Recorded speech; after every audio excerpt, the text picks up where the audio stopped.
Buddha.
Hey, what's good? Hit that like button, hit that sub button, hit that bell. Select all, leave a comment down below if you feel like doing so. And don't forget to check out the Facebook group page. Keep pounding in all caps where you can get post polls, opinions, and reactions to NFL news, such as scheduling for the channel and for the Yahoo Sports app. Keep pounding Fantasy Ball League.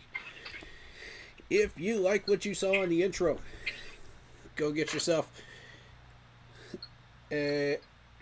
some work done with that intro yourself. Lindara Ty on Instagram. Ty, T-A-I Lindara, Lindara. Go check her out on Instagram. I got my buddy David hanging out here. We're going to watch this blueprint together. My man's out here working, so he can't watch it with us, but he can react with us, you know what I mean? How y'all feeling today? How y'all feeling? We're going to get this thing going. Let's go. Let's That's like go. spa day money. A deluxe spa day. With a mani-pedi. And Man, a ain't chemical nobody peel. care about no progressive garbage, man. Alright. Here we go.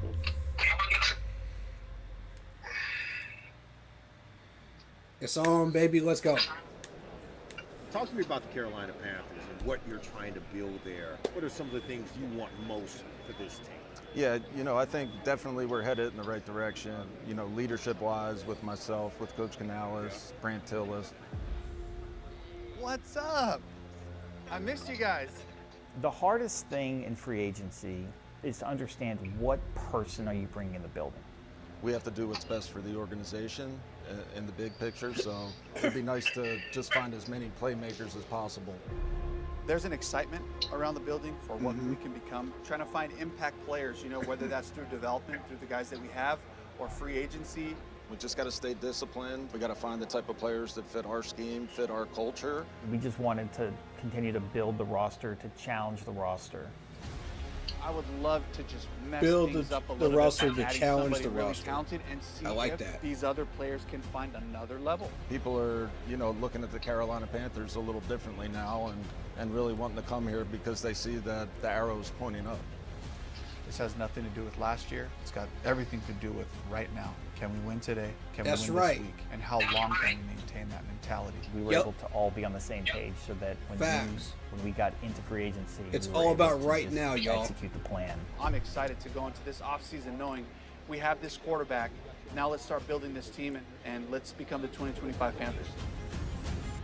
Let's become the 2025 Panthers. I like that. Let's go, Dave. I agree. Yeah. From the first hour. This guy has been an awesome, seemingly culture changer. He's a college football Hall of Famer. He's a former 11th overall pick, and he's currently the general manager for the Carolina Panthers. Ladies and gentlemen, please. Dan welcome Morgan getting some love right now. Let's go. How I you guys reacted doing? to that Dan, exact how are you, video. brother? Doing great. Hey, the hair is. That interview. Is that an everyday look? There, are we hat or that? No hats. I don't wear hats. Look at that, yeah. He doesn't wear I wear hats. every day. Jeez. So the one thing we've learned so far JC is he doesn't Horn wear hats. Is now the highest paid defensive back in NFL history. The Carolina Panthers have just agreed to terms on a huge new deal. This is a long time coming. He has been no doubt one of the most talented defensive backs in the NFL. $100 million deal for J.C. Horn. Ooh, we go here from JC. Let's go. Defense side of the ball, you made a decision to make J.C. Horn at the time the highest paid corner in the league. What went into that decision, and what do you love about J.C. Horn? Nice being the house, cornerstone JC. of that defense? I did not want to lose him at any point. Brings too much attitude to the defense, and he's a great leader, great person. Great and he's leader, everything great that you person. want from a player in general. Okay. I mean, I'm excited about it for sure because it's life changing. It ain't all about the money. I'm still ready to go out there and, compete and prove why. I got a new contract and prove. This my man best said ball it's still not ahead of me. about I feel the like money. last year I just scratched the surface. Ooh, did y'all hear that? Let's go, man. Ooh. Let's go. JC ain't in it for the money. Play at This a high man wants to level win. every year. I feel like I can improve on a lot of things to make me a better player, make more plays. Panthers spending Okay, a lot of JC, money I to feel you. J.C. Horn. Horn played a career-high 15 games in 2024 and had 11 passes defended. This was the kind of year the Carolina Panthers 11 had been passes hoping defended for last year. Horn, always had it in him. Now he does it. Damn. This is not unexpected, but it is very big news that the Panthers are holding on to J.C. Horn. He's just competing. He wants to win. He's dominant, and he does it with class. And so those are the biggest things that, as we build this He's team, dominant that we play and he that does it kind of with swagger and class. confidence, Okay. and it's infectious. They took a chance on me. Got a with the swagger eighth pick. about him. And, Okay. That's where my loyalty lies. So I want to be playing good football in the Carolina jersey for the rest of my career. That's the goal. He wants to play in Carolina for the rest of his Start every year, I career. think, in Super Bowl. Like, Oh. that's just my thing. But I mean, Wow. I know it takes steps to get to that. And we got to build, get to the playoffs, and win the division. We He gotta handle all the good understands. stuff. But my end goal is winning the Super Bowl here in Carolina. I'm just He excited to understands get it back takes out there time. and, You got to win the prove why I'm division. winning You got to the take steps. I like that. Is He go through gets our the team process. first, by position, what you guys think of our roster. He gets the plan. Then we'll go into the free agents that you guys did, see who upgrades us or who doesn't. We meet with the coaches. It does help us become aligned on the vision for the player. Yeah, I think at the end of the day, it's just all about getting it right. Who I like, who you guys like. Let's just work together and get this thing right together. That's the first step. Hey, let's sit down and let's see if we see these players in these situations the same. We'll start with quarterback. Yeah, quarterbacks are guys. Meeting Bryce, with the coaches first starter. to get on the same Obviously page finished with the year on players. Great notes, sky's the limit. Going forward, really excited about where he ended, and even more excited about what the next step looks like. I think it comes down to communication. How do you communicate kind of what we're looking for, the type of players Comes down that we to want, communication. the positions that we're kind of keying in on. Yeah, we'll start with interior Ooh. D-line. Our meetings this year were excellent. If you like them, bring them up. Brent Hillis said their Our meetings were coaches excellent. had a very clear vision of how they wanted to improve the roster. Still, the number one need is to stop the run. We were Yeah, able number to one need is to align stop with the run. that vision Yep, and agreed. make really good decisions for our football team. We just need a little bit more gas. Yeah. Get a little bit more gas. We are trying to get younger. Younger and healthier. Younger So and we can healthier. practice out there. Oh, yes. Obviously, we built the offensive line last year. I think the defensive line, that was a big emphasis this year. And we all understand there's a lot going on in terms of issues on the defense we got to fix. Last year, obviously, our defense wasn't good enough as a whole. I think the guys in the locker room would be the first ones to tell you that it wasn't good enough. Focus on but the that's defense. on all of us. We all have to be accountable. We all had our hand in that defense last year. Have We to try be to knock out as accountable. much as we can for agency because we don't know how the draft's going to go. There's a world Okay. that we live in where not every wish can happen, right? It's like we're not going to get like all pros at every position, but I think they've been really great about communicating like where we are from a roster standpoint, where we are from a resource standpoint to acquire new players. Murphy's probably going to be out of our pressure. Like, Evero, have you said anything of substance so far? You want to fix the front? Like, anything? Yeah. Say less. Dude's just like, oh, well, we can't just go out and get, like, pro-style The Carolina players. Panthers went out, got some talent. Yeah, no Free duh, agency, Evero. signed Tershawn Wharton, a defensive We've been lineman giving for the you Kansas City everything you Chiefs. need. Do something with it. Good dude. Really good dude. You got nothing to worry about with him. He plays hard, practices hard, cares. Like TJ Wharton, it enhances our defense if we could get somebody like that. We're excited, man. Yeah, I'm ready.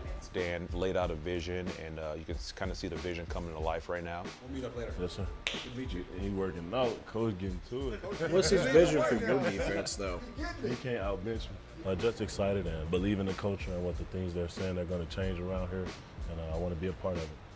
Man. Terrell Wharton, baby. You know, a hard worker, man, going both ways, whether it's down the field or getting to the quarterback or playing a run. You can expect everything out of me. I think I got a complete game. Yeah. The fact that we got that monster on our D-line, man, ready to work. that makes me happy. That work ethic here. Yeah. Let's love go. It. You didn't wear your rings, though. No, I didn't wear them. We gotta go get some. Yes. Coach. Oh, I like that. I like that. Quarterback trending in I the right like direction. that. He's not wearing his rings because he wants to get some here. He making plays against us. Y'all hear that?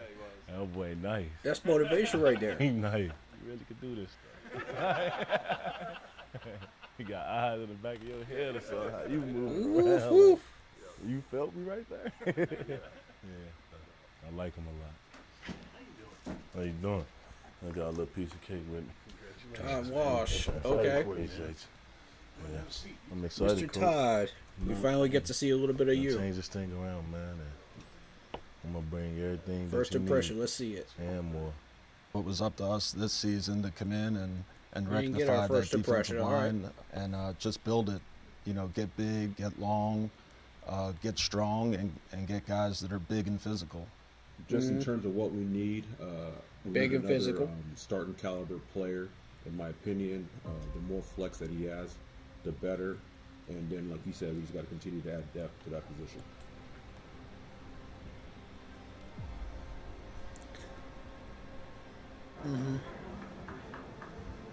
No. Bobby Brown. Yeah. 100%. That's a good one. I agree. Like, I'd that do guy, that. he can play nose. If you had him, Derek, Ashawn, oh my gosh. Oh, I know. You know? I'm going to ask. He can play the 4. He can play the nose. He can play the 3. He's still 6'4" and change. He's still 33s or 34s. Like, can run. Big and strong, which he is. Yeah. It's about the body type and the strength. He knows Ashawn. And AC Carter knows him. Like, we just have a unique situation for a guy who's Ooh. 25 years old. 24. 24? 24 years old. 24 We're years old. damn near getting like one of these guys. Literally, he's going to be, I think, 24, barely turning 25. Yeah. On Monday, they went out there and they signed former Rams defensive tackle Bobby Brown. the Bobby third. Brown, Still baby. young, first and foremost, and be a starter for us at the nose tackle position. But he's also versatile. He's a guy that can play the 4-eye, the 5-tech, nose tackle. And AC, talk about Bobby. Being with Bobby the last 2 years, I would say his upside has just been his growth. Okay, Over AC the course Carter. of the season, he got better. If you cut on some of his best clips that he has had, it's probably some of the best in the league. He's huge. He plays square First to the line of impression of scrimmage, AC, but and he doesn't miss tackles. I haven't He's a guy that can seen set the front for anything. you because he's been in the system for the last 4 years. He'll go balls to the wall for you. I think you continue to grow as a player. You see a dynamic Okay. playmaker, dynamic ability in the running game and as a pass rusher. He's a really good athlete for his size. Really excited about it. That's true. I expect He us is. just to play hard. Like, as long as we go out there and play hard and we're on top of our stuff and we playing for each other, there's nothing we can't do. Things gonna be different. Facts. That's all I'm gonna say. Facts. We wanted to make sure that we had the Speak depth your truth, Bobby. in the interior Let's go, baby. to be able to stop the run first and foremost. Now we start the game. Hey, now it's over. You can affect the run different ways. You can affect the run with your interior play, setting edges from the outside linebacker play. You can affect the run from a safety standpoint who shows up and plays the C area with aggression. Yep. But at a minimum is finding guys who just give great effort and just lay their whole body out to make this play happen and work together, you know. So there's a lot of those things that we have to, you know, look at. Yeah, no, that's good. That's good. And it feels like we need to sign a ILB too, right? Yeah. This is something that nobody knows better than Dan Morgan. Play middle linebacker. You got two monsters in front of you. They eat up combination blocks. Yeah. And that gives you a little more time to evaluate the run through gaps and make plays. It's like a running back playing behind a really good offensive line. You're looking for the types of players that are combative by nature, that love the physical part of the play, because that's where it starts. Combative by nature. The guy that's interesting to me is Roseboom. I love his play style. I love watching his film. He plays fast. He does. And he's tripped up in the backfield. Christian Roseboom. Was he with you guys at the Rams? Was he with you at the Rams? I think he'd be perfect. Yeah. He's played in our system. He can communicate. He's smart. Shout out David. He says, so Dave cares about the defense. Hey. Also, this is awesome. Yeah. Sit here. I'm the cameras. How you doing? Good. How are you doing? Good. Good to meet you. You know the scheme, so. Yeah. Carry on. All right, safety. What are you looking for in your two safeties? You would say somebody that's a high-level communicator. Instincts and feel is a big part of that position as well. Yeah. It was the collaboration of all of us understanding that these are players who we want on our team. Morrig, he's a good starter. I think he's got position versatility that makes him a weapon like the blitz and plays the big nickel. Him around the ball. He's got a great play style. He's violent at the point of attack. Morrig would violent at the certainly point be of an upgrade attack. for us, and you know, in my opinion, a big investment in this position has got to be a guy that they're doing more than just sitting back and playing deep coverage.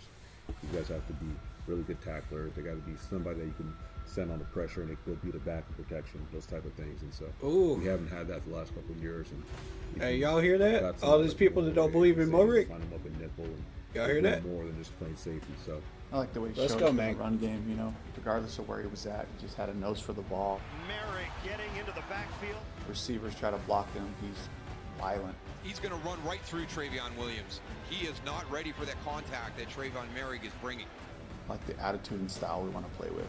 Yes. I think he's got everything that you're looking for a former system fit with like the versatility that he's got. Ooh. Look at that pass deflection right there. Best fit was the Carolina Panthers. Thanks. Somebody tweet. Oh, it must be this thing. Come on. Trevon Merrick, the safety for the Las Vegas Raiders. Sources say he has agreed to terms with the Carolina Panthers on a 3-year, $51 million deal. The Carolina Panthers, we talked about it, guys, that wanted to add on defense. This is a playmaking safety. I know one of the favorites in free agency. It's been crazy, but it's been a good crazy. I've been enjoying it, got my family here, learning some of the people in the city, so I've really enjoyed it. It's been fun so far. Thank you. Appreciate it. Glad to be here. Excited for the new chapter, new journey, man, so ready to get it right. There you go. What up, my man? Good, bro. Yeah, got it all done. It's official, man, so. This upcoming season, I'm really open. I don't have any thought out plans in my head on how it's gonna go. I'm just gonna come in, be myself, you know, just learn with the guys, grow with them, like I said, and coming in every day with the mentality just to get better. There you saw that. I like him. Super excited about Trey. He's a player that when I was at the Rams, we studied and we loved him as a college player and we knew he was going to become a very good pro. And he's done that and really established himself as a top-tier safety at the Raiders. Y'all know I'm mic'd up, man. Yeah, I'm fast today. So when we had the opportunity to bring him in, you know, we were thrilled. Now, were you the one that brought him in, or was Dan the one that brought him in? Let's have elite focus. Have fun out here, but let's not. That's my question. Start now. Let's go. Stay at it. Gang on two, 1, 2. Gang on 2.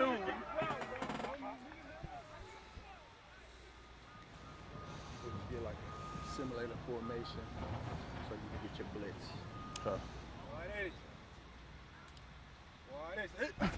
There you go. Players like Trevon Merrick can bring new elements to our defense and kind of breathe life into the possibilities of what we can do. Because this guy, first of all, he's very, very intelligent. Down left. He's a leader in the back end. Hey, lock it. I got you. I'm with you. He's explosive. One-on-one blocks against a running back, he wins those. He can play in the deep part of the field. He could play near the line of scrimmage and in the running game and as a blitzer. Very, very, very versatile. He had a lot of things that we liked. We already knew that, Evero. We attacked him in free agency. Come on, man. Okay. Again, like, get back talk on to track. me about what he does in coverage. Like, what type of coverage work does he do? What type of skills does he bring to those areas? No. We're going area. Evero, you got to be a little bit Nickel more right, specific, nickel my dude. right. Stress. Yes. You just giving us skeletons, bro. I need flesh and bone. Good throw. Okay. Brady. Hey, Brady. Yes, sir. Hey, look the shot. Oh. Okay. Good pick, boy. Here we go. Hey, we make each other better. We make us. Okay, this is it. When you bring your best, you bring out the best in the guy across from you. Okay, it's never going to be about our opponent. It's about us bringing our best every day. That's it. Okay. Defense took the day on the final drill right there. Hey, TV, you got it. DB. Yeah, bro. Hey, good work, man. Hey, just always remember, bro, there's a goal at the end of all this. Hey, family on 3. 1, 2, 3. Family.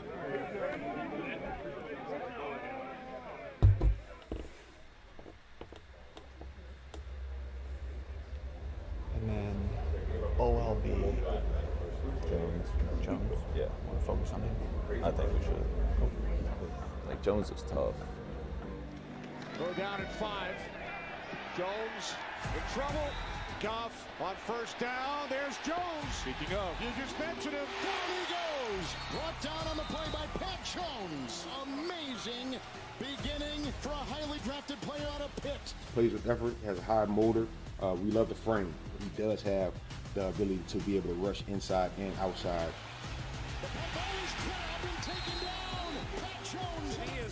Here we go. That's the first intelligent thing I've seen him say. That's more than just Setting basic bare edges bones. and speed to power rusher, that's his game. The football character is there, you can just tell. You watch the film, a lot of his sacks came on second effort, where he just kind of like wouldn't be denied and finished at the quarterback. Yeah, you do. He finished. Y'all see that? Warren, He finished. Jones, Bobby. Put that all together. That's what we want is players that finish. Well, how does it make me feel that we delivered what they were asking for? Phenomenal. Mm-hmm.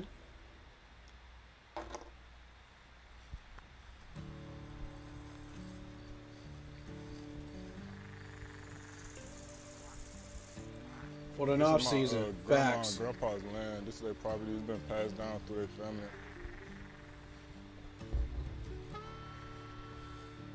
When I was He's kid, a I fisherman. wake All up right. Right early in the morning, come out here, go fishing. It's Okay. like where I go to just relax, clear my mind and stuff. Being on the water and then just being like out here in the country, that's like where I like to be for real. I've been fishing since I was like 4 years old. It's just peaceful for me. It's something I could do pretty much anytime you want. You can wake up in the middle of the night and go fishing if you want to. And just whenever you need to clear your mind. He's got a point. When I got the call to come to Carolina, I was just super excited. It definitely feels good to know that the place that I call home with the team that's down here, they wanted me down here, so that just felt amazing. Mhm. Everybody in our room is super cool. We all get along, and we all be trying to make each other better. That's one thing I like. Like, we'll all talk to each other. Like, don't nobody get mad, get no attitudes or anything crazy. It's just so much fun just being in that room right now.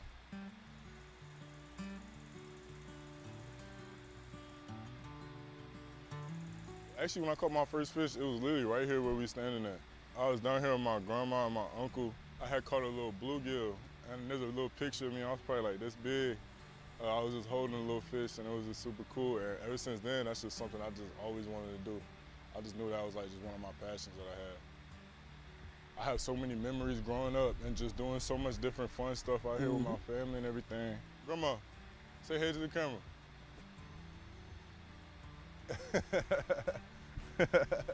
She get it done, Hi, you Grandma. feel me? There you go.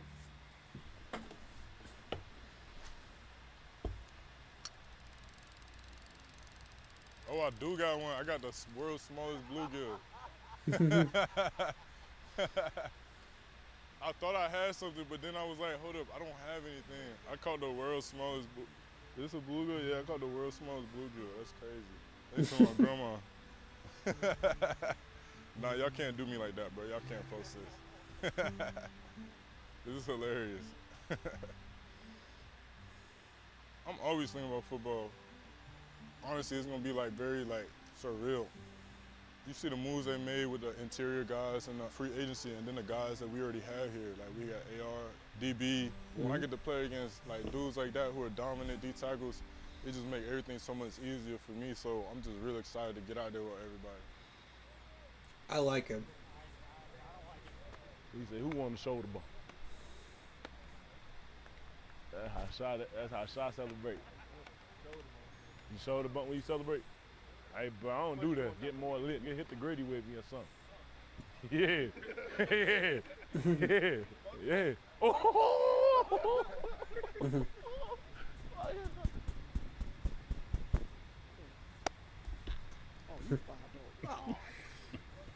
At least I told you. Yeah. That's where it starts. This that weather you can run all day in, boy. It's cold. You don't know nothing about cold, boy, if you talking about this cold. I'm from Missouri, bro. Turn me up! Turn me up! Hey. I'll go with. Damn, man. Hey, let's go. Hey, all we know is compete, dog. Yes, sir. We compete in everything we do. If you're not first, you last. Let's get it. Let's go. Word. Let's fly around, baby.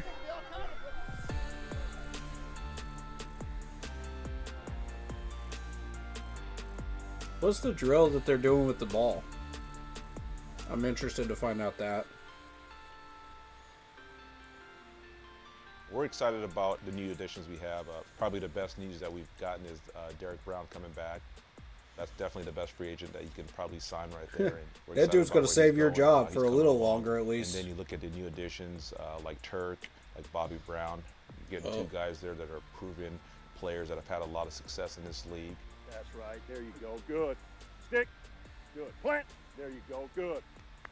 Wash is an outstanding coach. He's one of the best coaches in this league, and we've known each other for a long time. We both worked together at Tampa in 2007 and 8 and 9, so we've had a long history together. And the last couple of years being back together with him has been fantastic. So he's walking through it. Set. Hit. Boom. There. And he's going to play his gap as he go. Everything's a gap and a half. All right? All right? Mm-hmm. All right, listen. Look at it. Go. We're here. Slip. Set hut. I go here to here. I got to play the gap as it moves. All right? If I just do this, okay, go ahead. Set hut. Well, the ball's going to be ran right down your throat. Close on the down block, stay square, and post. You guys get it? Okay, here we go. God, fucking bless America. Ready. Service area. Now we're getting it. Slide, slide. 180. Set, hit. Half. There you go. Now you're wrapping back. There we go. There we go. Look at that. Set, hit. Boom. Easy. There you go. Good. Scoot up. Scoot up. Well, you rookies. This is the first time. Get in here. Take your feet up. Stay off the bags, man. Holy. I've known Todd Bass for 15 years now. I like He's Todd. the same then as he is now. Hand on the foot, Crumb. Yeah. You've done it for a year and a half now. Ready, set, hit. He is nonstop. All right, let's go again. Here we go. It's loud. Hit. There. It's immediate. Easy, easy. Get out. Get out. And it's not personal. Let's try it again now. But that's the way that you should coach. Get out. Mm-hmm. Get out. There's immediate feedback. Hey, good gap and a half. You just late with your hands. Good gap and a half. You got about a 30-second window right after a play to really capture a guy in the moment to kind of seal in this memory. Todd's been doing this for such a long time. He really knows how to capture that. Hey, that technique, you can just keep knocking out, get it turned back. Yep, that's right. There you go. Boom, post. Good. Hey, good job making the trip. We'll get it turned right back to the nickel. There you go. Good. Get that hip out of the way. Got to get your separation out.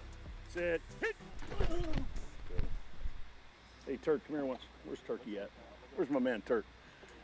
you notice today on your blocks, though, when you got reach blocks, you were in here initially? Yeah, I was trying to see what the tempo. Oh, I got you. Okay, because every time you got a reach block today, instead of bang, bang. Yeah. I like Todd. I like Todd as a Turk coach Wharton, so first far. and foremost, is just a gritty player. Feel it. Good first impression of him. Way to feel it, Turk. He's powerful. He's explosive. He's an effort wins guy. Oh yeah, baby. Oh yeah. Plays with relentless effort, super tough, and he's a guy that fits our style. He is rock solid built. The guy's got abs. He's 300 pounds, and he's just like, he's like a fire hydrant. Well, I wish I had your leverage on something. Yo, that man standing straight up like this. Being his legs big, he's squatting. He comes from a championship culture in Kansas City, and Like a fire he hydrant. brings that mentality Okay. every day. Every single practice matters. And then I love just going That's over an and watching interesting the individual comparison. drills. They are the hardest working group on the team. Because there's no harder position to play physically than interior defensive line. I would agree with that.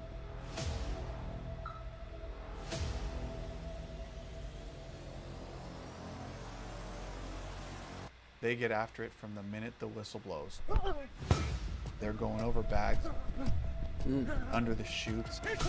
Good. Yep. They're hitting sleds, pulling and pushing on each other. To be that big, to have to run as much as you do,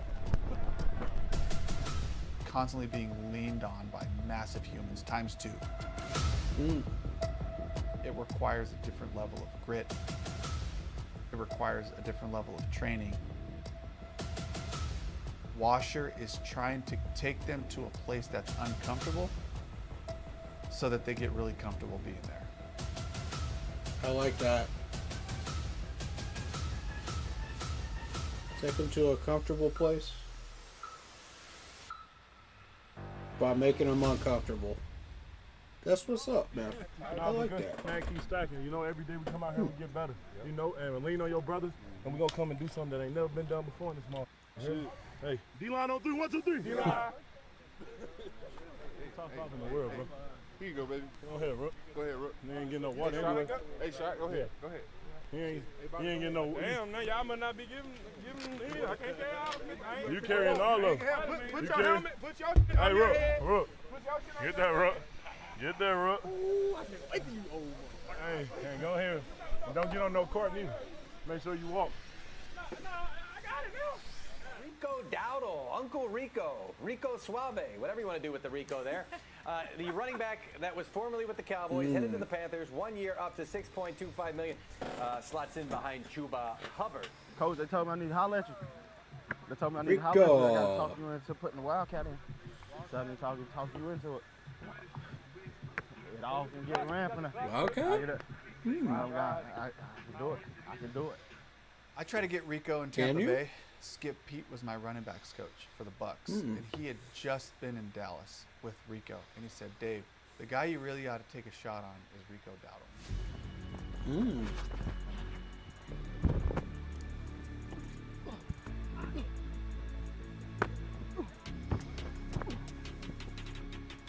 He's exactly what you want. He's tough.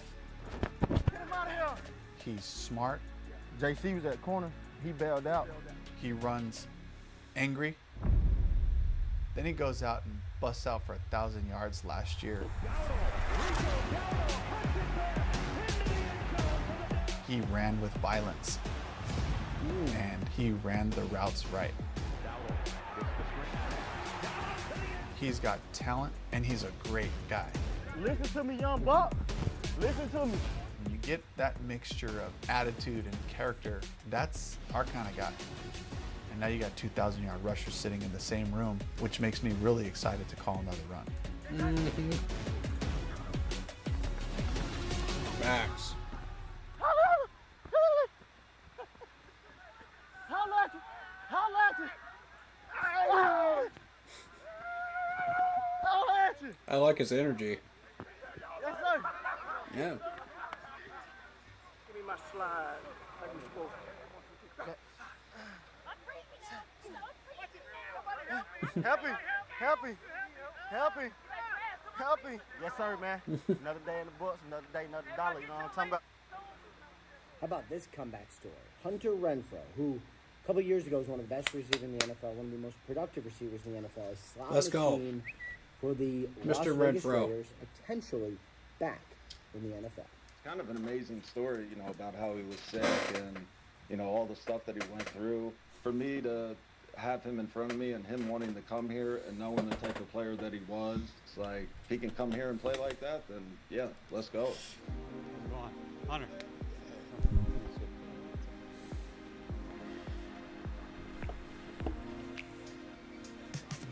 Right after I signed my second contract with the Raiders, got this autoimmune disease called ulcerative colitis, and it kicked my butt pretty good. Right. And so, you know, it's tough to play when you're not feeling great, and you know, just trying to get back, trying to get healthy, trying to do something I love. It makes you not want to waste the opportunity that you have, and that was one of the reasons why I wanted to come back and play.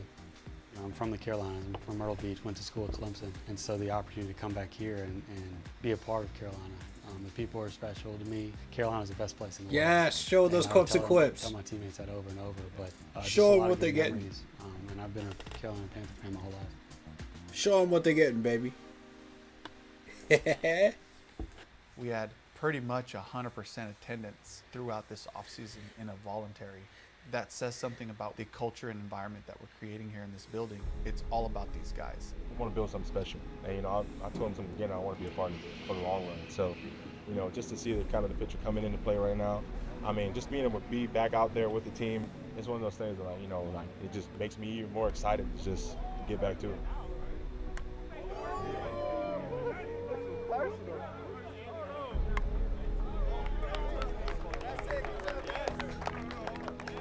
I want openness and I want effort. If we go for it, if we bring it every day, we will make each other better. Good on good, bring everything you got. We will find out how good we can be. We saw it all unfold last year, and it feels like your entire team kind of ignited. Bryce into the end zone, and Carolina takes the lead. The way Bryce played last year, the way this offensive line has gotten in a good place, the way they beefed up the defense in the draft and free agency. I think it's special. No, it's going to be amazing to see what we build here. Just win it. Trying to find a way to win football games. Look like a team that is going to be a problem in the NFC South, and especially a team that I think Charlotte is going to be able to rally around yet again. Panthers should be better. I see them in the playoffs. One step at a time, every day like it's our best. Things gonna be different. Who will improve our organization? Like, how do we make everything here better? I'm with what they're doing. There's clearly a plan. Really excited about the challenge of the upcoming season. The identity, the culture around here, myself and Coach Canales, we're never going to change that identity. We're going to compete in every turn. We want to be the best at everything that we do. Woo! We want to be the best at everything that we do. Oh! That was fire. Let's go, y'all. Hey, what y'all think of that? Let's go, man. Let's go. Let's break it down. Let's break that video down. Man. Yes, sir.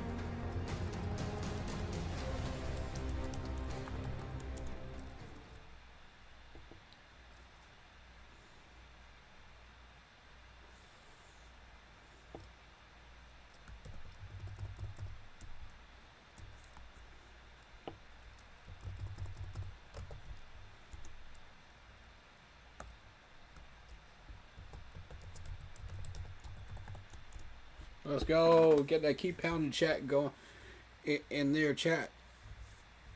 Yeah.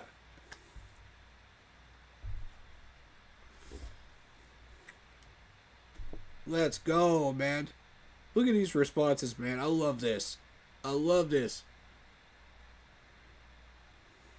Chills. Give me more. Yeah.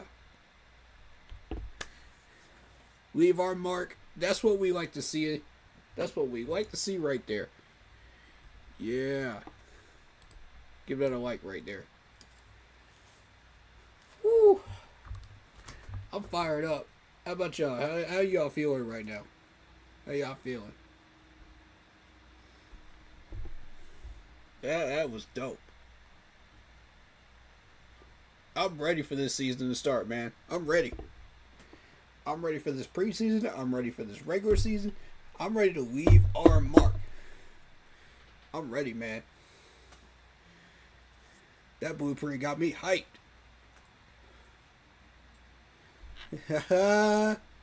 More. I love it. Yeah. I need an hour of this. Facts. Facts. I want an hour of this. Shoot. I can't get enough of these deep dives, man, on these blueprint videos and these pressers, man. I can't get enough of this stuff, man. This is what the stuff I want to react to right here.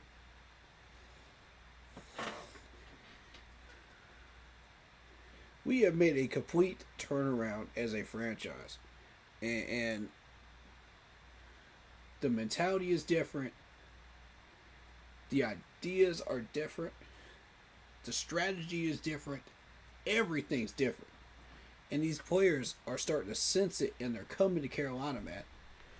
They're coming to us because they recognize what we're doing.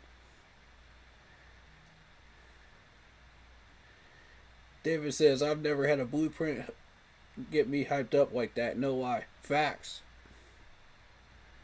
Like, this is how roster building should be. Right here. You know, like, we know what we're doing for once. We got a plan. And we know what, we have a style. You know what I'm saying? We have a style. Alright, so there's a few things I wanted to bring up in there. First of all, I think that when he brings up consistency, there's that word. I've been saying it over and over and over and over again. Consistency. When you're trying to build a team, consistency and effort are the key. We got guys that finish plays. We've got guys that run violently or play violently and aggressively, and they put in the work. You know? And right out of the gate, you heard J.C. Horn say, you know, it's about more than just the money. This ain't about the money, man. You know what I'm saying? Like, this ain't about the money. That tone setter right there just told me everything I need to know about what's going on in this franchise. Because when this man says that we want to win, he ain't worried about the money. He don't even care that he was the top paid quarter. He wants to win. And he sees the vision. He sees the plan. He sees what we're doing here. I want to go back to that specific conversation. Hold up. Let me see. Where's he at? JC. There we go. Back there we go. Hold up. Because I'm going to replay this little part right here. Some of y'all missed this. Listen to what he says. This man gets what we're doing. And people are starting to see that. They're starting to accept it. The media is starting to see what we're doing here too. They're starting to jump on board too. This isn't a fluke, folks. This isn't going to be another 5-win team. This isn't going to be another 2-win season. Everybody senses it, man.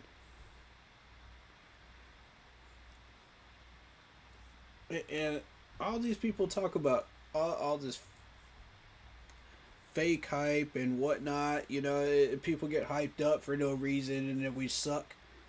All right, it's different this time. I'm trying to tell y'all, it's different this time. But I know these people won't believe me until they start seeing some wins. So, let's go get them wins.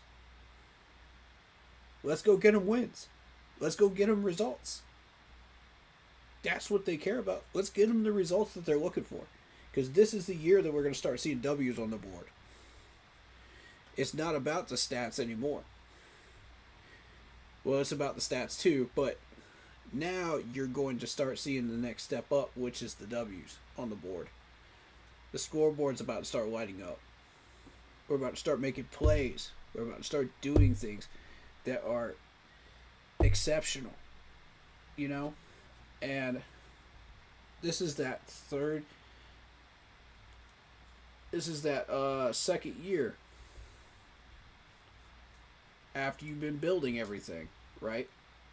Second off season. You've now got the first season was evaluation, figuring out what you got. Second year, put everything together, lay your cards on the table with what you picked up in free agency, what you picked up in the draft, put it all together, create a style, create a blueprint, create a master plan, if you will, and then put it into action. And let's see what we got. You know, then the third year we start closing the gaps. And when we start closing the gaps, we'll have maybe about half a dozen problems that we've got to solve in the, going into this next off season. I would venture to say, with injuries and people that struggled, throughout the year. I wouldn't say not doing your job, but struggling, to keep up, that are above average or mid, those are the people that you want to upgrade. You know what I'm saying? And that's where we start building depth. So let's cover the conversation with J.C. Horn one more time, because I want you guys to catch something real quick. Let's do this one more time. NFL history, the Carolina Panthers have just agreed to terms on a huge new deal. This is a long time coming. He has been no doubt one of the most talented defensive backs in the NFL. A $100 million deal for J.C. Horn. $100 million deal. Now, y'all remember, we invested in our offensive lineman for $100 million. Same amount.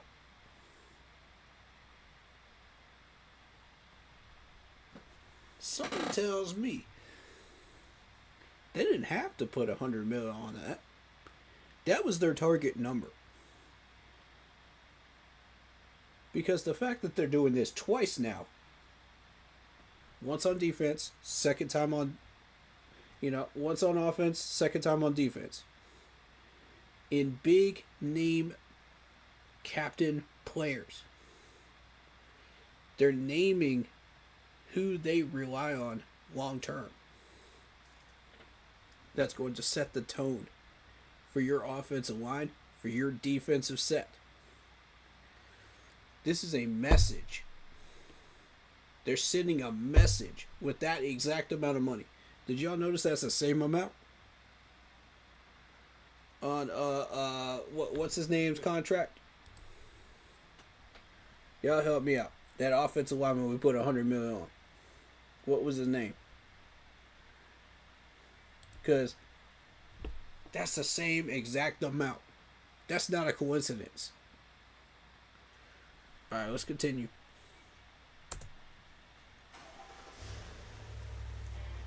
Defensive side of the ball, you made a decision to make J.C. Horn at the time the highest paid corner in the league. What went into that decision, and what do you love about J.C. Horn being the cornerstone of that defense? Cornerstone of the defense. Robert Hunt, thank you. Robert Hunt. Same amount they paid Robert Hunt. Same amount. Did not want to lose him at any point. Brings too much attitude to the defense, and he's a great leader, great person, and he's everything that you want from a player in general. Great leader, everything you're looking for. All right, let's continue. I mean, I'm excited about it for sure because it's life changing. It ain't all about the money. I'm still ready to go out. It ain't all about the money. You heard him. You heard him. It ain't all about the money. You heard it from the horse's mouth himself. This man's ready to play. This man's ready to win. He sees the vision and he's ready to play. Out there, compete, improve. Why? I got a new contract, improve, and my best ball is still ahead of me. Like I feel like last year, I just scratched the surface. This man is going out to compete and play and act like he deserves that money. Did y'all hear that?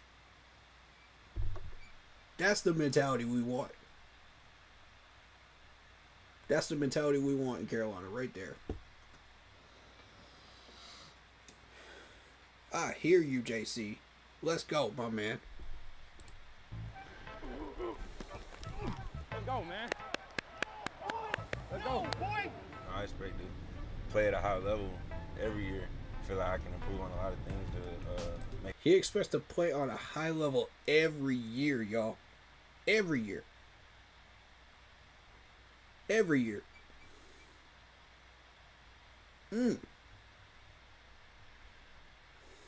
That's the mentality I'm looking for right there in a defensive leader.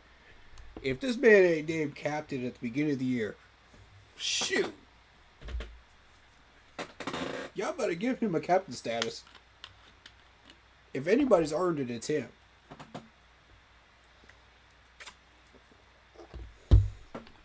On this defense, him and Derek Brown, both of them deserve a captain spot. That's what a captain looks like right there. Like when we were in the Ron Rivera era, the late Ron Rivera era, this dude was handing out captain status like it was candy. Same thing with Frank and Matt Rule. Just handing it out like it was candy. Like it didn't mean anything. Like the MTV awards and stuff like that. Ain't nobody care about that trophy. Come on. Let's be real. Ain't nobody care about that anymore.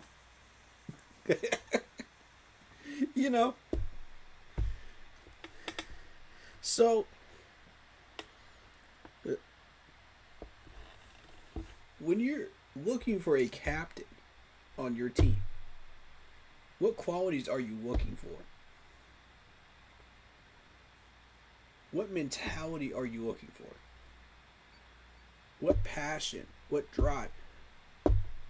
Things that matter. In looking for the captain status. JC embodies all of it. And that's the first person I could say since Luke retired officially. And Thomas Davis was gone. Greg Olsen was gone. The last of that era. The last person I could truly say that really, really deserved that status on defense.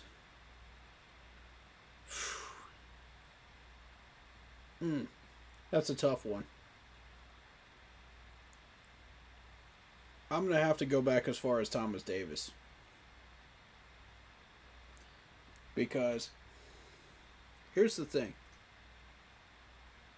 Once we had Matt Rule's crew in here and Frank Wright's crew in here, it was no. I didn't feel like we had a true defensive captain. Did you guys? And that's my point, man. Because when you're going by these standards to look for a captain on defense, look no further than J.C. Horn. Yeah, he was injured for most of the year. But the work he did while he was on the field, that's what I want y'all to focus on. Because when this man came back, he balled out. It was like he never left the field. And that's what I'm talking about, man. Those are the types of players I want to give a captain status to. In a leadership role, too. You know, where it means something. You know what I mean? Like, we play too much, man. We play too much with trying to figure out who's leading this circus of a defense. Stop right there. Stop the carousel. Because of this man right here. Dan and Dave just sent you a message with that $100 million contract. They said, this is our guy that's going to lead this defense. Robert Hunt is leading that offensive line. And he's a pivotal piece in why that offensive line is successful right now.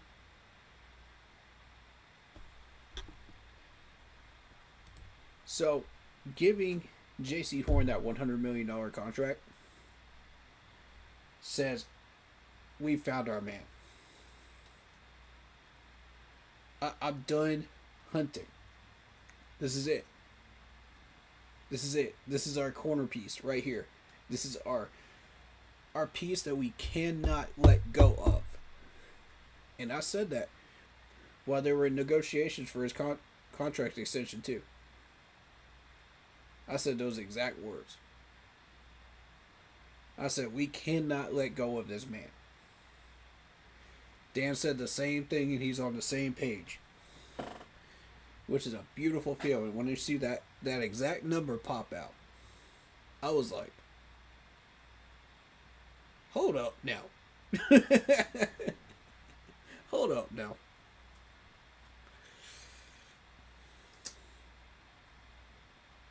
Alright, so I wanted to touch on that because that's important right there. As we're trying to build this defense in 2025 that yes, is still struggling, that still needs help, you know, that still needs a middle linebacker of sorts to lead it. It may turn out to be Trayvon Mulrick. That's my theory. Is he's going to be the other captain on this defense, besides JC and Derek Brown. But as far as like a middle linebacker, I have high hopes for Navoa. I think Navoa is going to be that next guy at middle linebacker. Y'all check me on this. Alright? Y'all check me on this. Because I got a feeling about some of these players, man. And when I get that feeling, when I understand a player, and I get that feeling about him, usually I'm right. Y'all watch and see. We got the next Troy Polamalu at middle linebacker. If we can develop him right. And I like this linebacking coach, Todd Wash. I like this dude. I like how he coaches. I like his mentality. I like his approach. And if we can get these guys coached up, you know, to stop doing certain things, you know, that we were doing that were mistakes, you know, that cost us running back yardage, you know, last year. And I want to go back to that part right there. Where is that? Because there's something to be said about that. Because he was pointing out certain techniques that they were doing. Where at? Where is he at? Where is this at?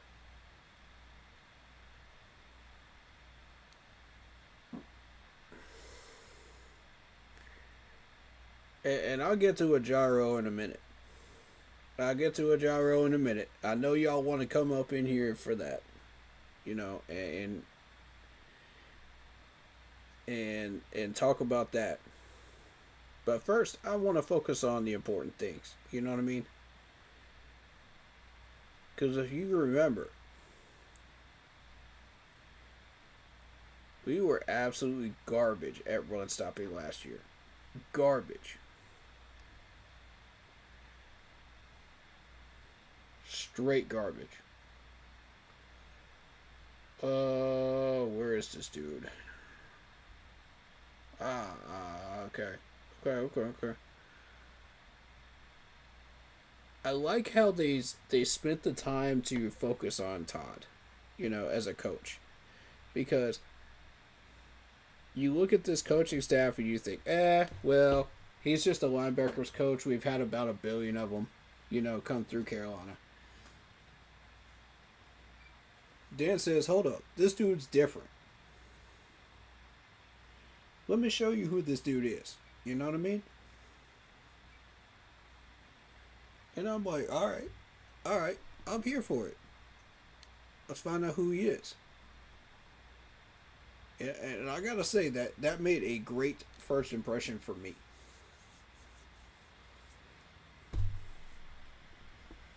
I was very, very excited to see that. Because it taught me a lot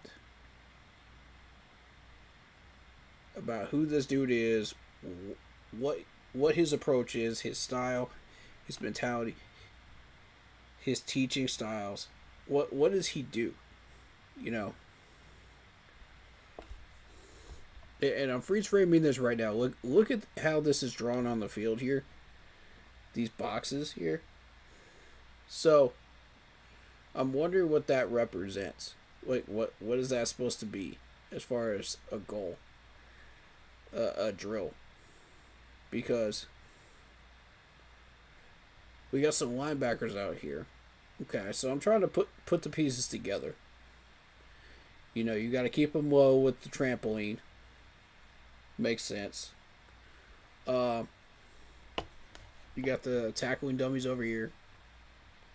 I forget what they specifically call them. I'm calling them tackling dummies. But let's see. I'm wondering what this drill is that they're doing with the balls. You know, the plastic balls. Did y'all see that? Y'all catch that? That's how Shaw celebrate. You show Alright, the ball, you celebrate. Hey. Yeah. That's where it starts.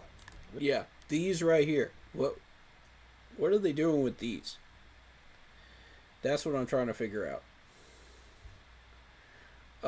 Is there like a specific drill that's going on with those? Like, what's up with that? Somebody explain to me in the comments if you know. It's that weather you can run all day in, boy. It's cold. You don't know nothing about cold, boy. If you talking about this cold. I'm from Missouri, bro. Turn me up! Turn me up! Hey. I'm good with oh, baby.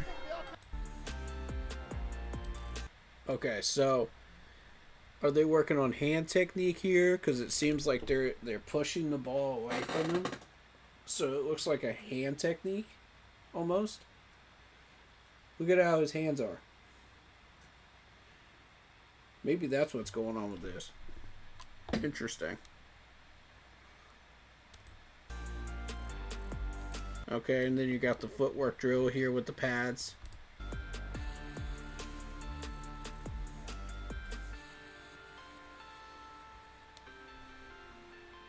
We're excited about the new additions we have.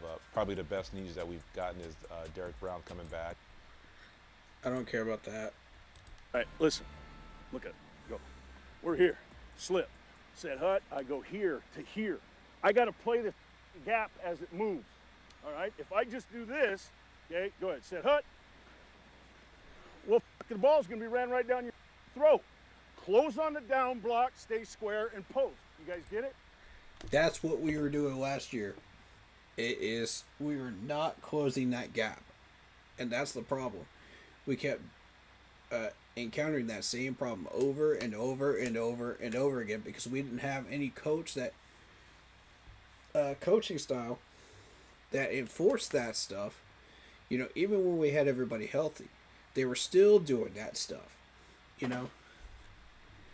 And I wanted to highlight that because we were last in the league at run stop. And I think we were like 20th or somewhere around there when we had everybody healthy. That's still nowhere even close to good enough, you know, to get things moving on defense. So,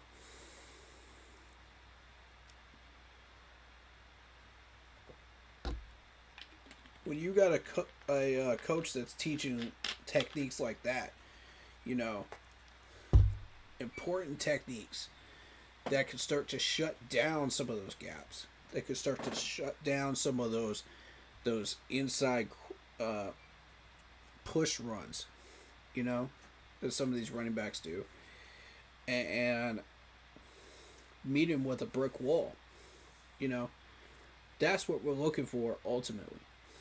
So, technique, footwork, hands, this is a perfect example of what I'm talking about when I've been preaching on this stuff on stream. Because if you can focus on all of that and you can get all this stuff right, then okay, cool. You know, you're going to see the results on the field. So, let's continue on. I like this evaluation look at Todd Wash here.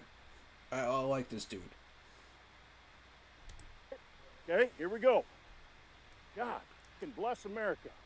Ready. He's just like, I'm tired of this crap. You know, they're not paying me enough for this garbage.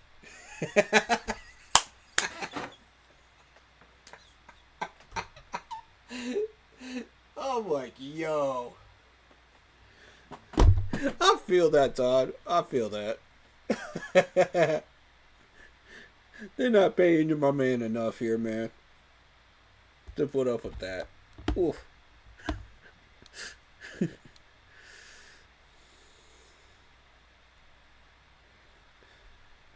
It's like, when are you going to get all this knowledge into your thick skulls? Oh, man. In service area, now we're getting it. Slide, slide. Red 80. Set, hit. Half, there you go. Now you're wrapping back. There we go. There we go. Look at that. Set, hit. Boom, easy. There you go. Good. Scoot up, scoot up. Well, you rookies, this is the first time. Get in here. Doing the whole pick your feet up, stay off the bags, man. Holy. I've known Todd Wash for 50. Y'all know me long enough. Don't y'all know this would be this is my spirit animal as a head coach. As a coach on this team. This is my spirit animal right here. If I was training these players, that's exactly how I would be on the field. Y'all can't tell me I'm lying right now.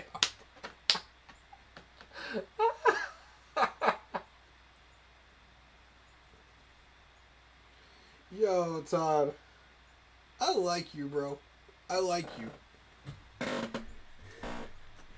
This dude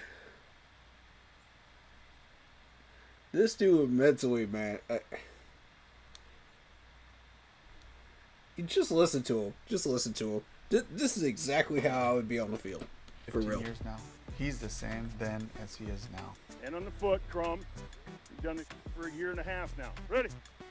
Set, hit. He is nonstop. All right, let's go again. Here we go. Oh. It's loud. Hit. There. Yep. It's immediate. Easy, easy. Yep. Get out. Get out. And it's not personal. Let's try it again now. But that's the way that you should coach. Get out. Exactly. Get out. There's immediate feedback. Hey, good gap and a half. You just late with your hands. Good gap and a half. You got about a 30-second window right after a play to really capture a guy in the moment to kind of seal in this memory. Todd's been doing this for such a long time. He really knows how to capture that. Hey, that technique, you can just keep knocking out, get it turned back. Yep, that's right. There you go. He has an attention to detail too. You can tell by how he's coaching, what he's saying, you know, and what he's asking these guys to do. You can tell he knows what he's talking about too. He's firm, he's aggressive, but it's not personal, you know, like Dave just said. And that's exactly what you want, is that type of coaching. So, boom, post, good. Hey, good job making the trip. We'll get.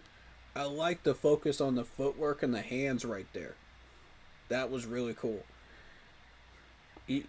Whoever was editing the footage for this did an excellent job of focusing on the right types of footage, you know, to really make him look good and to demonstrate that he is actually really getting into the heads of these players and teaching them the right things.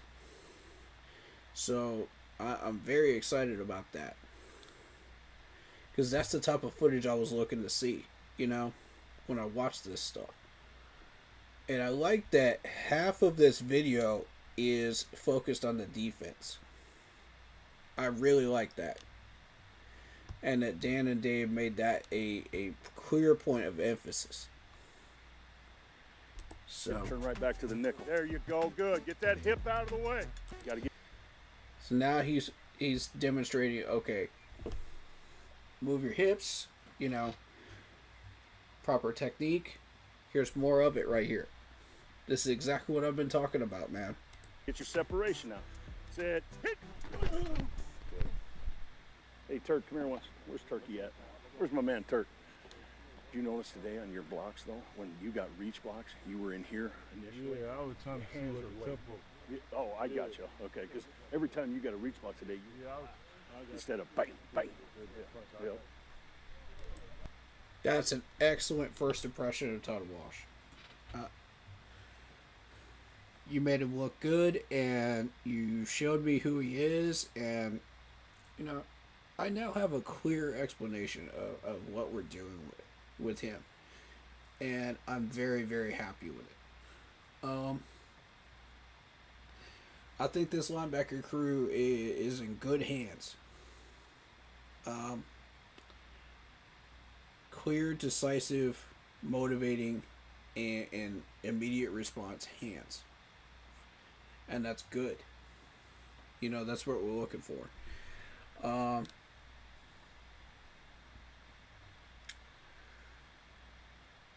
I like the emphasis on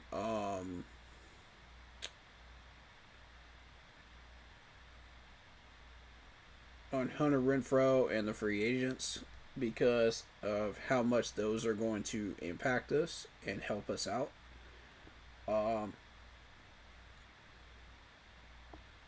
And I like the fact that he took the time to really talk about Hunter Renfrow and Rico in particular, because these are huge signings. These are huge signings. People around the league are just looking at it like, okay, yeah, you got a big name player, cool, you know. You got Hunter Renfrow, you're taking a chance on him, okay, cool, you know. Your wide receiver room, it isn't spectacular. Guess what, folks? It may not look spectacular at first on paper, but wait till these guys hit the field together. That's what I'm trying to tell you. Look deeper. Because when these guys...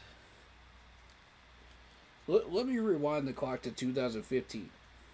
Because 2014 and 15, when we were putting those wide receivers together in that core, every one of them looked average to above average, right? You couldn't find a legitimate Pro Bowler on that wide receiver core. You know, that you could truly defined as a momentum changing Pro Bowler. You know, and we drafted Kelvin Benjamin. That went sideways, but you know, we were trying to change that back then. And what we did was we learned from it.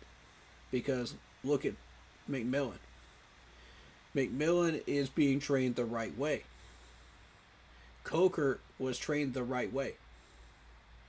So this is a complete 180 from what you saw back in 15 on that. So we have improved upon that. So nicely done, Dan and Dave. But my point being, when you looked at that wide receiver core back then, you thought, these guys are just, they're average Joes. Well, those average Joes just made you guys look like clowns around the league in 2015. They made every one of y'all DBs look like clowns out there. Every one of them.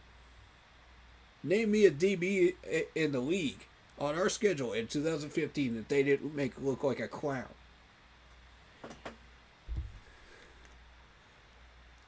And so by the time we got to the NFC Championship, everybody knew who these guys were before they went off on the Cardinals. That's my point.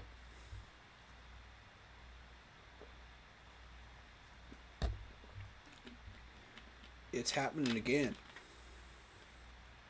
It's happening again, y'all. Do y'all not see the patterns? Do y'all not see this? It's happening again. But it's happening the right way this time. And so everybody in the sports media world is just like, these wide receivers aren't good enough. They're da-da-da-da-da, this, that, and the third. Okay. Dan and Dave are just like, whoop. Watch and learn.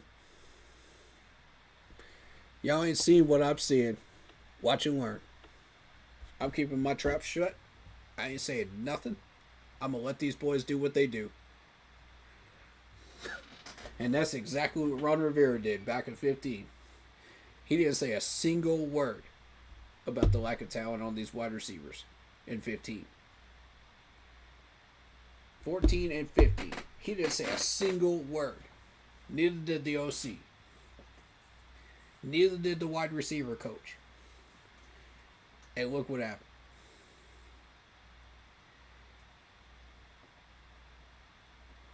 Dave Canales kept his mouth shut about Coker. Nobody knew what Coker was going to do. Half these people thought Coker was just going to end up as a 90-man roster cut. But I said, hold up, I'm giving everybody a fair chance. I'm giving everybody their fair shot. Just like Dan is. Just like Dave is. And look what that man became.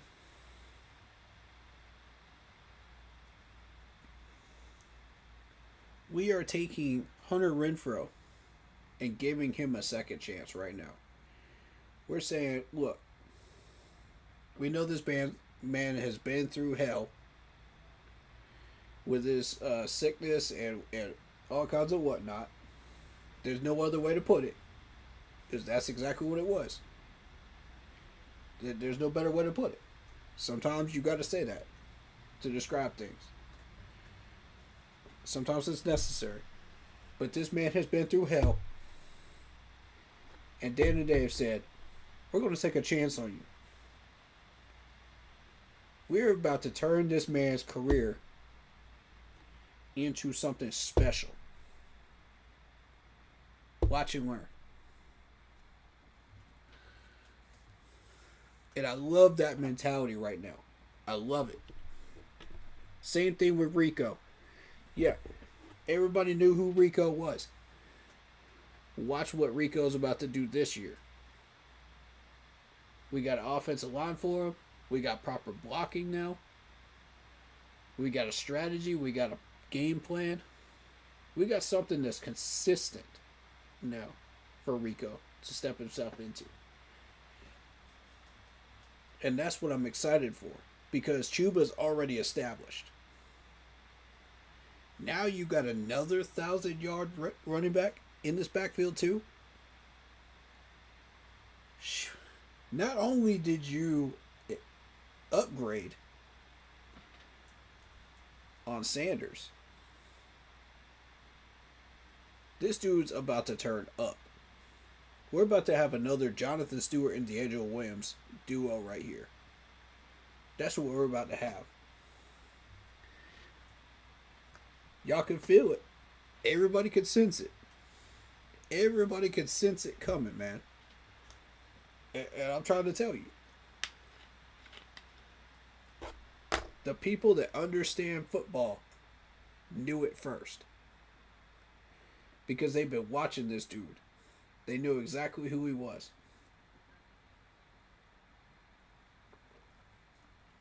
Before he became a Carolina Panther.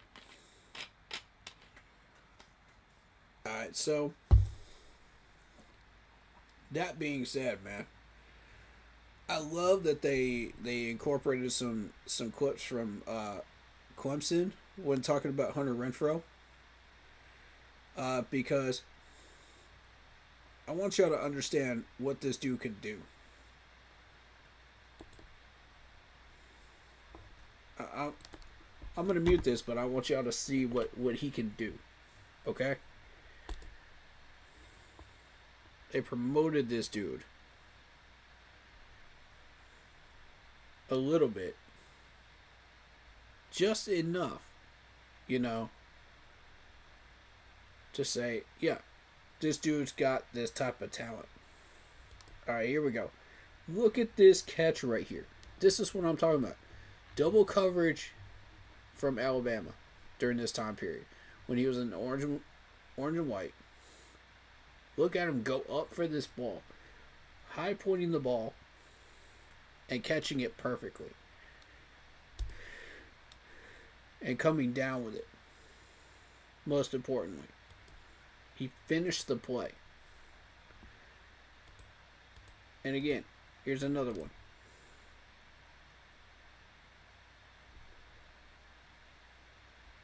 Here's another great one right here. He had the DB beat on this play. One-on-one. And catches it while going backwards against Virginia Tech. Look at these hands. This is what you're getting, folks, when you get a Clemson wide receiver. That's what I'm trying to tell you. You're getting hands, you're getting technique, you're getting footwork, you're getting body control. Body control. This is what I've been preaching about, guys. And I'm excited to see that in a Panther uniform. God, I can't believe that we finally got this dude, man.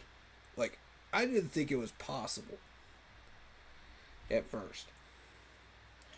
I thought, yeah, this dude's name was on our list, but were we actually going to sign him? Probably not. You know, we'd probably just we'd probably sign somebody else, you know, off the free agent list because we're allergic to Clemson players. But, see, the management is paying attention.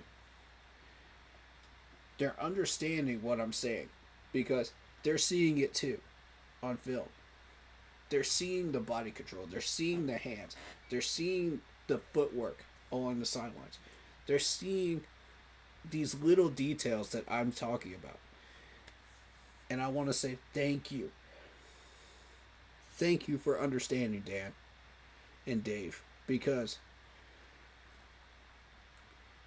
when we focus on the little details, they add up to bigger things. They add up to successful plays. Successful plays put points on the board. You know what I'm saying? Like, so, and those points on the board give us wins eventually. So when you got a guy like this, you know, and we do sometimes focus on the story of the player, you know, how he came back from whatever it was, you know, whether it be, you know, a major injury or being sick or whatever that story is, you know, what have you, with the players, you know. But the point of emphasis now is more so on the talent and the skills of these players. And another bonus is the fact that, you know, Clemson hates South Carolina. Hates South Carolina. And likewise, you know, college rivalry. So,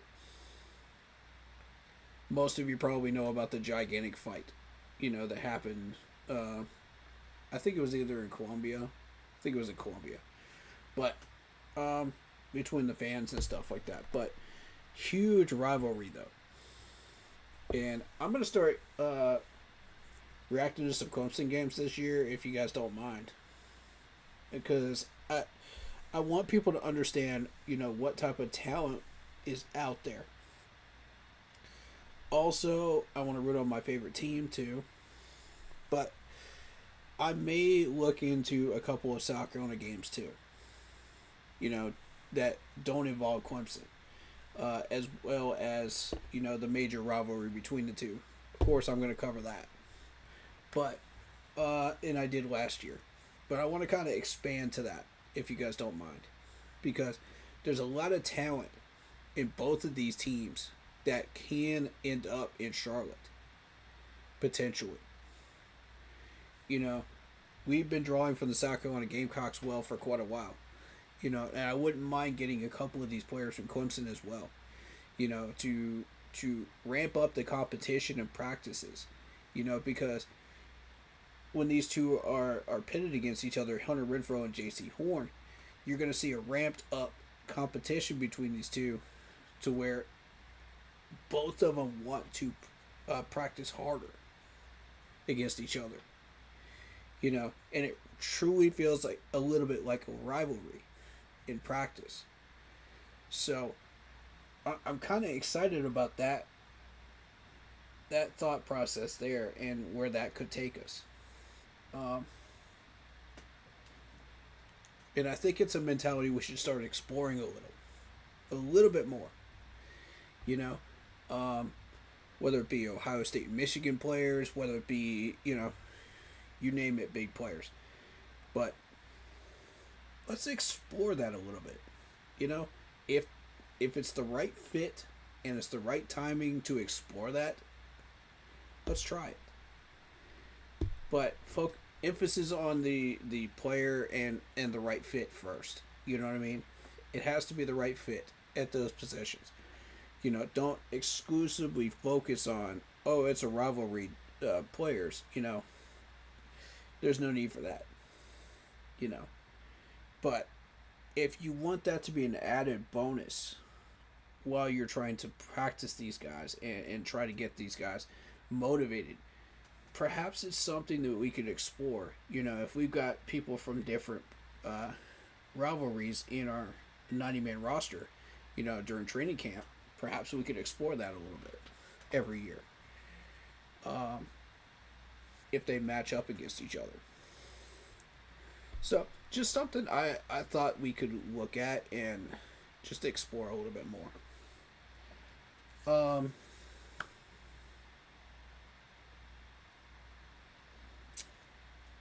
Thoughts on the meeting room with Dave Canales and the coaches. They say that they're going well. Everything's going smoothly. I'm happy to hear that.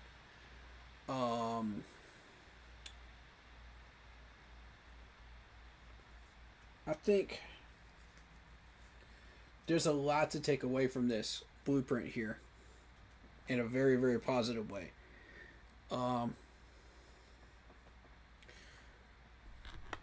Was there anything besides the stuff about Ajaro that we need to cover?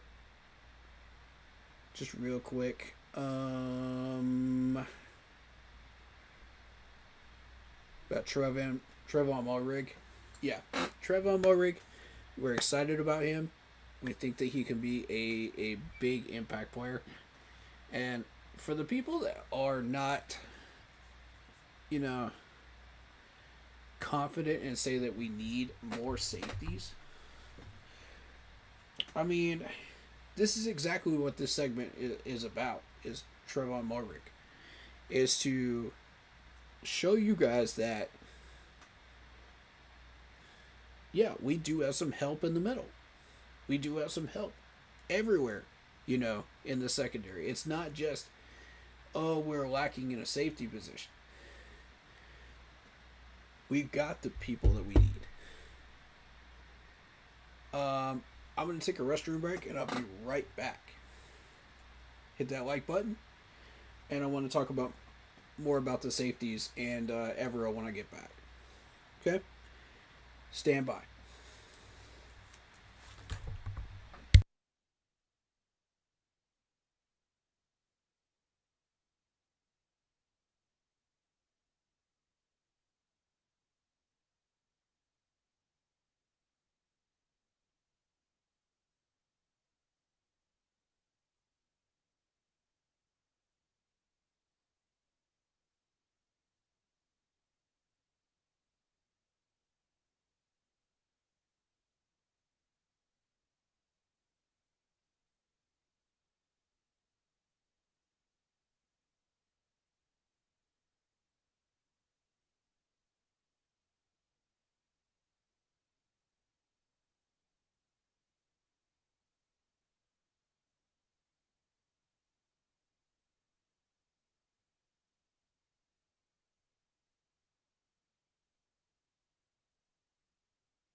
All right, so let's kind of talk about the safeties a little bit more.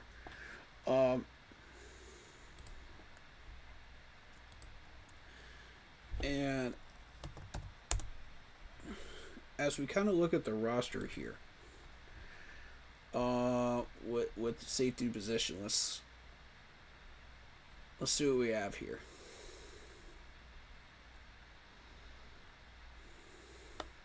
So we have Isaac Gifford from Nebraska, the rookie. Jack Henderson from Minnesota. I feel like both of those are going to be training camp cuts, possibly. You got Trevon Mulrig. You got Lathan Ransom. Damani Richardson. Damani Richardson's been here for a hot minute now. Nick Scott, we'll get back to in a minute. Tavion Thomas from Arkansas State, that's a rookie. I feel like he's not gonna stick. He may end up on practice squad. But let's talk about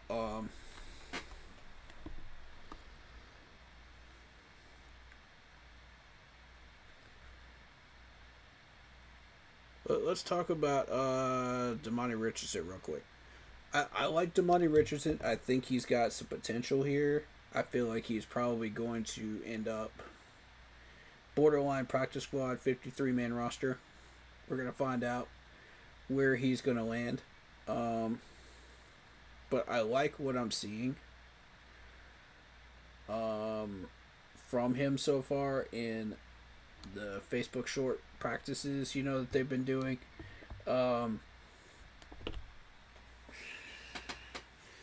I saved a few of those and I sent those to the team chat. So if I can find a way to review those on stream, I'll try to do that. And I'll make sure to talk about some stuff in between so we don't hit copyright, you know what I mean?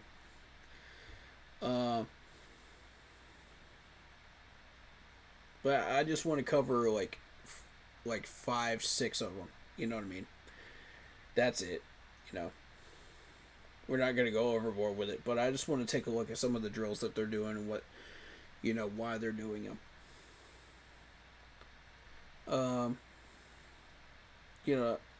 Evaluating the player will come next, during training camp, so I'm not going to really focus on that during these practice shorts. So, let's, Nick Scott. Nick Scott is a special teamer. I want people to be very, very clear on what his role is. He is a special teamer, but he has been put into certain defensive positions, situations because of emergency backup situation with injuries.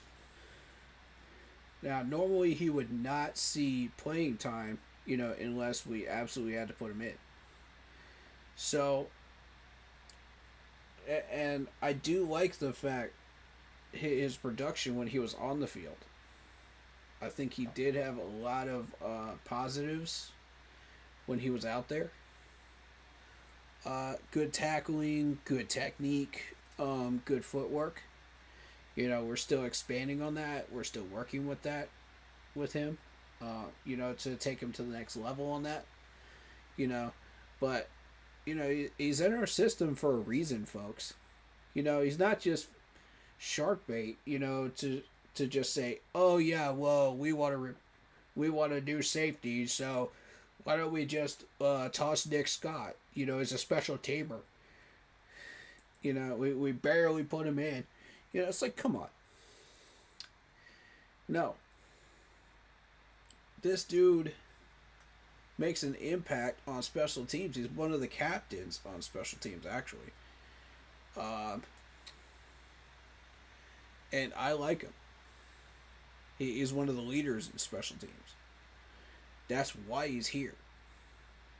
If we didn't have special teams, then why is he here? Fair point, But special teams is an emphasis, that we have to focus on too. So, yes, he does have a place here. So if you're looking to upgrade at safety, then your replacement would be we're replacing Isaac Gifford, in my opinion. Jack Henderson and Travion Thomas. Because the rest of these guys, have earned a spot on here. And Jack Henderson too. So, I think I mentioned him. Damari, I want Damari here. Mr. Richardson, I want you here. I want him developing. I want Lathan Ransom developing as a rookie. We drafted him for a reason. So for the people that want us to get a safety, do you have zero faith in what we picked up in this offseason? Is that, that's my question for you guys. Do you not have faith in what we picked up? Because, Trevor Modric, that's exactly where they put that clip in there about Trayvon. He's a beast, dude. And guess what? He's from TCU.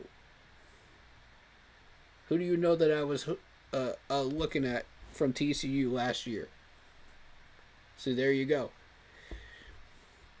They don't all have to come from Ohio State and Michigan and Alabama and all these major colleges. Sometimes you'll see a guy from TCU making a major impact. And that's what's important about that. So I think we got a major signing with Trayvon Murray. I'm happy with it. I think he's going to make an impact, major impact. And I'm really, really happy with our draft pick of Lathan Ransom. Very pleased with that, as a matter of fact. But my question to these people, again, is do you not have faith in these two pickups right here? You know what I'm saying? Like, are these guys chopped liver in this offseason? Like, who are you looking to replace if you're trying to add somebody on the secondary at safety position? Because you have to cut somebody in order to get somebody. You see my point? Do y'all see my point on this? Like, I don't understand the mindset here. Now, let's move to corner position, because I'm going to show you guys who we have at corner. And I'm going to show you guys why I'm saying the things that I'm saying right now. We have Shamar Bartholomew. We have Dertavius Broughton. We have MJ. We have a Caleb Evans. We have J.C. Horn. We have Mike Jack. We have Michael Reed. We have Charles Smith-Wade. We have Corey Thornton. So, here's the question. Who is going to step up into that third spot? We know we got J.C. Horn as number 1. We know we got Mike Jack as number 2. There's no question about that. No question about that whatsoever. These guys are going to be here for a little bit.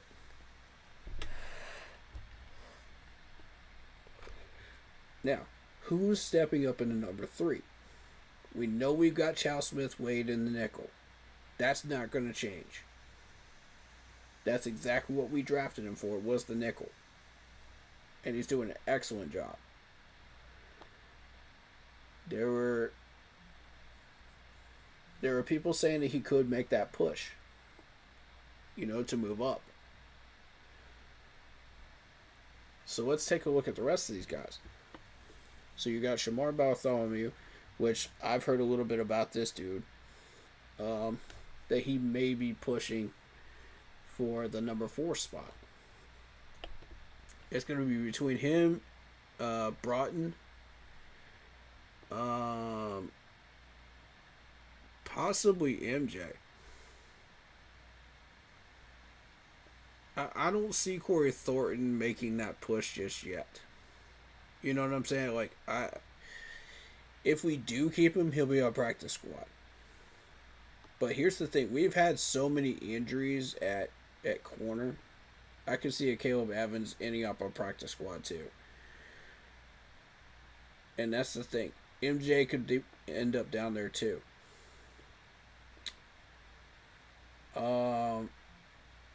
Travius, I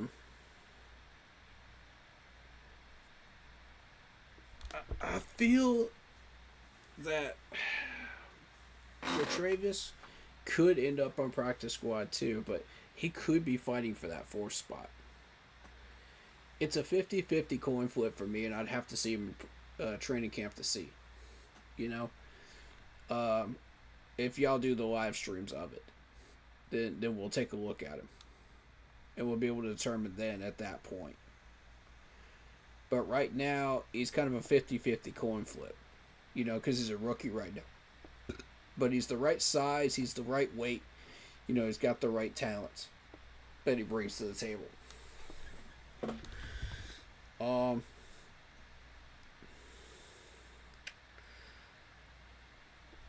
But notice something about this. These guys are all young. All of them. All of them. Look at this. How do you have not available as far as how old he is? That's weird.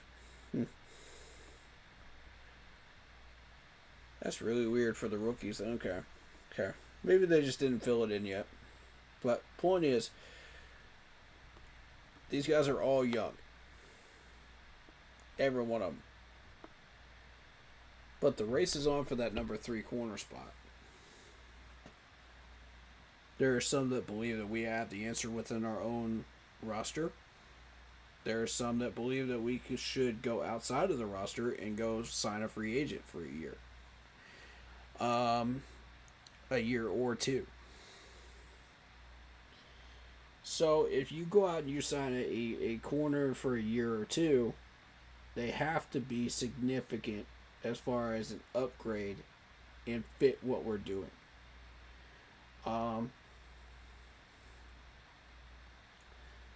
Which leads to the question of what are we doing on defense? And that ties into Evero Jaro.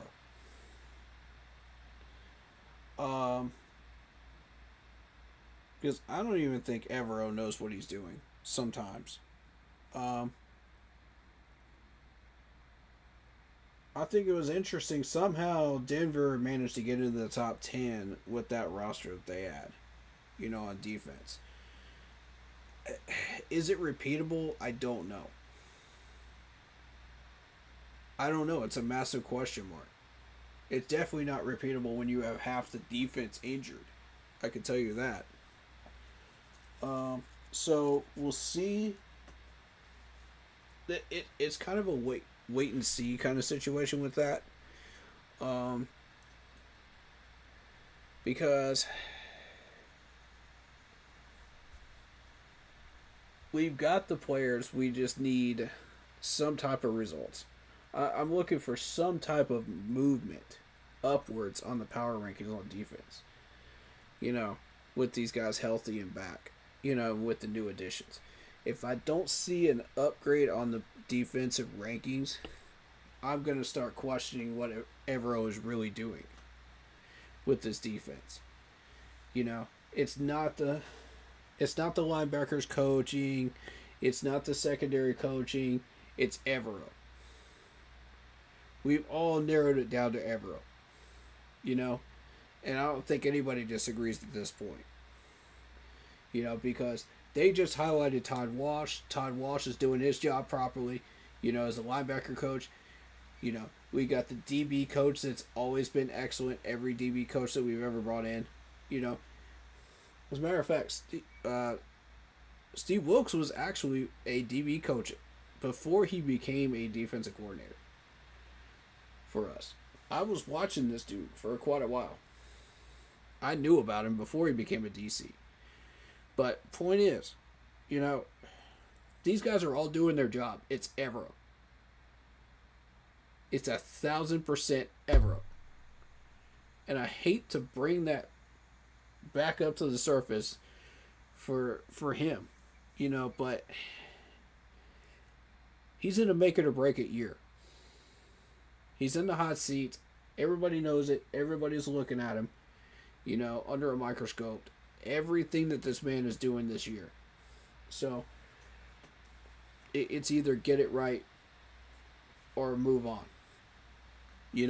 Find a new defense to cover. To do something with. Because we know he's not going to become a head coach. We know he's not head coaching material. But, exactly what David said. Hopefully Evero gets things right this year. Hopefully he rights the ship and gets things going. I would love nothing more than to see him succeed. You know what I mean? I hate seeing coaches fired, players cut, for not getting the job done, but at the end of the day, it's a business. You know what I mean? And that's exactly it. David say, he did great in Denver, and nobody understands what was going on right now. You can use a few crutches, you can use the injuries, you can use a few of the offensive schemes that were thrown at us and players that were thrown at us, last year as crutches, Evero. But this year, those crutches are getting real thin. Okay? That ice is getting real thin, buddy. You know, because we got you what you needed. We got you some run stopping. We got you some coverage players. You know, we got you what you needed. Okay, so now what are you going to do with it? You got everybody healthy. What are you going to do with it? That's really the main question that everybody's got on their mind. So, when you take a look at this corner crew here, again, I'm going to say I think Shamar Bartholomew is going to make a push for that number 3 spot. I think that's going to happen. I think Caleb Evans and Bartholomew are going to be battling. So, when I see that happen, don't be surprised. Don't be surprised when you see that happen. You know, and remember who called it out first. Because I've been watching these two, man. I've been hearing a lot of good things about Shamar. And Caleb Evans is following up, man. He's doing what he's supposed to be doing. You know, to battle for that third spot. So, I think it's going to get real interesting. It's going to get real interesting very quickly. You know, because we're not moving Chow out of the nickel's position, obviously. Chow's staying there.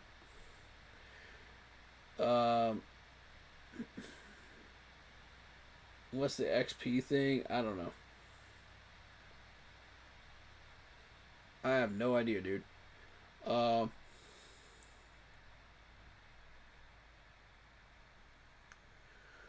But notice that every one of these guys is young, though. I'm going to reiterate that. Every one of these corners is young. And that's exactly what Dan and Dave are trying to push for, is a young team. You know, we've got a few veterans, you know, that are leading the charge, like Alshon Robinson, you know, J.C. Horn that's been here for a while. But you got young bucks, man. You got young bucks. And that's what matters. And I love that they put the Leave Our Mark thing on the top of the website here. That's cool.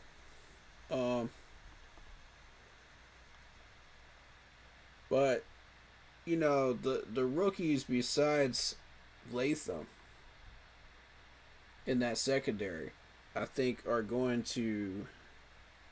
really going to have to fight for a position. And that's a good thing. Because we made our defense to that mentality. To where you have to earn your spot.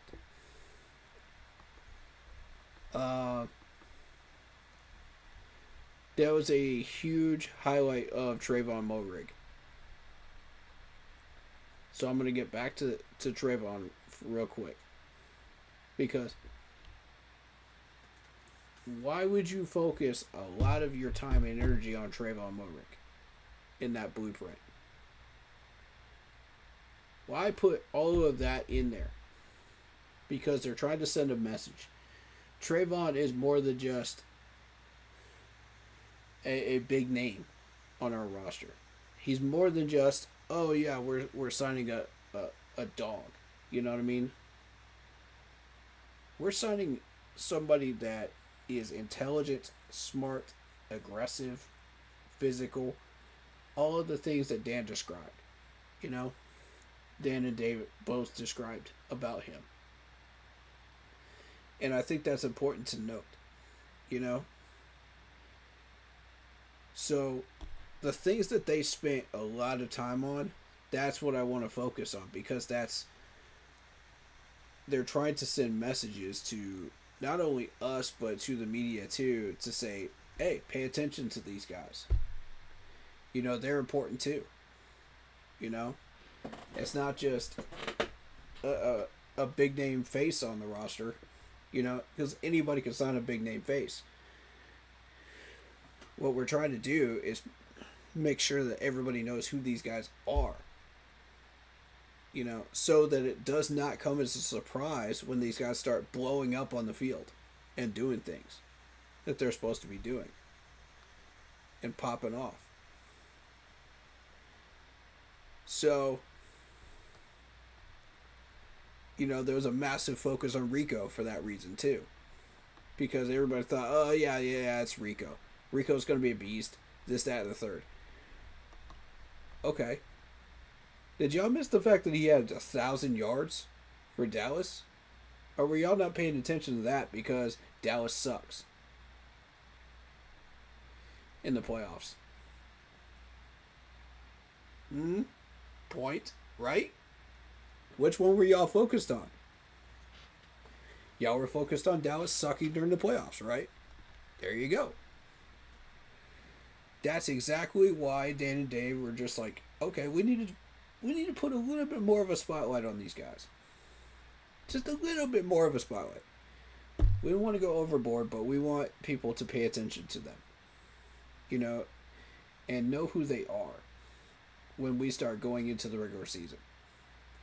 So that it does not come as a shock when Rico starts balling out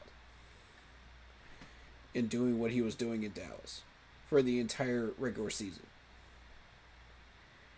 You see what I'm saying? Like, this is why all of this time was spent on these guys. Not Chuba Hubbard, not Tedero McMillan. They already had their time, in these videos and these pressers that they did. That's not the focus right now. The focus is on what guys they want us to pay attention to.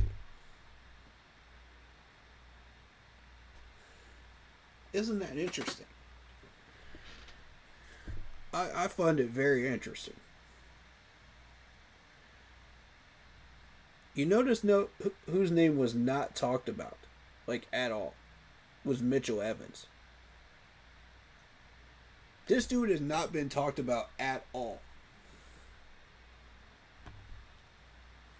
And my whole thing is like, this dude is going to be a solid number 3 tight end.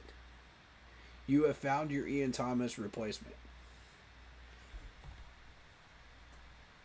And I call attention to that because nobody else has. He is our best kept secret on the tight end depth chart. Because nobody's paying attention to the talent this dude actually has. And when he's developed properly, this tight end room will pop off. I'm telling you right now. Y'all may not see it yet, but it will.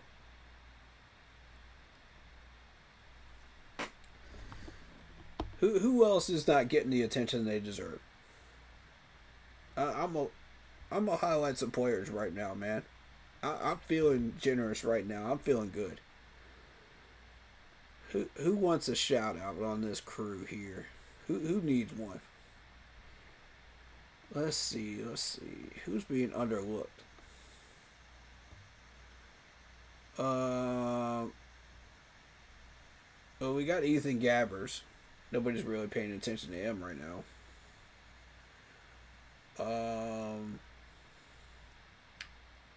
Let's see.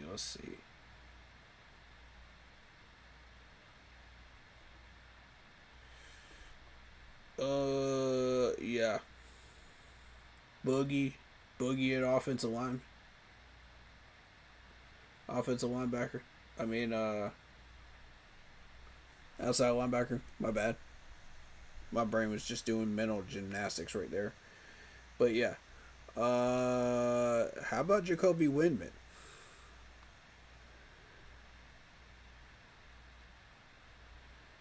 And I think a lot of people forgot about Trevon Wallace after that injury. I think a lot of people they didn't talk about him as much. He kind of dropped off the radar. Did y'all notice that? Maybe it was just me, but the management didn't talk about him. And only 2 or 3 streamers that I know of actually talked about him, besides me. And I want people to remember who this guy is on our fan base. Don't forget about him. The dude is a run-stopping maniac. When he was on the field before he got injured, he reminded me a lot of AJ Klein. And that's a big comparison. That's big shoes to fill. Because if you consider AJ Klein was a beast at covering the edges. That dude was a edge stopping machine. And he learned it from Luke. So, my whole thing is, if we give Trevin Wallace the proper coaching and we allow Luke Kuechly to help him out, you know, as far as like training drills, you know, stuff to make him faster, smarter, you know, more aware of what's going on, this dude could really develop into a problem for offenses. I'm saying it now.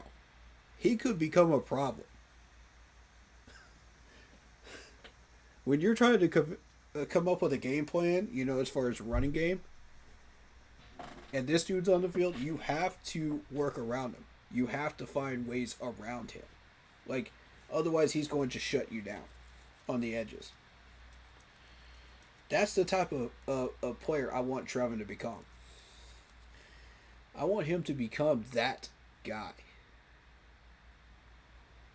That X factor that you don't count on when you're making game plans. If you're an offensive coordinator, you know, say you're the Cardinals offensive coordinator. You know your team is trash and they're struggling, but you still have a run game. I want Trevin Wallace to be like, yo, dog, don't forget about me.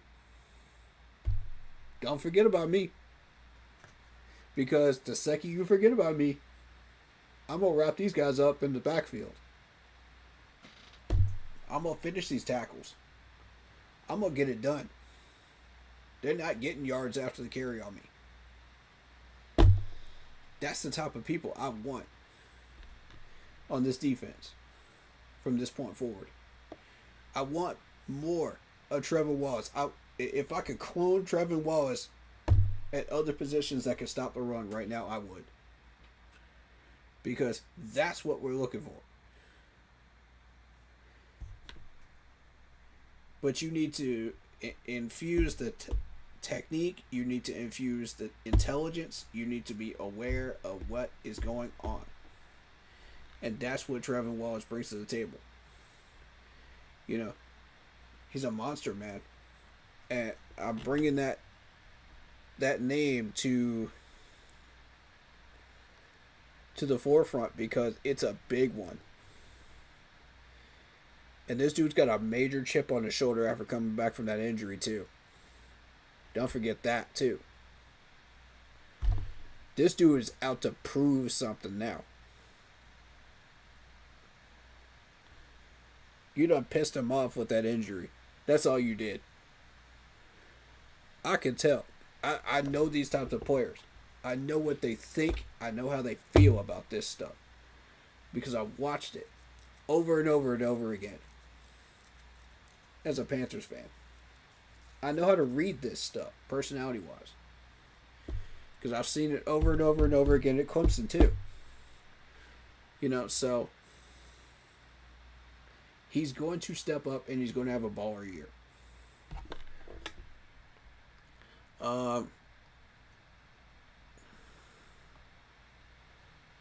Let me see. Who else do I want to highlight right now?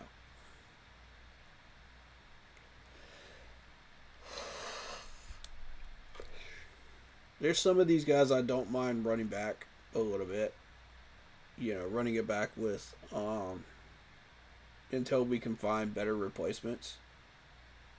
Or upgrades. Not replacements, but upgrades. Shy Total's one of those players. I think Shy Total's got a lot of talent, but he's mid. You know, above average mid right now. And I'd like to see him take that next step up. And I haven't seen it yet. If he doesn't do it this year, I don't know that he'll be able to do it in Carolina. You know, and that's my concern. I do like the guy. I really like him, but I need to see more. You know what I mean? So this is a challenge to you, Shy. Step it up, man. Let's get up to the next level. Let's push harder, man. Let's break that glass ceiling, buddy. You know, I see something in you, but, you know, you got to keep going.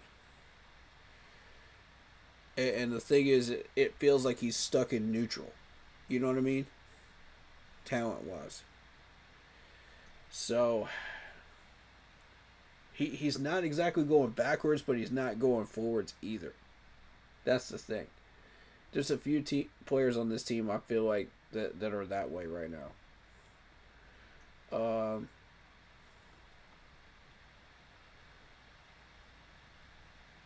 Let's see.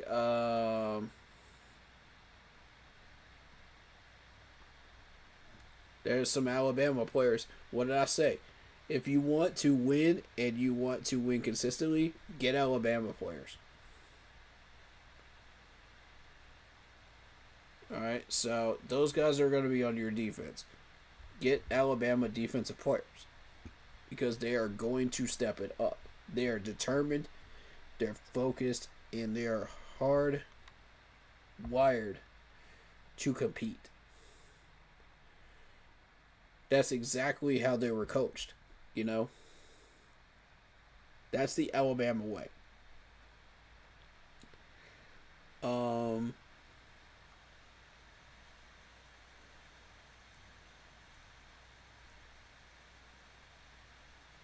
I don't think Cade Mays gets enough attention, to be honest.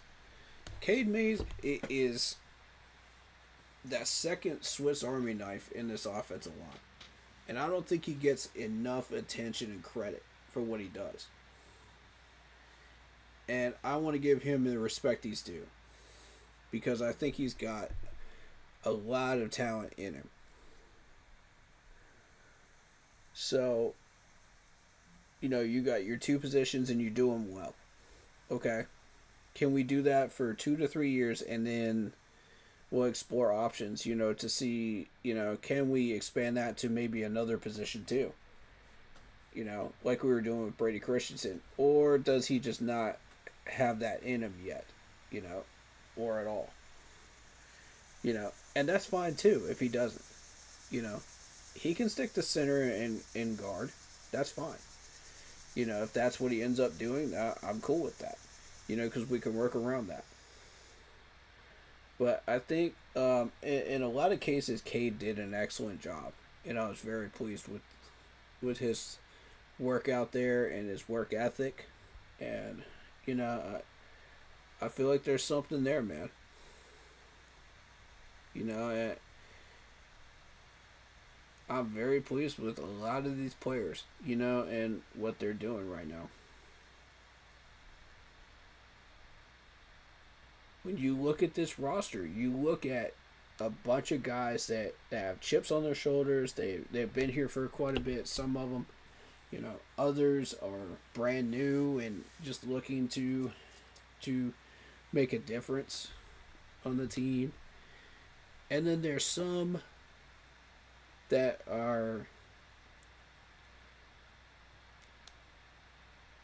just ready to absolutely explode on the field and do what they do.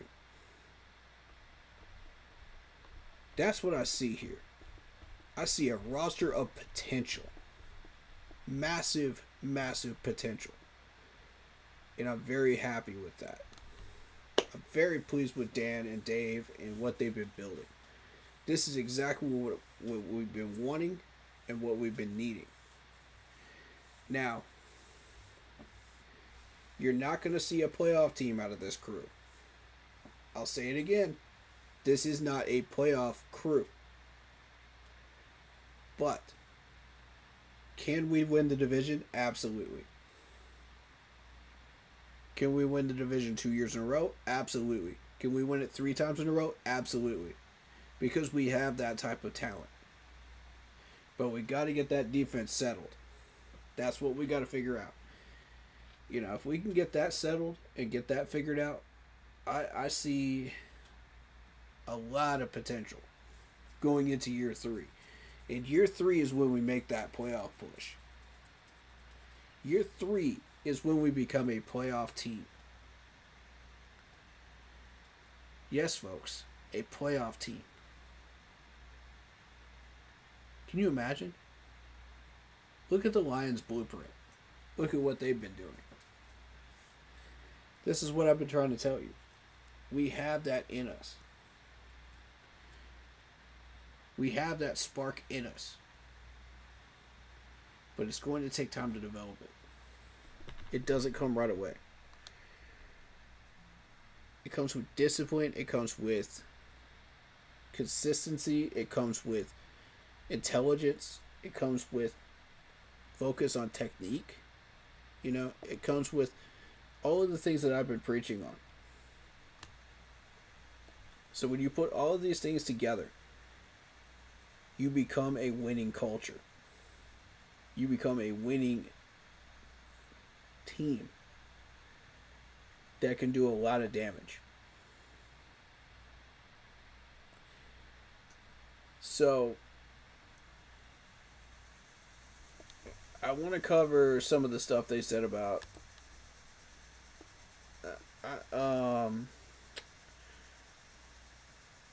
I want to cover this Ajaro stuff. Let me cover Ajaro. I've covered everything else, and I wanted to end this on a positive note, you know, after we deal with the Ajaro stuff. So let's talk about Ajaro.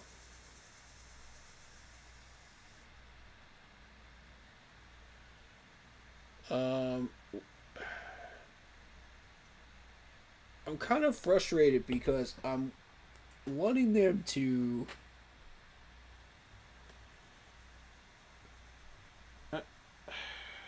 how can I put this in a better light?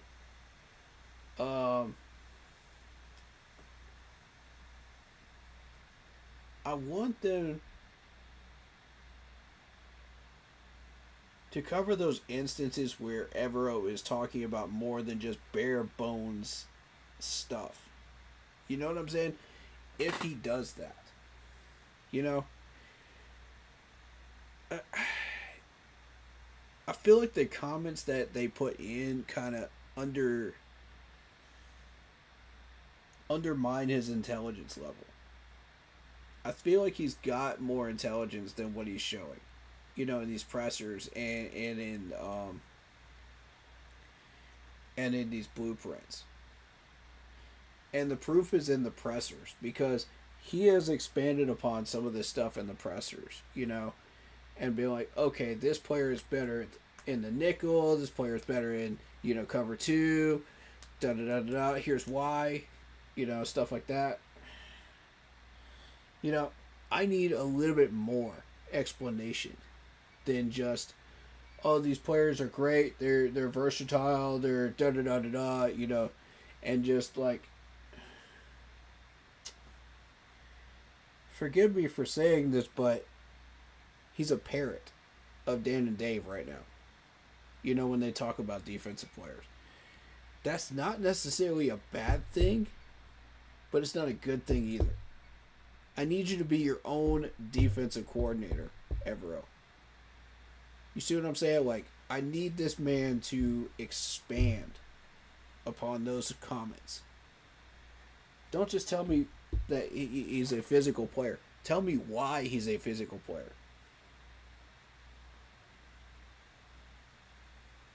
You know, if you tell me he's effective on defense, tell me why he's effective on defense, Evero.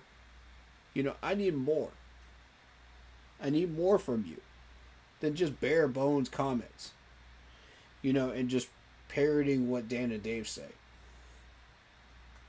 Because that's all I heard. You know, you watch this back and you tell me the same. You tell me you're not seeing this. Because all I'm hearing is, oh, it's just, it sounds like a broken record, bro. It sounds like exactly what Dan and Dave just said. Word for word. Just rearranged, to make sure that people give you credit for that specific line. Think about it like this. When people were cheating off your homework back in school, you guys remember those people that just would like cheat off of other people's papers? And then they would put it in their own words and get an A for it. That's what I feel like this dude is doing right now. with his comments and pressers and stuff like that. And I'm just like, bro, like, show a little more effort, man. That's all I'm asking. A little more effort could go a long way to helping us to understand who you are as a defensive coach. I need you to blossom, bro. This is your year. I need you to blossom. To open that up. Become the defensive coordinator that you want to be. Don't just sit there and parrot everybody else and don't be a sheep. Be a shepherd. You know what I'm saying? Be a shepherd. Because that's what this defensive unit is looking for you to be. It's looking for you to be a shepherd. Guide them towards success. So that's what I'm not seeing from Evero. And I'm kind of disappointed with that. And that's something that Steve Wilkes did well. And not every defensive coach is going to be an expert at this, and I'm not asking him to be. What I'm asking him to be is just be your own defensive coordinator. You know what I'm saying? Be you. Don't copy off everybody else's papers. Don't be a mimicker, Don't be a mime. Be you. Be the best version of yourself, Evero. That's my advice for you. Because I'm trying to push you towards success, my man. I don't want to see you pushed out the door. I want to see you pushed towards success. Because we've seen you have success before. And I want us to find a way to reach that again. I've seen you do it in Denver with a top 10 ranked defense. That's what I'm talking about. That's what I want to see in Carolina out of you. What did you do during that time that made that a top 10 defense? What were the coaching strategies you used, specifically you, that made that happen? Because I venture to say most of it was probably not on the players. You did something that worked. What was it? You unlocked this. You unlocked the code, brother. What'd you do? If you could find a way to replicate that and blossom as a defensive coordinator, if you can find a way to put that knowledge into your game with this crew of people that we just picked up, you won't be on a hot seat anymore. And within 2 years from now, you'll be what everybody's talking about. Because we have been a historically defensive franchise for many, many years. And we're looking to not see that change at all. We're looking to get right back to that. Because that's our DNA. That's who we are. That's our identity. That's been our identity. I mean, you look back at Julius Peppers, Luke Kuechly, Thomas Davis, you name it on this defense, they've been a unit. Every year. Up until Matt Rule and Frank Wright ruined it. And we can do that again. But it has to come from you, Evero. It has to, bro. Nobody's going to do this for you.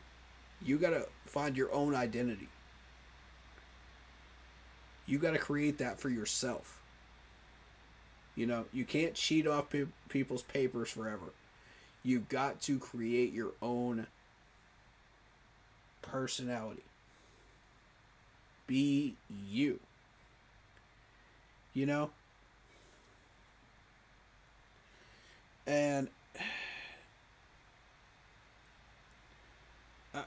I say that in the instance of like teenagers trying to figure out who they are, you know, as people. You know? And it's a good reference because when you look at teenagers and they have no idea who they are, you know, they have no idea what they want to do, what, you know, they have no clue. You know, they're trying to figure it out little by little, you know, and it's baby steps. But for you, Evero, like, we don't have time for that. You got to step it up, brother. My brother. My brother. Step it up. There's a whole world of success waiting for you. All you have to do is open it. Open that door and create it for yourself. Crack open that book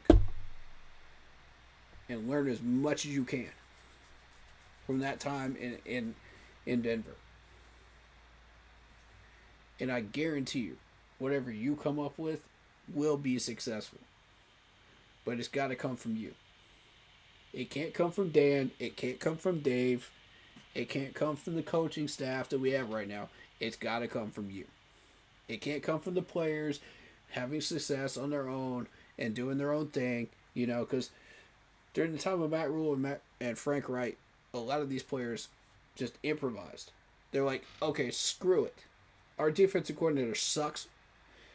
You know, our scheme sucks. We're just going to do whatever we think is right.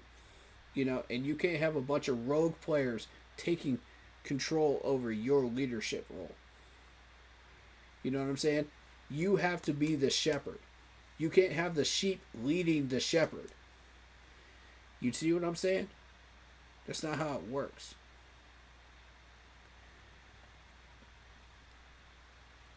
You ever hear that phrase, too many cooks in the kitchen? That's exactly what happened during those 2 years. You can't have too many cooks in the kitchen, man. You got to have a chef directing those cooks. I want you to be that chef, brother. Be that chef.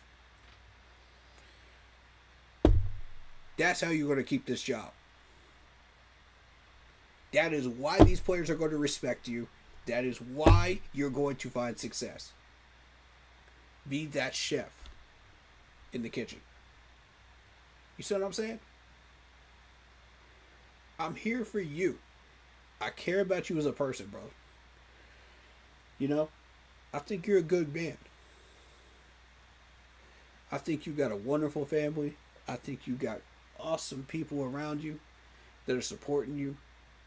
And I want to encourage you to become your own chef. You know what I'm saying? And that's for the rookies too. That's for the rookies too that are coming in. Be your own chef. Be your own version of who you are when you come into the league. Become your own player. What do you want your identity to be? What do you want people to see when they watch you play? You know? Do you just want to be an average Joe? Fit in, take your paycheck, and go? Or do you want to stand out? Do you want to push forward? Do you want to help your team win? Do you want to help your team get a championship? You know? And that's the energy that we need right there. And that's got to come from you. That's got to come from every single rookie on this franchise team. Because if it don't come from you, it's got to come from a veteran. And the veterans have already established themselves. That's why they've been here for as long as they are. Become the next veteran. That's my advice for the rookies. Now, Dan and Dave, excellent, excellent job. I am very, very happy with what you're doing in Carolina right now. Keep the train moving. You're going to be very tempted to deviate this year. You're going to be very tempted. Once you don't get the results you're looking for, and if you're expecting what Chuba is, a Super Bowl run, and you fall short, and you just barely make the playoffs, you take the division instead, don't panic. You know how many times I've seen coaches panic once they get into these situations, and then everything falls apart? Don't panic. Stay the course. The pivotal moment where we could have derailed ourselves was this offseason, and we didn't. Think about that. I want y'all to think about that real quick, because we had every chance to derail ourselves, and we didn't do it, and start over from scratch. What did Dan and Dave do? They doubled down. They said, this is going to be it. This is going to be what we're doing. Period. Did I stutter? No, I did not. This is what we're doing. Haters going to hate. Let them hate. Let them talk their trash. But once we start putting W's on the board, they ain't going to be talking no more.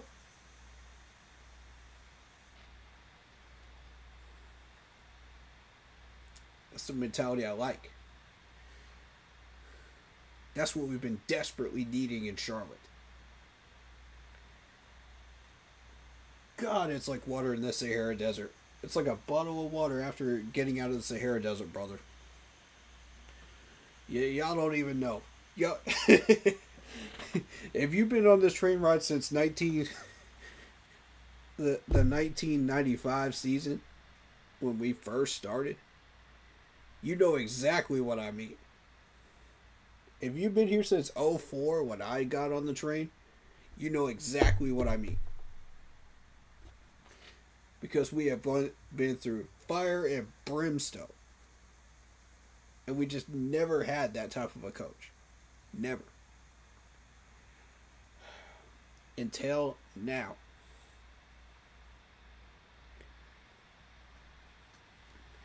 And I know I'm going to piss off some of the South Carolina Gamecocks people, but this is exactly the mentality that Dabo brought to the Clemson. And look where he is now. Look how many trophies are sitting in that man's case right now. You think I'm bluffing? Go ask him.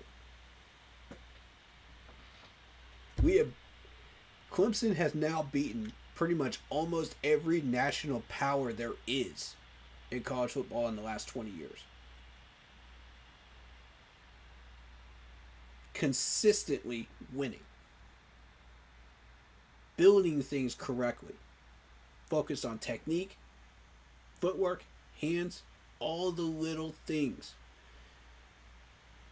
Mentality.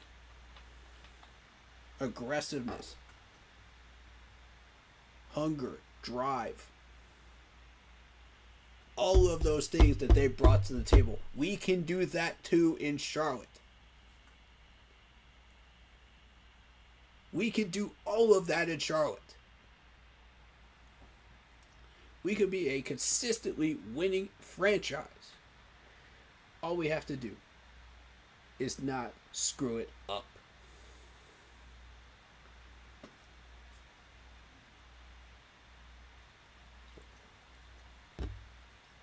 So every day,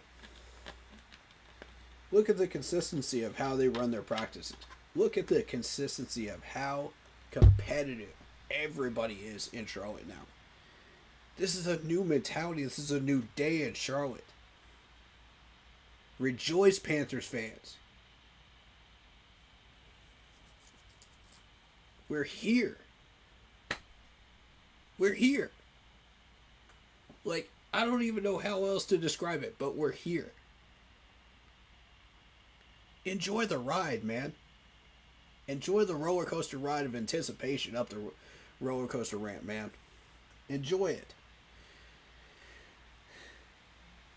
Because I'm telling you, it only happens a few times, man, in a franchise's history. Enjoy it.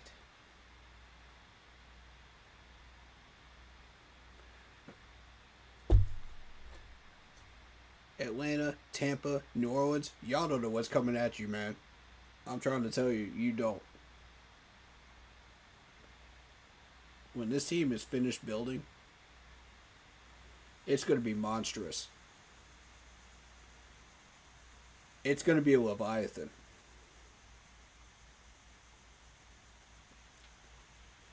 And there's very few things that could slow it down or stop it once it gets to that point. Yeah, you're going to have a down year. You're going to have, a reconstruction, reloading year. That happens to every major dynasty. Look at New England. Look at Kansas City. Look at the, come on. Come on, man. Y'all know what I'm talking about.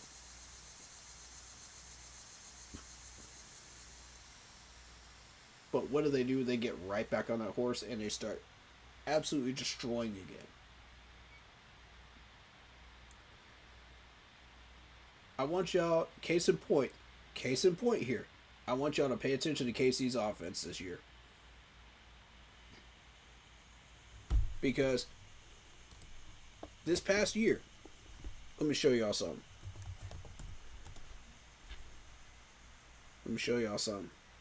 Hold up. Stay right there. Stay right there.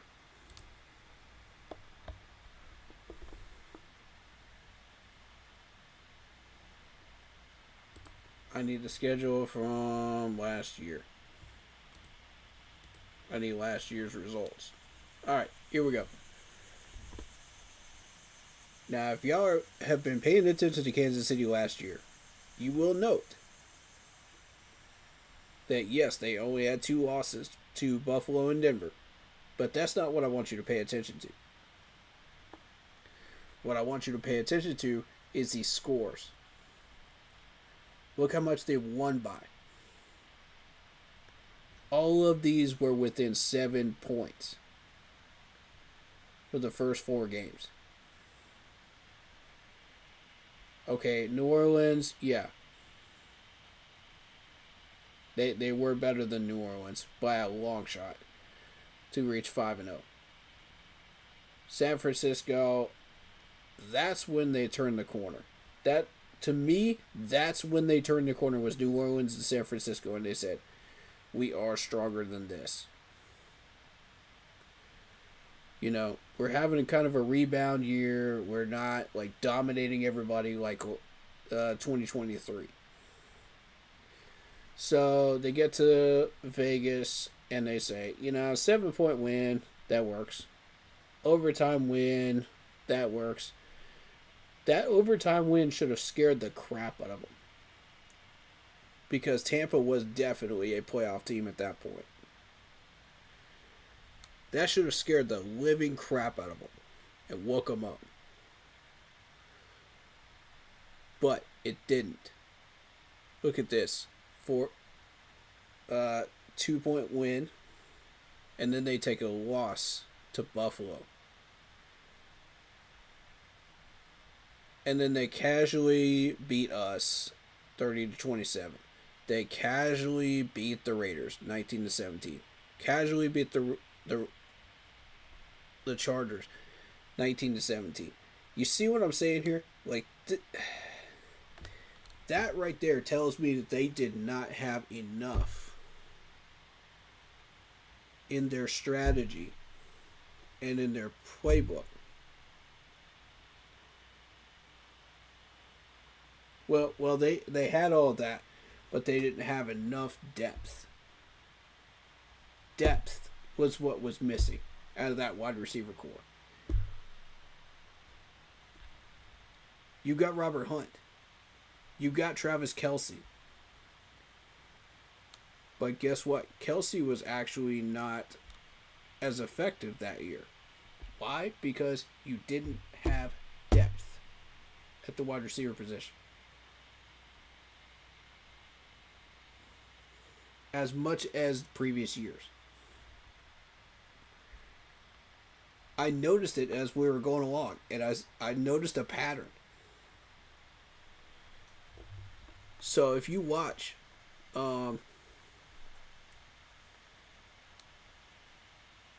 let's take this Chargers game for example. Notice that there was a goose egg in the first quarter. That's been a pattern all year long last year for Kansas City. Why? Because they didn't have that extra depth. They casually got by. And they turned it on, got 7 points in the fourth quarter. Cool. But... And yes, they did have some help from the refs. A lot of help, actually. But point is,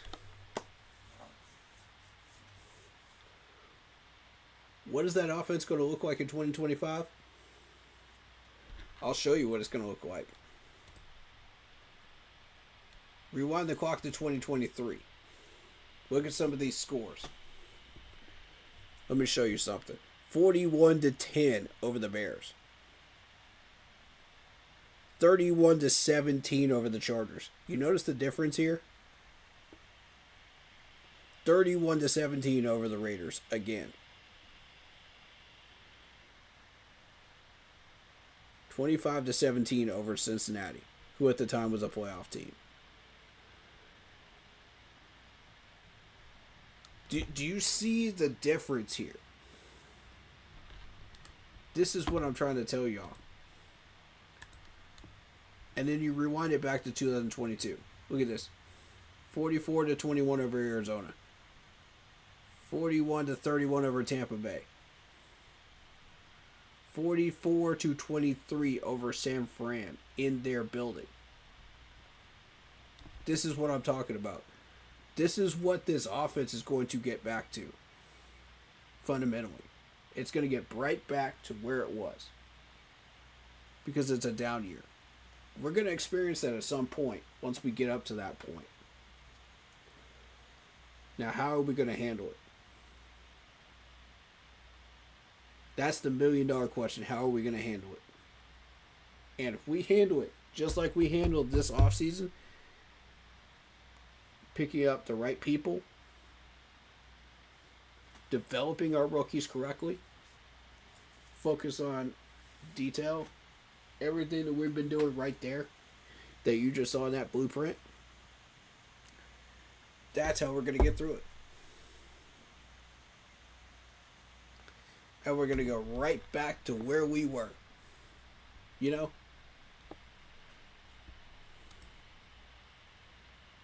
I don't think we're going to have the type of firepower that we had in 15. But we're going to come close. By the time this offense is finished. Of course, KC has Kelsey, you know what I mean? We had Greg Olsen. So, I mean...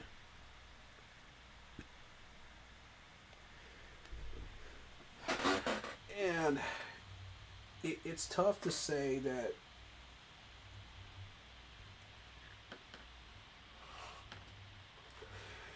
we're going to find our way back to that with that type of tight end. You've got to have all the pieces together. That's the trick. When you got wide receivers that can get open and get open consistently, catch the ball in traffic, make it a nightmare, a logistical nightmare for secondaries, just by running their routes correctly and doing what they're supposed to be doing, according to the game plan. That can open up a lot of tight end passes over the middle, along the sidelines, stuff where these defenders have to focus on the wide receivers, and shut those wide receiver routes down. That's why 2015, Greg Olsen had so many wide open passes come to him. And I mean wide open. Nobody was covering him for a country mile in a few of those cases. And I was like, shoot. I would love to have that back.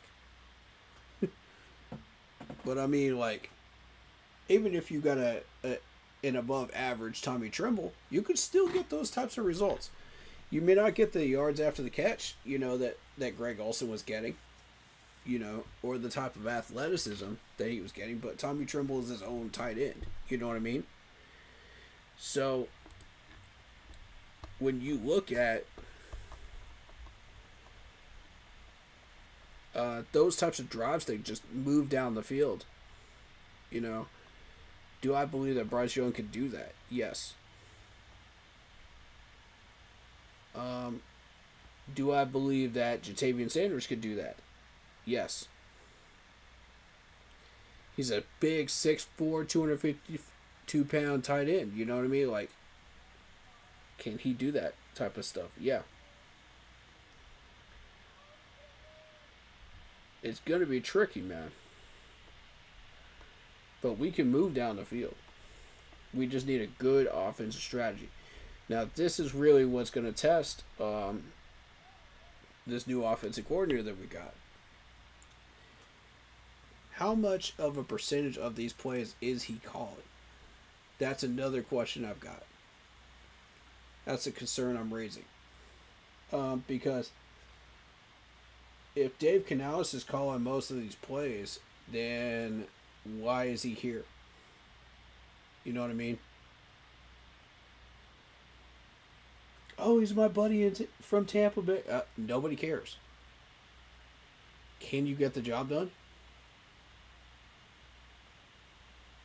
Are you on the same page with Dave? That's what matters. Oh, but he was my best friend since college. No.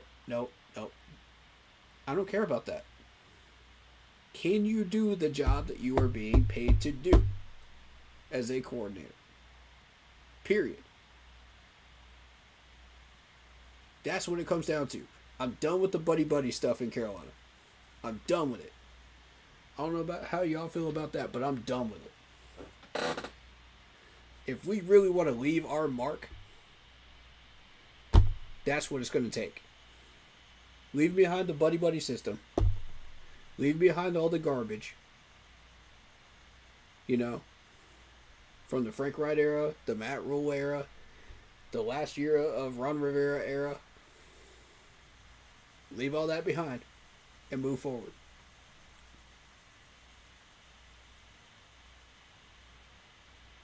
Are you honed in or are you not? As an offensive coordinator. And we're going to find out a lot more about this dude real quick this year. And if I mostly see Dave Canales calling these plays, I'm going to assume Dave Canales' playbook. Period. If I see the offensive coordinator calling most of these plays, I'm going to assume, okay, this offensive coordinator is doing his job.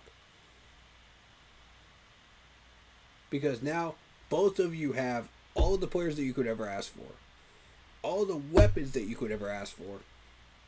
It's still not 100% complete, obviously, on offense. Because you still got some toying around to do with the wide receivers. And the tight ends are not 100% either. And neither is our depth on the offensive line. Which is fine. We can deal with all of that as we go along. I don't want to force anything. It needs to happen naturally. In training camp, in a preseason. It needs to happen naturally. So if these guys are going to blossom into their best possible player that they are, they're going to do it during those times. And once we get the best possible players out there doing their thing, then we're going to find out whose playbook it is, and we're going to go from there.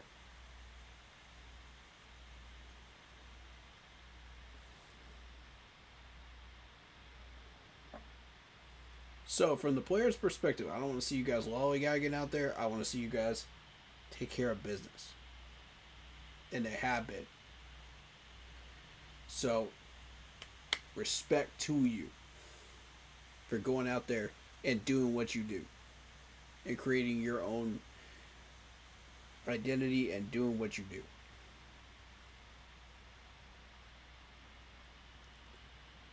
Coker's a perfect example of what I'm talking about.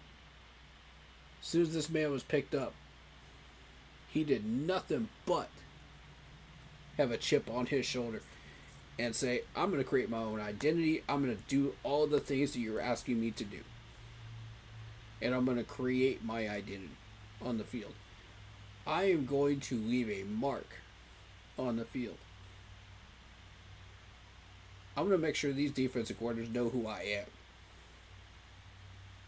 So when I go out to catch a pass, I want these defensive coordinators to say, oh, shoot, that's Coker. We got to cover him up. We got to put an extra guy over there. You know? That's the very definition of what I mean when I'm talking to the rookies when I say that. You know what I mean? Create your own identity.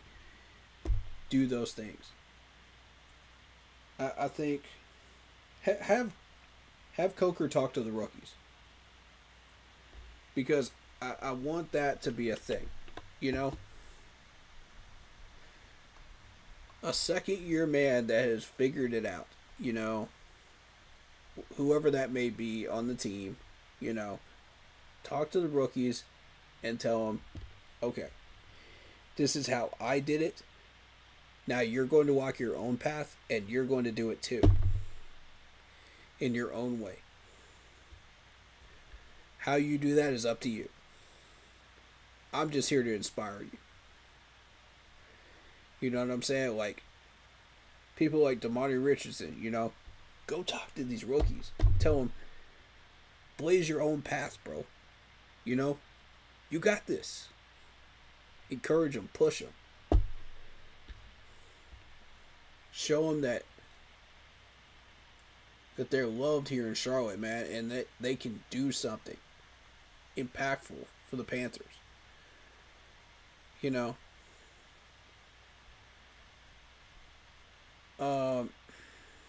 Sanders, same thing. You know, Jatavian Sanders, it's your turn. You know, to come out there, make an impact. You didn't really have a rookie year, so now it is your time to make an impact. It is your time to create your own identity. So in a way, players like that, you know, that were out for an entire year, now have an opportunity to say, okay, this is now my rookie year. Now I'm going to make an impact. Now I'm going to create that legacy for myself. Now I'm going to make all of these defensive coordinators wish they had not ignored me, you know, and written me off.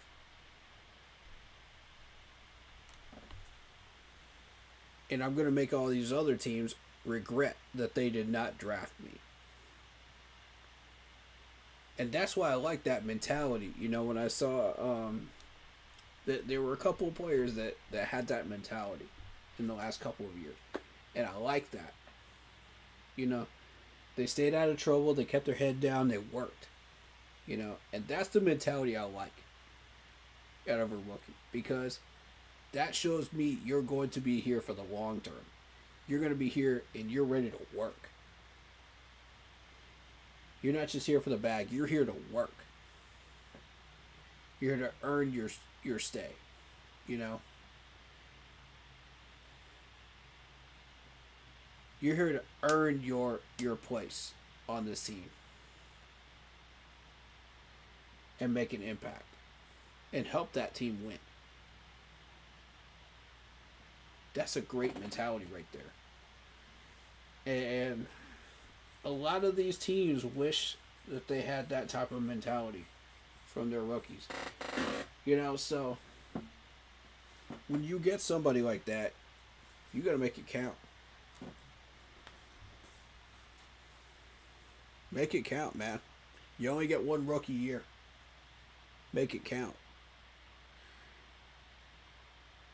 So, I shift this back to Ajaro, because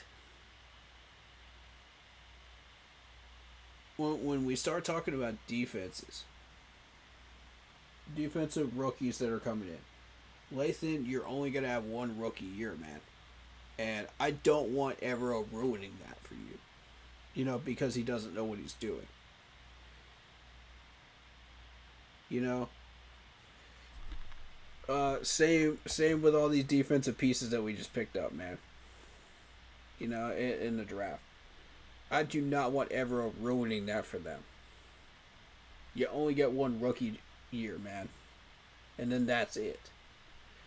After that point, you are expected to play at a pro level. You know what I mean? So, for people like Princely, you know, like, and Tarquin, you know,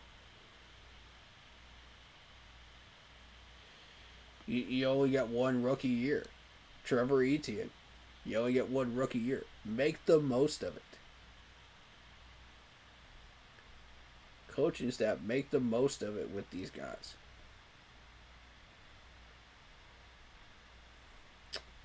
Develop them right. Because if you don't, what are you doing? Why did you draft said player? You know what I'm saying? Like, why did you waste a draft pick on said player? A top graded draft pick. So,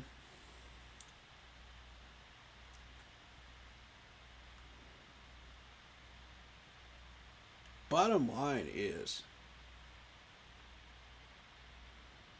make it count.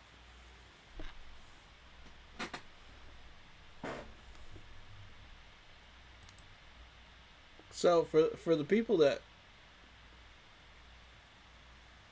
care about Ajaro, you know, I want to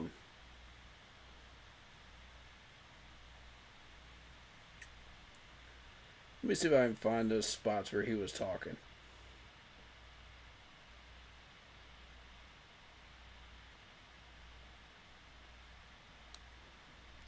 I want to find a kind of an example of what I'm talking about. His bare bones conversations. You know what I'm saying? Like,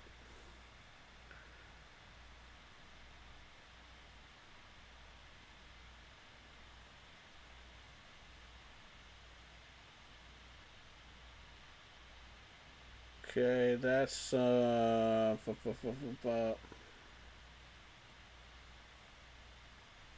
is that where they had him talk? Hold up.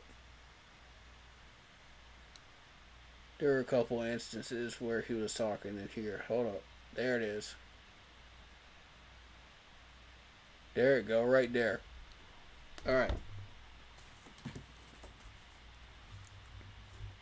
Now, I want y'all to listen to this man.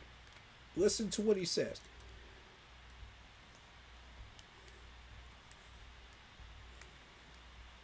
Let's hear what he has to say. Because... and y'all are going to understand what I'm talking about when you hear this. Okay? Let's go. Brass going to go. There's a world that we live in where not every wish can happen, right? It's like we're not going to get like all pros at every position, but I think they've been really great about communicating like where we are from a roster standpoint, where we are from a resource standpoint to acquire new players. Why though? Why are we so successful? Why are we so successful? Why are we doing it? Let me run that back. Let me run that back real quick.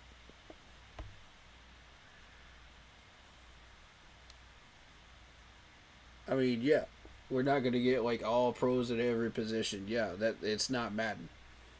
So everybody that thinks that's going to happen. You know, we're going to sign whoever the heck we want. You know, we're going to treat it like it's New Orleans, you know, where everybody's got tons of monopoly money from somewhere, you know, some type of money tree in their backyard or something, you know, and somehow they get out of the negative when they do it. I'm telling you that GM in New Orleans is a magician. But my whole thing is, like, you can't just sign whoever you want and be like, yeah, you know, and not expect that to have consequences down the line. You got to pay these players. So, yeah. For everybody that's like, oh, yeah, sign this random big-name player, you know, for how much? That's my next response. For how much? And if you can't answer that question with a reasonable amount, don't talk to me about signing a big name player. Period. Don't do it. I don't care if we got a need at that position or not. How much? Because if we ain't got a budget for it, it ain't happening, brother. Period. Point blank, period. I think they've been.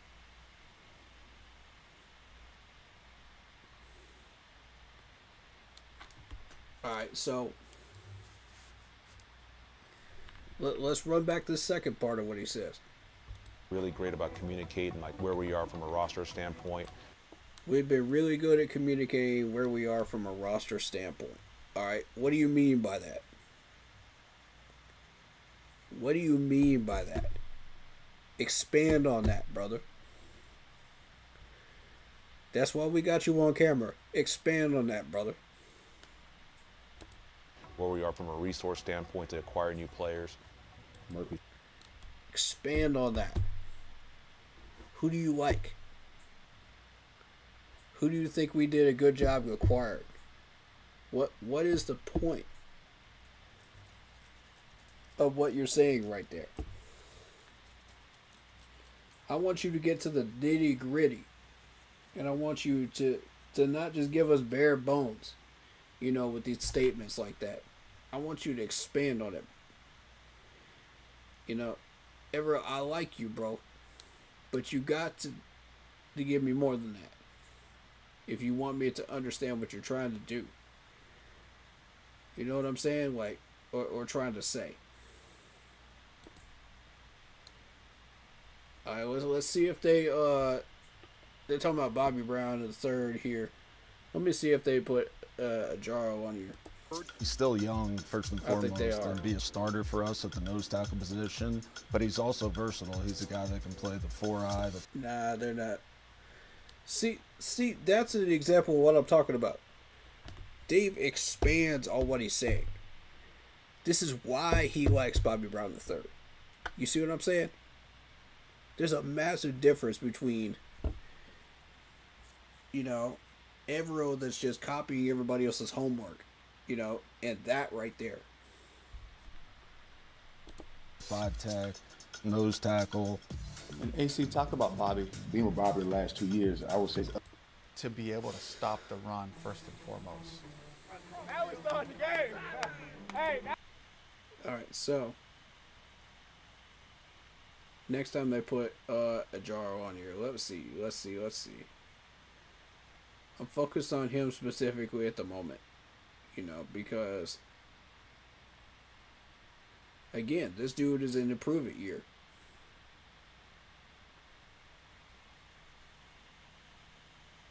You know, Evero, I need you to lay everything on the table. I need you to get it done. We all do, bro.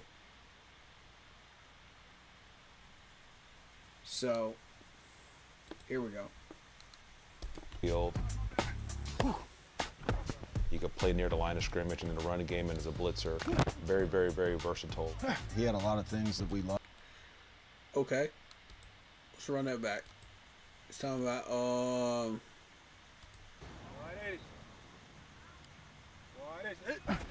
There you go. Players like Trevon Merritt can bring. Okay, so they're talking about Trevon Merritt. This is what I mean right here. Let's go. New elements to our defense and kind of breathe life into the possibilities of what we can do. Because this guy, first of all, he's very, very intelligent. Down left. Okay.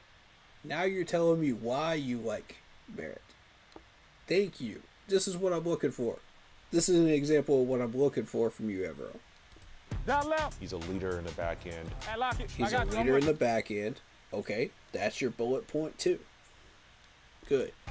He's explosive. One-on-one blocks. But you got to give me more than that. He wins those. He can play in the deep part of the field.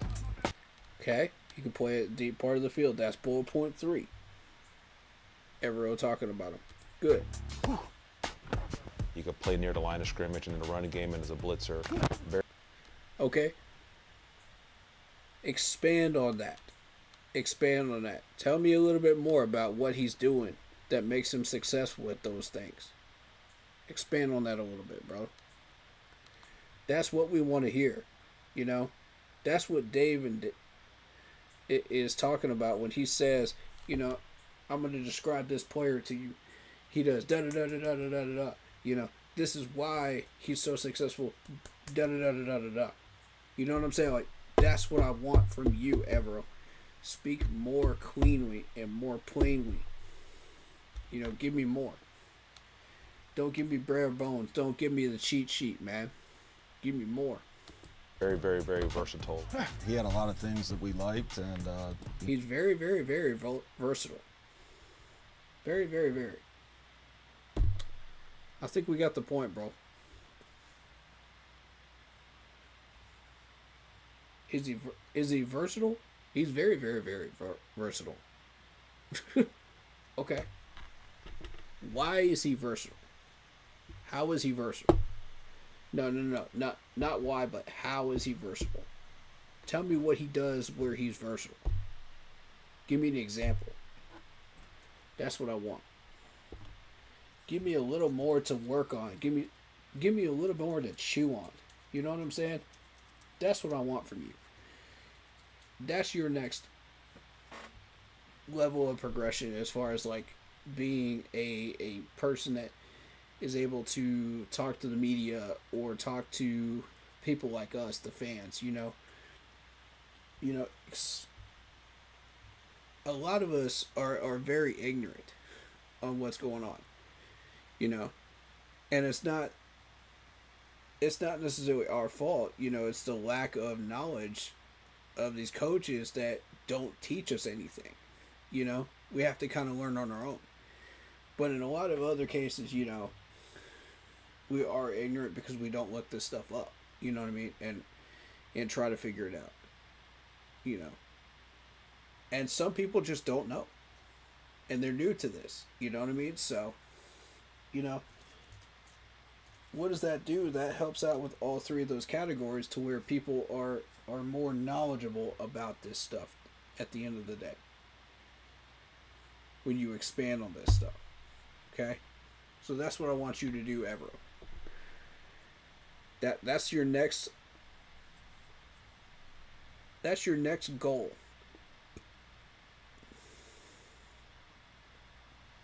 That's your next step forward, bro.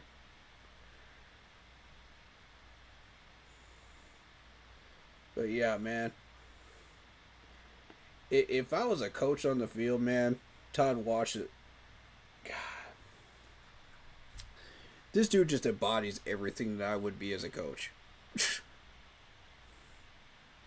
You know, immediate response time, you know, immediate feedback, just understanding like what to say, good analysis, attention to detail, you know, immediate feedback. Okay, here's what I need you to work on. Here's what I need you to focus on now. You know, how's your footwork? How's your technique? You know, this type of stuff. Todd Walsh, man, I'm telling you, this dude embodies me as a coach. 100%. I love that first impression of him. Love it. Keep doing what you're doing, Todd. I like you. I like you, sir.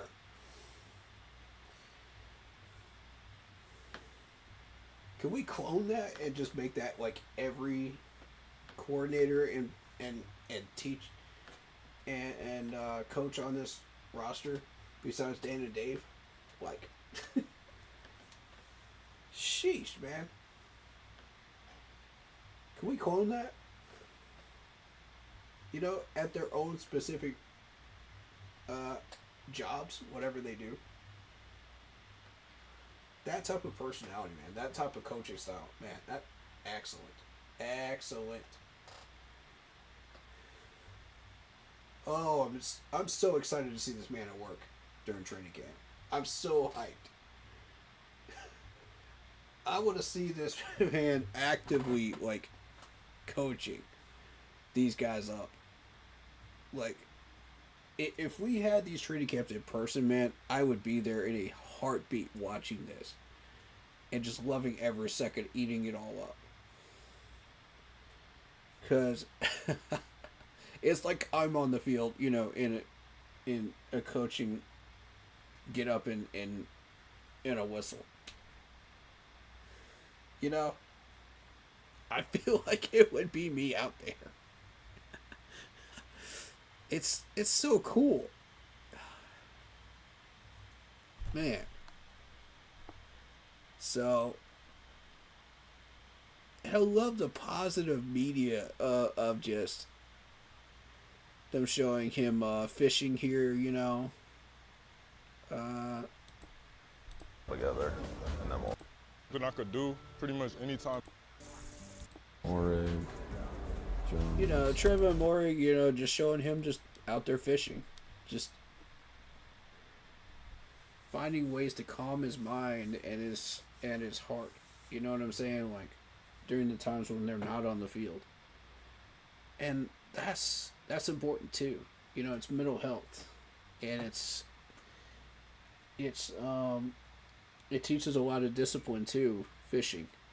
So, and patience. But it clears your mind. It absolutely does that. You know, so I love that is one of the main focuses they put in this blueprint video. And that's really cool, man. I haven't been fishing in a number of years, and I really wish I could I gotta find some fishing buddies. That's what I gotta find. I gotta find any takers. Anybody want to go fishing with me? In the chat. I'm down. You know, we'll link up and we'll go fishing. I'm 100% down with that. That's fire, dude. Like, heck yeah.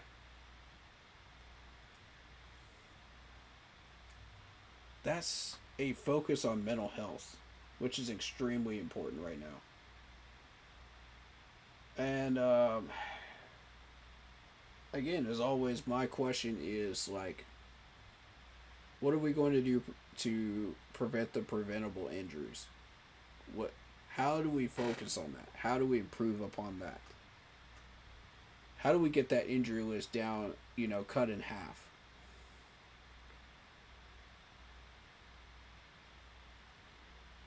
You know, that's what I want to know.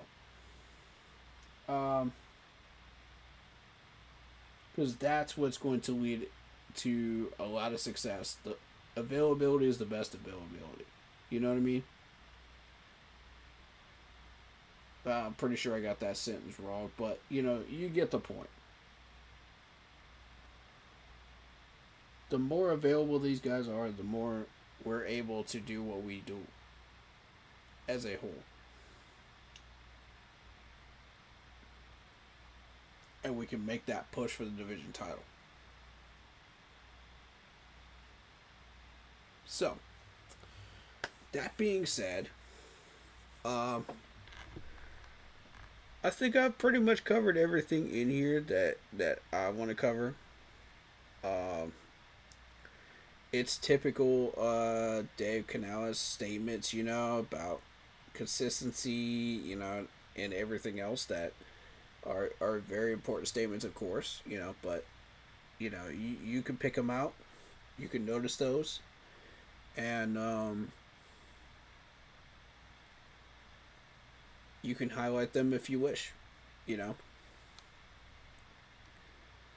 So, believe in blue. I see that in the background. Believe in blue. Alright. Let's see some comments. Let's see what people are saying. They feel it. You feel it. I feel it. The change is coming. Inside P-Town. There you go. Isn't he a YouTuber? I believe he's a YouTuber. And Carlos Torres, shout out to you. He says the change is already here. Now is the time to show out. Facts. Facts. Now's the time to break out and do something, man. Bro, my heart literally started racing when I saw this up. Here we go. Yeah. That's some positive media for you, man. That's what we need. Shout out to Xavier Leggett, man, for all the positive media out there. I saw you helped out somebody get their ATV out of the mud, too. That's what's up, man. You know, that's the stuff we need out there, man. And it's time to make that change, man. It's time. Yeah. Panthers are going to make the playoffs this year. Let's freaking go. Yep. Our social media team is on another level. I am hyped AF. Let's go. Shout out Emmanuel. There you go. Shout out P Wiz. He says, kind of makes you feel like you're a Super Bowl contender. I'm sure that's the purpose, to generate excitement for a team that has not been very exciting for a very long time. I like these blueprint episodes. Yeah, true. It's got that same energy, doesn't it? I feel that though. Kareem Sanders says, Kareem J. Sanders, sorry, says, Coach said, you don't wear your rings. Wharton said, we got to go get some. Ooh, I'm glad you put that comment down. I'm glad you put that comment in there because, yeah, that's big. That's big right there. Ooh, I'm pumped up for this year. Yeah. That's significant right there. He said, yeah, I got rings from a former team, but do I have any from Carolina? We got to go get some, so I can wear them in Charlotte. Ooh.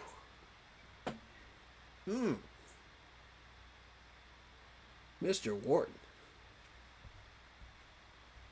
Mr. Wharton speaking some big facts right there. Big facts. Ooh.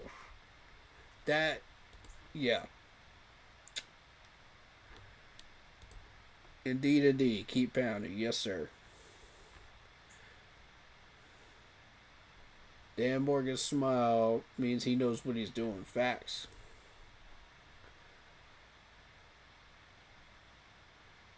Shout out Censor. Accessor. Yeah. Christopher.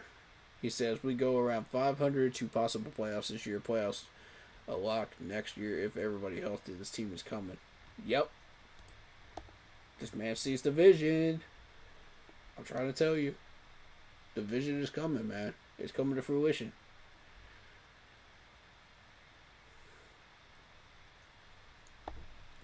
Sevens, he says, what do I always get chills from the blueprint? Keep pounding. Yep. Facts. My man David in the comment section here. He got a few likes for this too. He says, I haven't bought a jersey in years until this year. Got a Bryce Young jersey. I believe the direction of this team is heading is going to be glorious. Facts. Got to give my man a like. Justin Roberts 51 says should have gotten someone who will be here next season. What you mean, bro? What you mean? What you mean? Tell me you're a Bryce hater without telling me you're a Bryce hater. Come on, man. You a hater, bro. Carolina Boy 87 says, blue jersey heart. Yes, sir. I'm going to give you a like. Damien says, Panthers are going to dominate this year. We can only move forward and get better, even better, and soon be Super Bowl champs.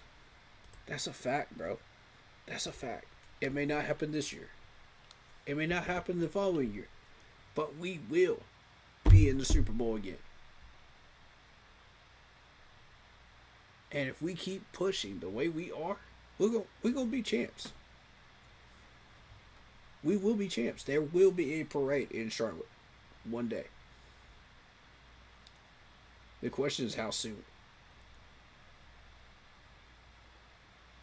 And how much are you willing to sacrifice and wait for that to happen? But by also being proactive as a fan and staying on the train.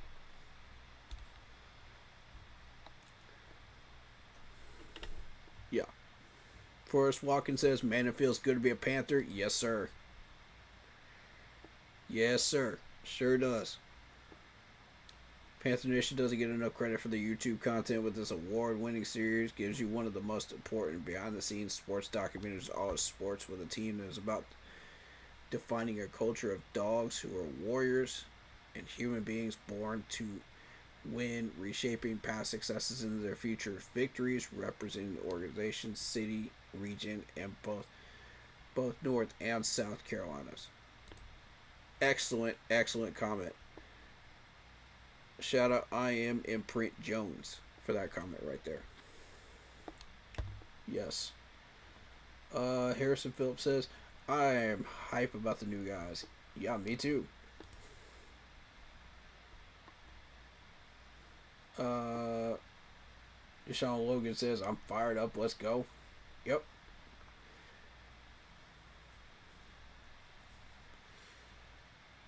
Ooh.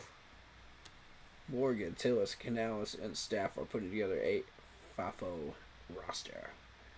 We build in a dynasty, and this is kind of the staff you run through walls for. Let's go. Shout out HP Brenton 1 for that. Right there.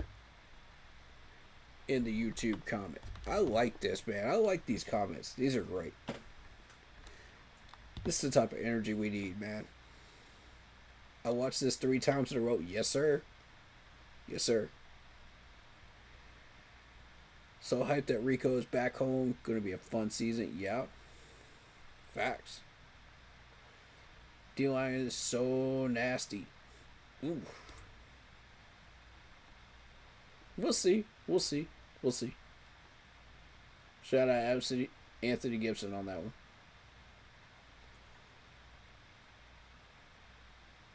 Pat Jones has won over a lot of fans with that segment. True. Shout out Josh Bruin.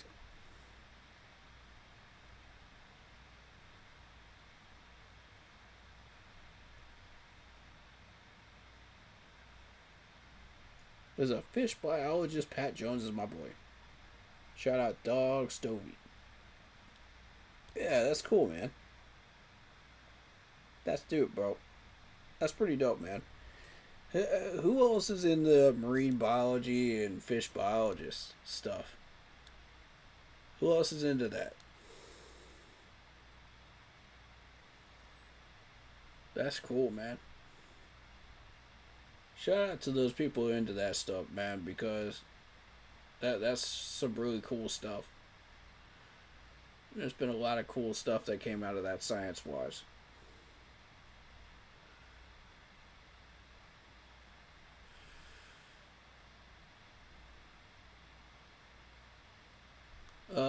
Boy, what the Panthers have done in the Hornets this offseason is the first time in years I'm excited for football and basketball season. The verdict is still out on both teams, and I love what I'm seeing from both front offices. Nick P.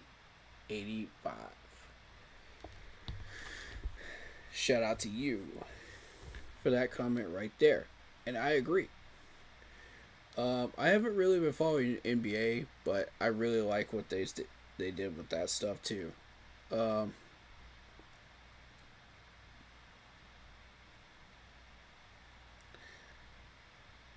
great Corey calls it. What did I call? What I call?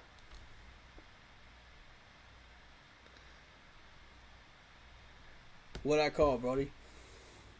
I read your comment off too. By the way, I'm reading the YouTube comments on the Blueprint channel. Blueprint video. And I saw yours.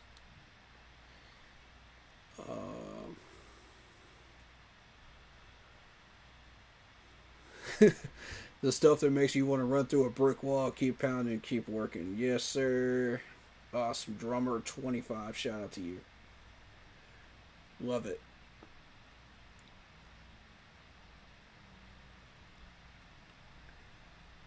This has got me unbelievably hyped. August can't come soon enough. James Johnstone at 31.75. There you go.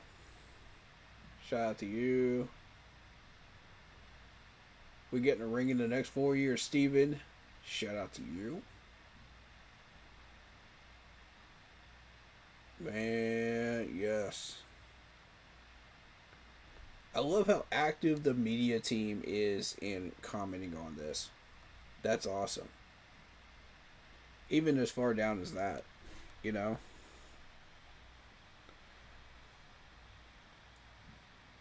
I think the Panthers mean business this year, and I'm serious about that. David says in chat, yes, sir. I agree. I mean, we're doing everything right, man. Like, I like all the pieces that we're putting together, and I like everything that's being done to push us in the right direction.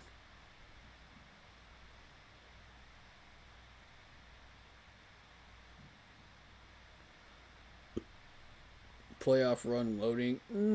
I don't know about that. Feed me NC. We'll see. We'll see. I don't think we've got enough to make a playoff push, but we've got enough for to win the division for sure.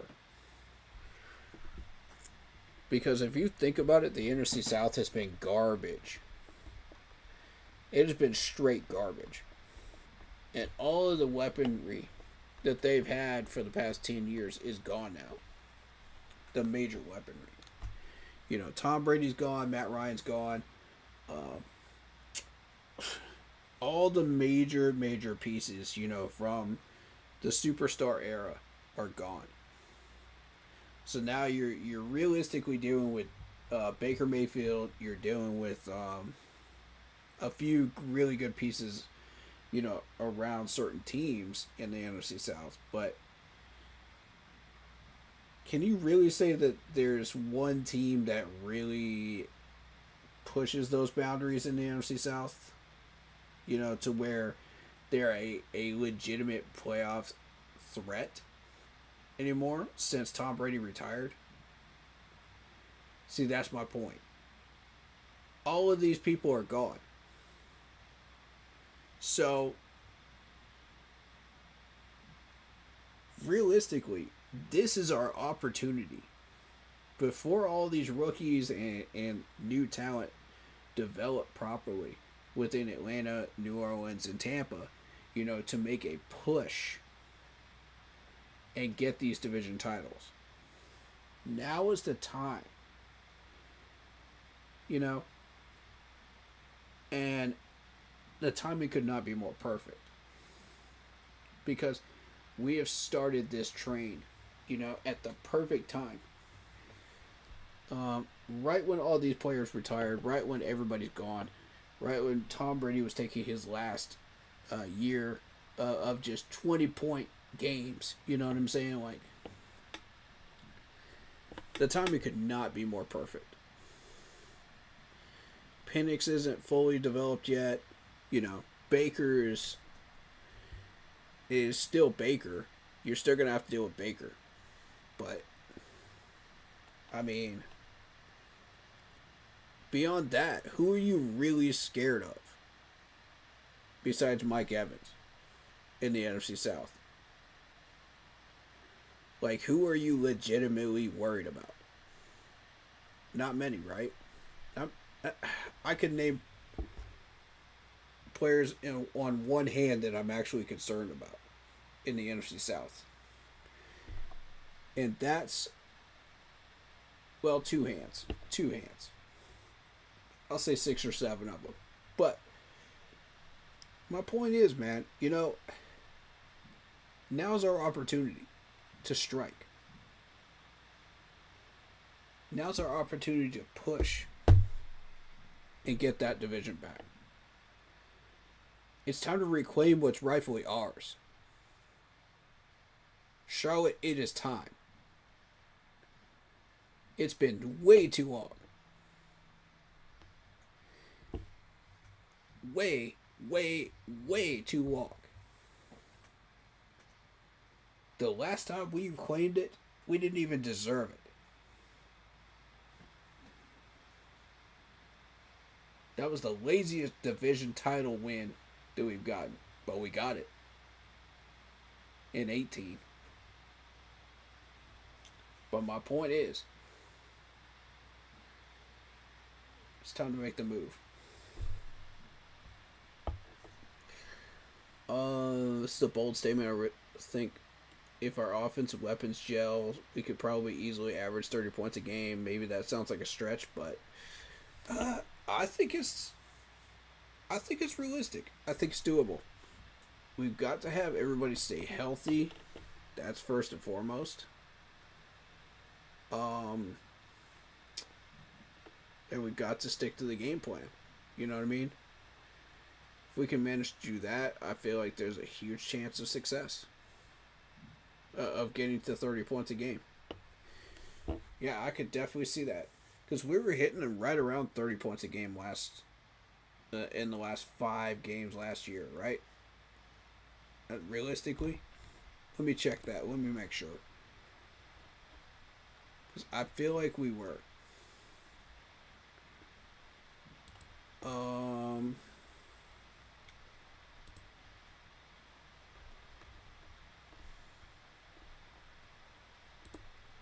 2024. Let me look at this real quick. Yeah, because we put up 44 against Atlanta. We kind of really flopped against Tampa, but still, we expected that. 36 against Arizona. We put up 23 against Tampa in week 13. We put up 30 against 27 against Kansas City. 27 against Kansas City. And honestly, I gotta be real with you. It's doable. Once we have stabilized that offense, which I think we have, to where now we've got an offensive line, starting 5, Bryce Young is going to be protected as long as everybody on that offensive line stays healthy. You've got weapons to throw to. You're going to get the tight ends a little bit more involved. You're going to get the running back core a lot more involved. So it's going to look a lot more like that Atlanta game offense. You know what I mean? Because we've gelled. We've figured it out. By about weeks 2 or 3. I wouldn't immediately expect it starting out the season because we got to give these guys a chance to gel. So, these Jacksonville and Arizona games come at the perfect time. So it'll give us the time to get on the same page, make sure that we're running the right routes, make sure that everything is progressing as it should. And once we hit Atlanta, we will be in full stride. That's what I'm hoping for. We should be hitting 30 points a game by that point. That's the expectation now. Whereas in 2024, when we were trying to figure out this team and, what this was, yeah, it took us until the game in London to figure it out, and get it stabilized. Now it's going to be half that time. It might be 5 weeks, 4 to 5 weeks, which is exactly what I'm thinking with this schedule. Is it's going to be a lot less than that because our coaching staff really knows what they're doing now. They've got a formula. They know how to put things together. We've got a lot more pieces now than we didn't before. So yeah, 30 is doable. We may not completely reach up to 30 every game, but starting out, it's going to look a little low. It's going to be in the mid to late 20s, consistently until we get everybody gelled and settled, on a full game plan to where we can start pushing for those 30 points a game. So you may not see it against Jacksonville, you may not see it against Arizona, but there's a possibility you could see it against Atlanta, New England, Miami, and Dallas. Because Dallas, I've noticed their secondary is still lacking, even after the draft picks. We'll see if that's still the case. We're going to be monitoring them through weeks 1 through 5 to see what they're doing, secondary-wise. But right now, I see an opportunity to get 30 on the board against Dallas. But we've got our offensive weaponry has to be in sync for that to happen. What I'm saying is we've got to use New England and Miami as a momentum swing, if you will, to make that happen. To kind of clean up what we're doing, techniques-wise, running the routes right, the hands, footwork, everything. We're going to use those 2 games to clean that up before we face Dallas. We'll get a good road test against Atlanta to make sure that we are in sync and on the same page and doing what we're supposed to be doing before we hit New England and Miami. So, I'm not immediately expecting 30 points a game, but it is possible. I'm not ruling it out. Would I put money on it, if I was sports betting? No. Because any of these games can go any direction at any point. But I do feel that we will have a win against Jacksonville, Arizona, New England, and probably Miami. I can go ahead and throw those down as W's if we're doing what we're supposed to be doing.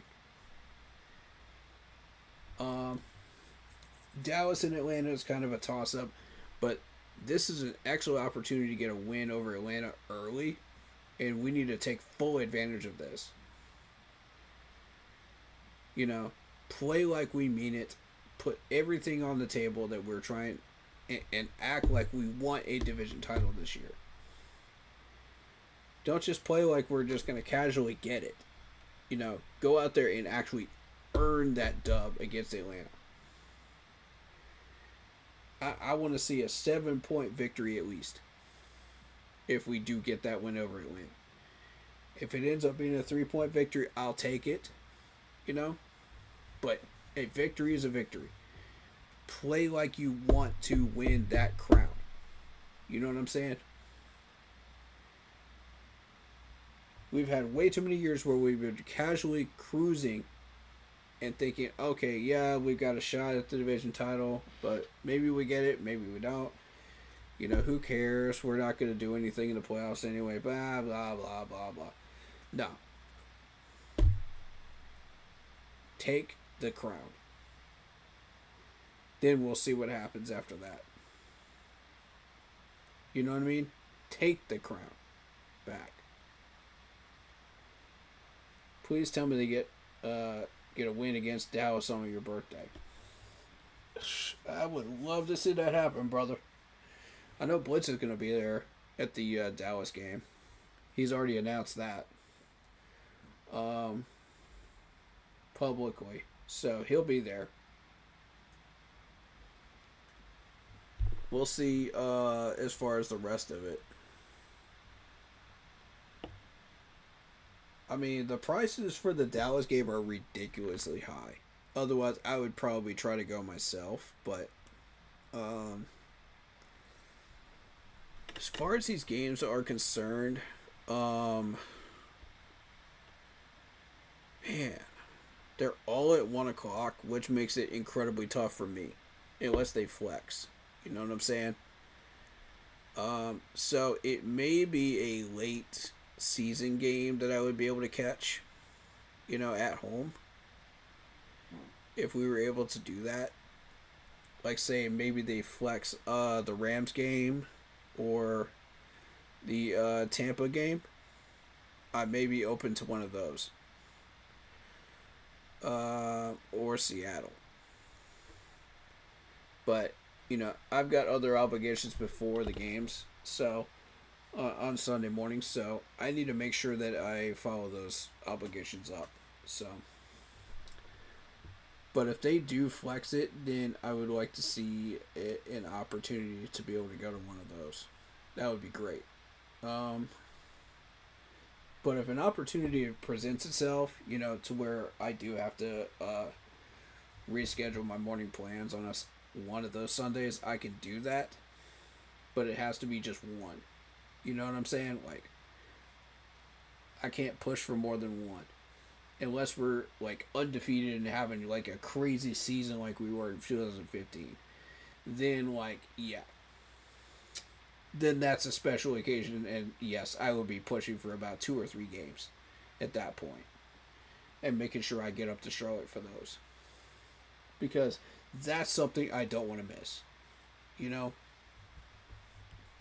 But I don't see that happening this year. So, which is fine with me. But yeah, if there's a special occasion like we debuted the black helmets, you know, I wanted to be there for that. So, I was there for that one. But we'll see what happens, man, you know. I don't want to make any promises, but yeah, the Dallas game just seems like a no, because you're looking at 164 for the lowest ticket, which is insane. That's insane, Mr. Tepper. Like, you're trying to tell me that this is what we're doing to pay for the reconstruction of our stadium? Is you're going to raise these prices up that high? Like, after the video that we just saw the other day about the construction of the stadium, you're going to push for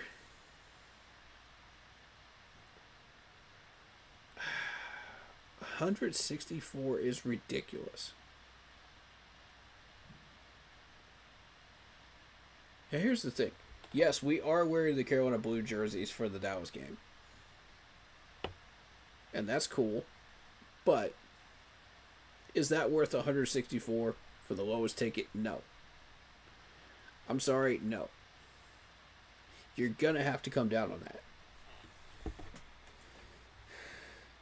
The amount I was paying for upper bowl seats during 2015, and this was back in 2015 now, was $100 per game. Yes, $100 per game.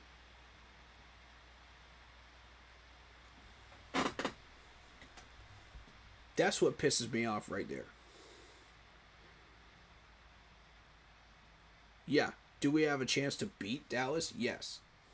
But that's insane. Like, there's no reason to be jacking up the prices for that game that much. For a 50-50 type game.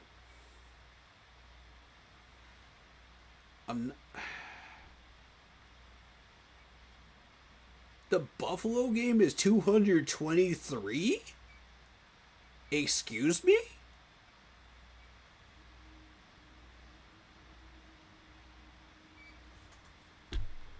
Whoa! Whoa, whoa, whoa.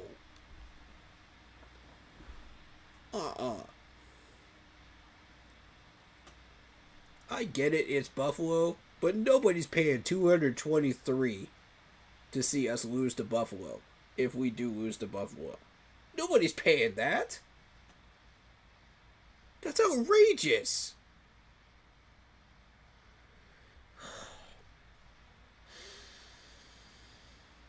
Oh my God. Tepper's about to make a small fortune in these two games. I'm trying to tell you. To make up for that 6, he's trying to do it all in just 2 games, man. That's crazy. That's freaking crazy. To make up for that $635 million that he's put in, man. That's, God, man. $223. Seriously?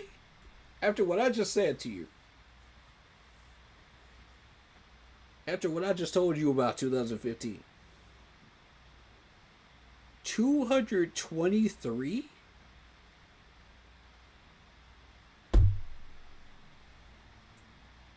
Oh my God.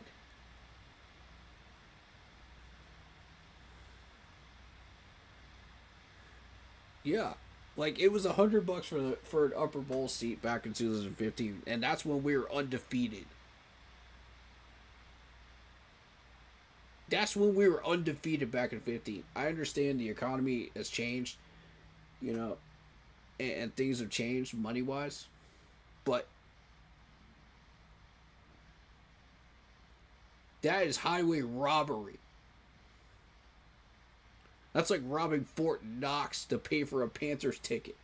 That's insane. No. Nobody's going to pay that.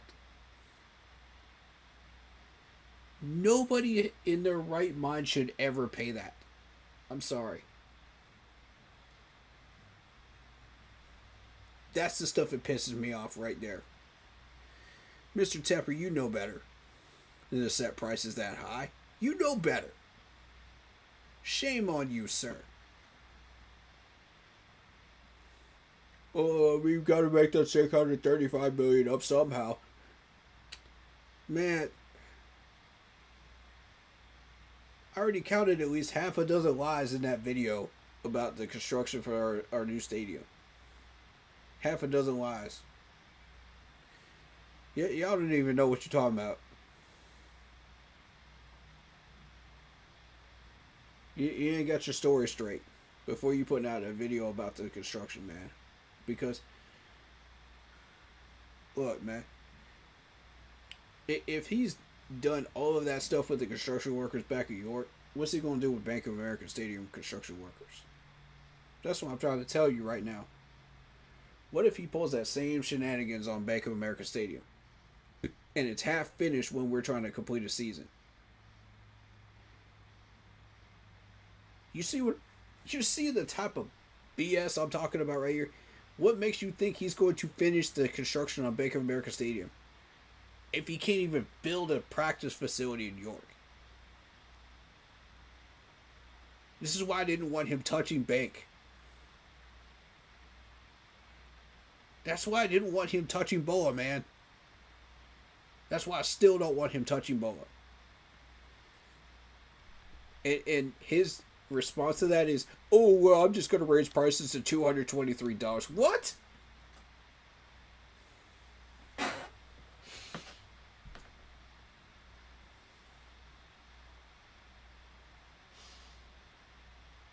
Oh, shoot, man.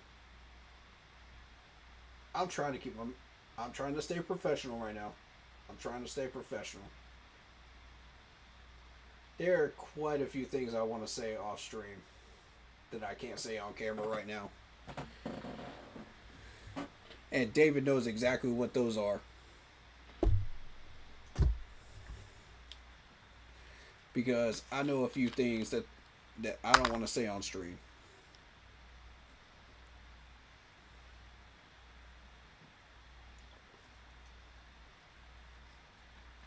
I could really get into the logistics of this crap if I really wanted to.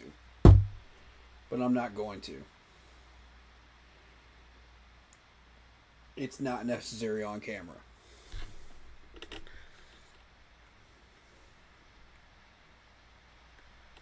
That is some straight bull crap. That is some straight bull hockey. 200. You know we're not winning that game either. Y'all know that, right? Y'all know that, right? Even as stacked as this team has become this year, we are not beating Buffalo. They are way more stacked. They've had way more time to do so. They are going to beat us on that day. You can charge as much as you want, sir. It ain't going to change the game score. I'm trying to tell you that right now. You can try to bring as many people in there as you want to, but it ain't going to help you.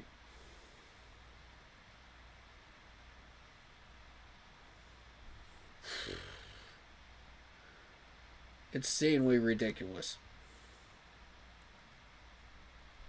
We actually got an ESPN game. Hold up, that's a Monday night game against San Fran. Okay. In the Bay? I mess with that. I mess with that right there.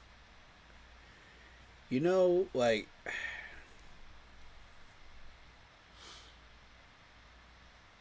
If one of...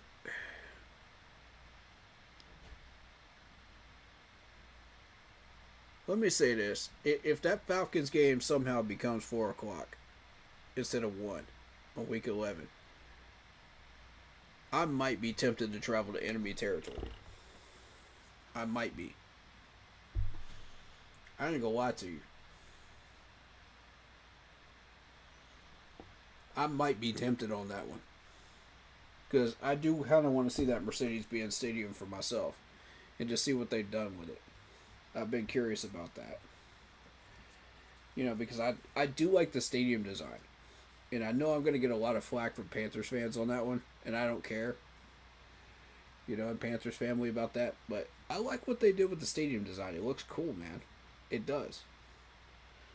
You know, it's great infrastructure. And, like, what they've done with it is appropriate for what they need. You know, so...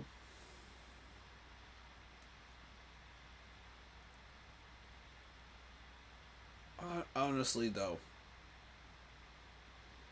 that's the only one I would travel for.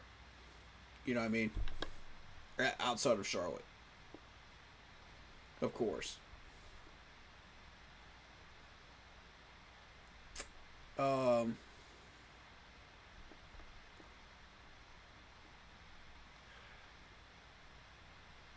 Beyond that, what do you guys think I should cover? What do you guys want to talk about in chat? Name a player, name anything that you want to talk about. I am open topic to the chat now. But I've covered pretty much all the content I want. I think I can cover for this one. Is there a way that I could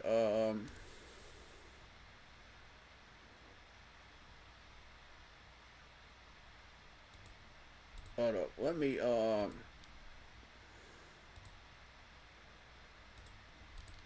get on Facebook, the team chat, and see if I can find those drills. 'Cause I kind of want to react to a few of those.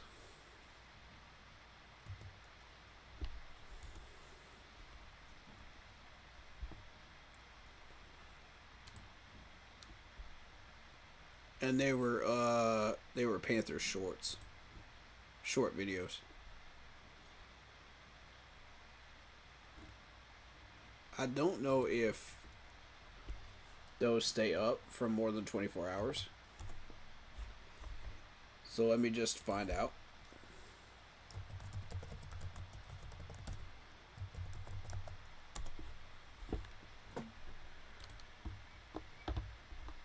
It would be cool to, yeah, reels. Do you stay up here? Okay. Yeah. Yeah, they do. Okay, cool. Cool. Excellent. Excellent.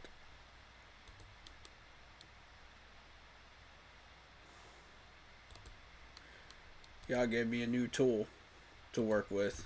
I like this.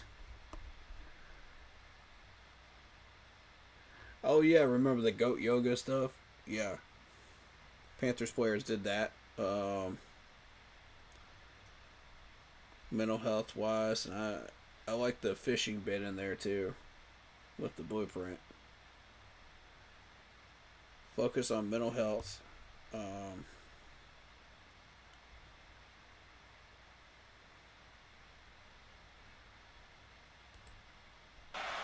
Is this Watson. There you go. There you go. There's a Hunter Renfro clip from back in the day. That's a cool one right there. I like that.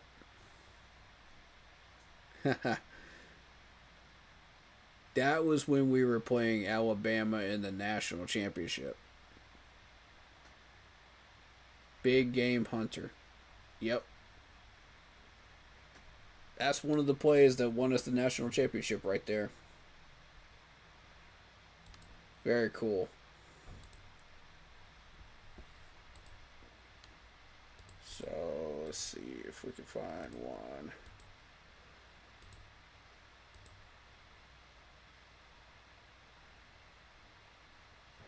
Look at the, yeah, this is Lathan Ransom here. And I'm glad that they put this out because we haven't seen heads or tails of anything from Latham yet in these drills or in social media much.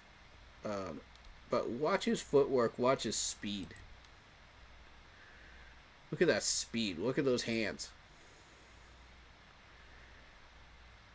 Look where his hand placement is.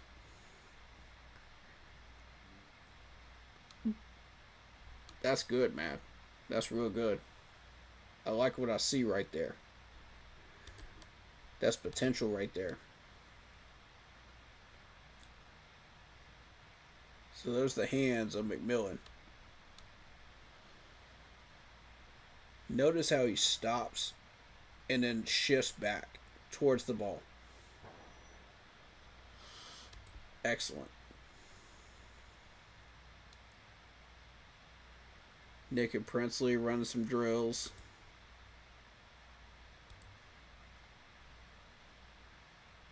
Look at Jimmy's speed right there. That's nuts, dude. Yeah. I messed with that right there. Look at that speed.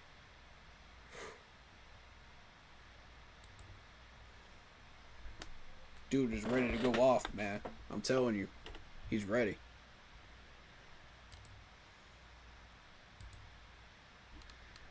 Hold up. If they could teach any class, what would it be?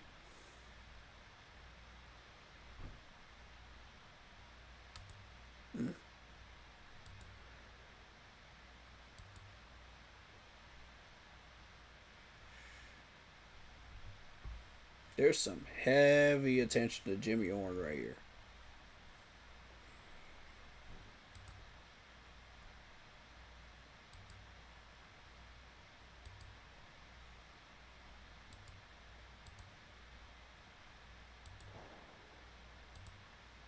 I don't care about all that. Don't care about that.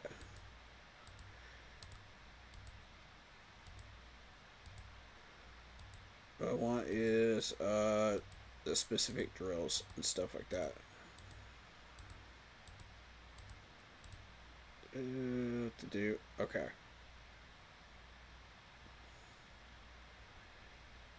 For those people worried about Bryce Young's accuracy, here you go. There's the goat yoga.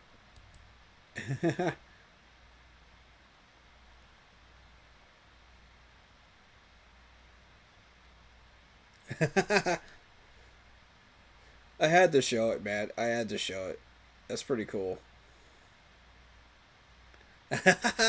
He got on top of him.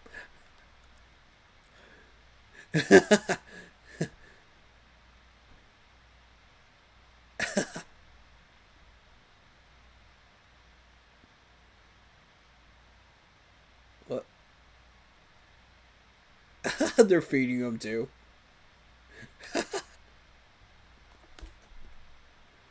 Oh, that's cool.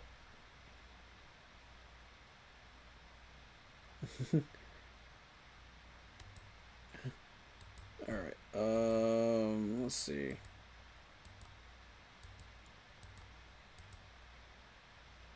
There you go. There's a good example of Bryce Young's technique. Look at his technique. Now, remember when he was first throwing in his rookie year? His original rookie year? Look at his footwork. Look at his hands. Look at his eyes. Much better. And look where this ball lands. In double coverage, dead on target. That's for the people that want to doubt Bryce Young. And want to say, oh, he can't throw into double coverage. Oh, he can't do this. He can't do that. Okay. Bryce says, watch. Watch me. I'm going to shut all y'all up, and I'm going to do it anyway. Because that's who Bryce is.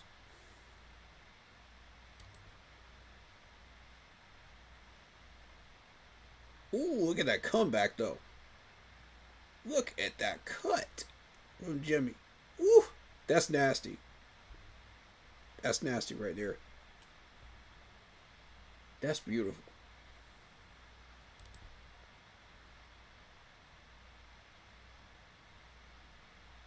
Very nice accuracy right there. XL. Look at the footwork here. That's what I want you to focus on from JC.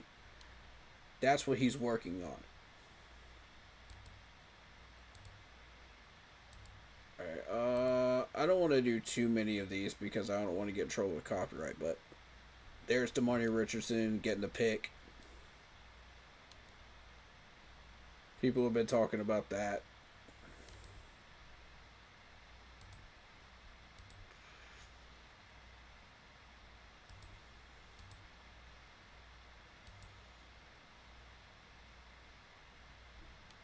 Actually, let's do this one, because look at the reaction time of some of these players. I think that's fascinating. You got these things randomly falling. You don't know when they're going to fall, which one is going to fall. You know, you got to grab them. So I that's a really cool test right there. I like that.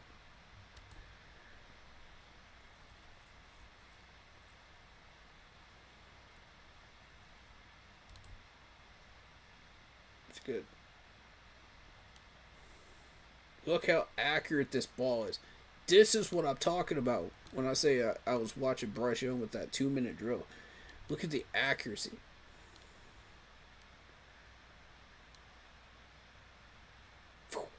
Right to him. It's beautiful. It's beautiful to watch. This is Bryce in his element right here.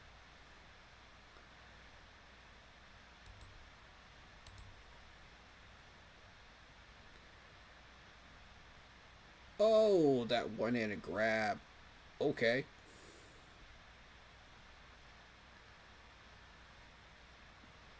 I see you, 22. Here we go. Adversity either makes you or breaks you. Wow. Strong line right there. Strong line. And it's true, too. Very true.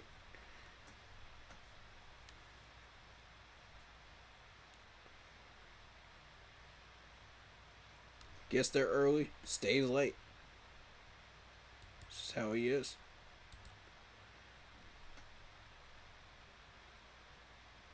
Nice catch by Sanders right there. Good to see him back and in good shape. That's awesome.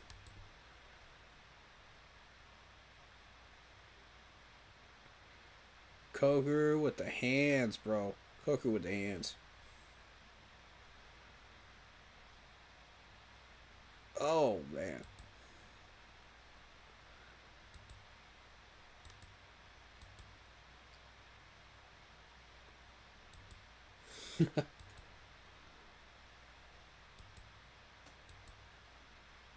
We got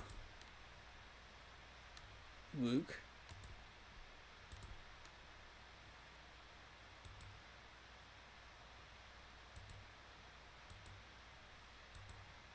See what else we got. Oh, here we go.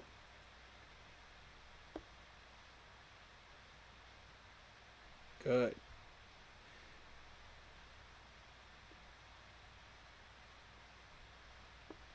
Now, what I'm more concerned with this one is watching, like, the toe tap. 1, 2, 3, 4. Boom. And then throws it. You know, he's not going overboard with it. He's not going happy feet. He's going 1, 2, 3, 4. Boom. He's already found his target. Boom. Done. That's good.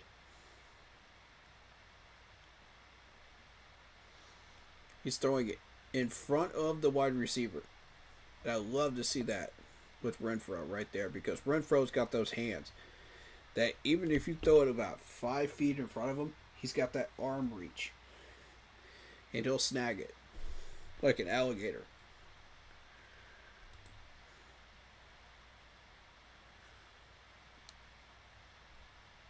Okay, still got a little bit of the happy feet on that one right there. Doop, doop, doop. You know, before he throws. You want to kind of cut down on that a little bit. But like what I'm seeing. But of course, that's just mini camp. You know what I mean? Look at Mike Jack catching that pick. That's what you like to see right there. That's cold right there, man. That's cold. I like those blue jerseys.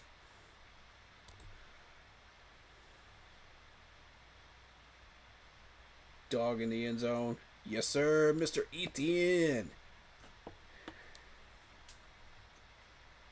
Brother of the great Travis Etienne.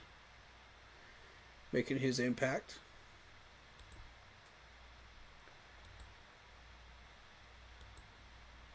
Let's see.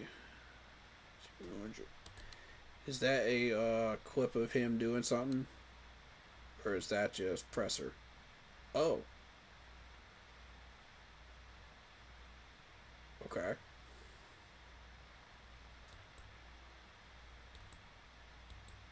Not what I was looking for. Oh, there's some nostalgia right there.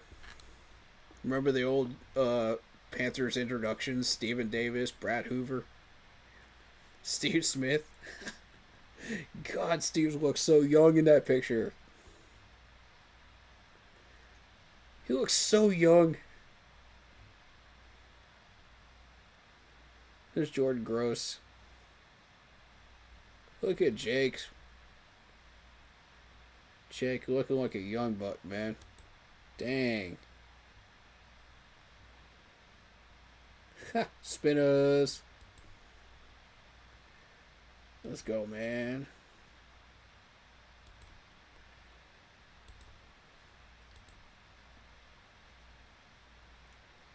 I mean, people were trash talking this right here and saying, oh yeah, Bryce isn't facing real people. Okay, but Look at the accuracy. Still, look at the accuracy. That's what I'm talking. That's what I'm trying to tell people, man.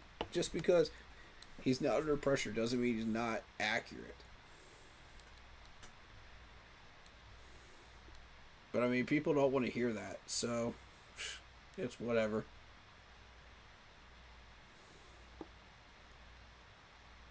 And look at that accuracy. Oh, but Bryce can't throw a deep pass. Okay. Bryce says, watch me.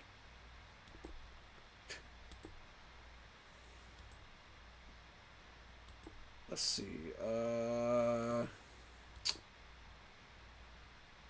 Okay, reaction test. More of the reaction test.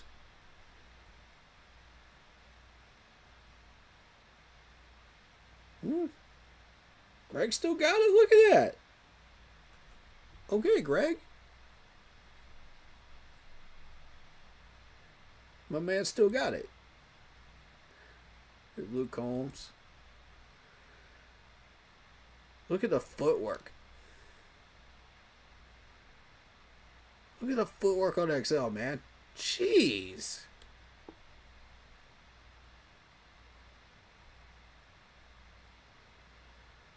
Whew. Out here looking like an animal. That's what I'm telling you. Look at XL, man. God. That man is working.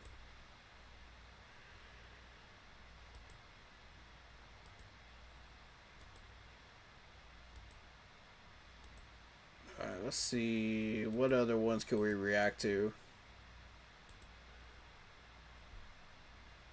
Oh, that's that one about, that's that new short that they just put out.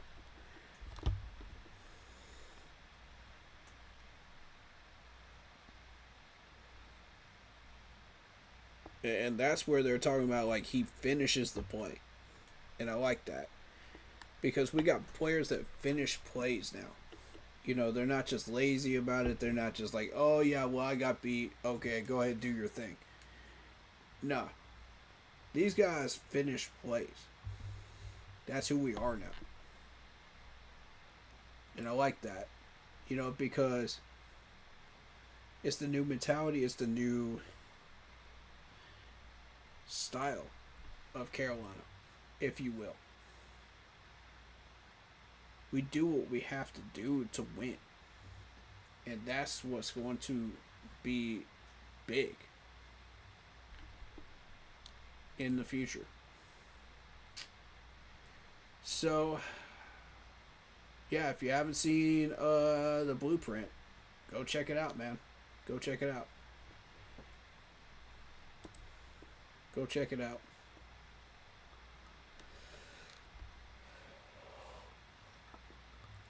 Visor down, locked in. That's right. That's right. Look at that. Ooh, that looks hard.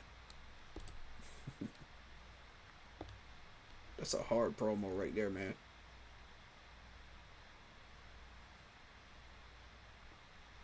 Yeah. 67 days till kickoff. I love that they're promoting it with a player. You know, a former player. Or a current player. With the numbers. That's cool, man. That's really cool. Please keep doing that. Because I like that.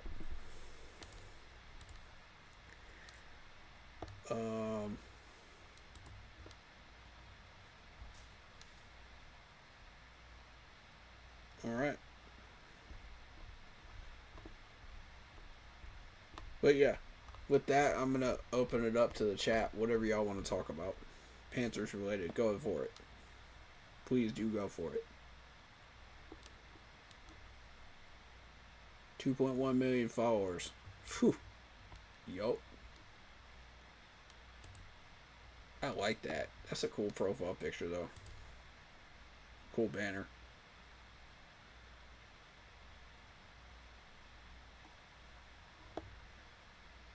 Ooh, added to the helmet? Maybe. Maybe. How would y'all feel about that being added to the helmets? Leave your mark.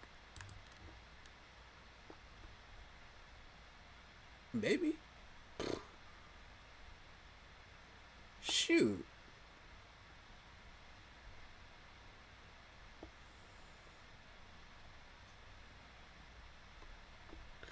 We could definitely find a way to put that on the jersey.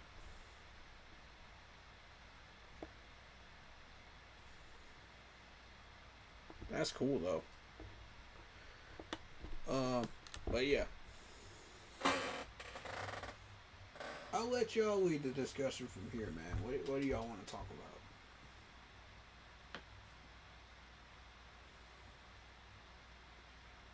Y'all give me something, man. Y'all give me something. Y'all want to talk about Evero? Y'all want to talk about a player that was mentioned in there? How y'all feeling about this blueprint? They got you hyped up? They got you energized? How you feeling? Let me know, chat. Don't let my man David be the only one out here, man.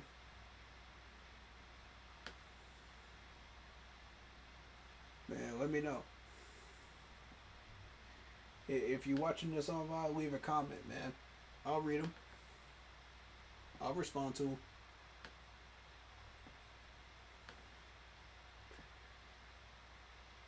But yeah, I don't think they're putting out anything else to a training camp, right? I don't think so. If there's a major piece of news or something worth talking about, other than Jalen Ramsey, yeah, I know about the Jalen Ramsey situation there. So yeah, Pittsburgh got to him first, man. What can I say? Pittsburgh got to him first. But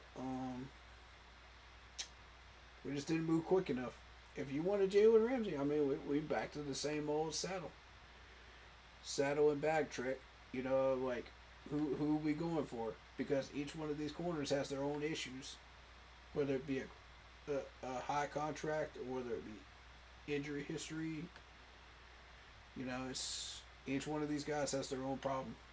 So I don't know. And reason why we haven't signed them yet.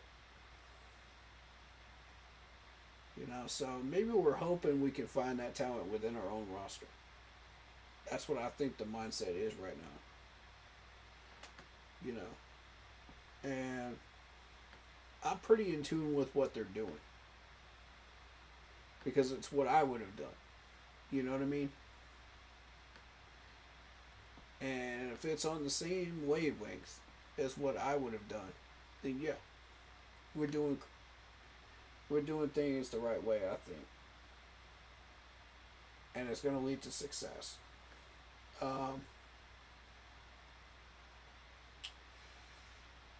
Oh, shoot. But yeah.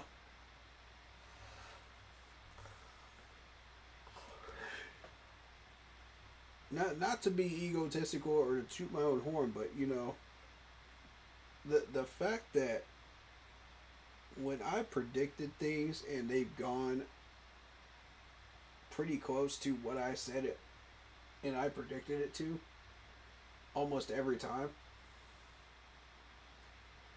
it shows that we're doing the right thing. You know, and people are starting to understand, you know, this is what the vision is.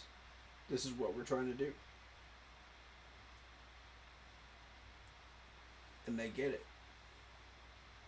The media outlets are starting to get it, man.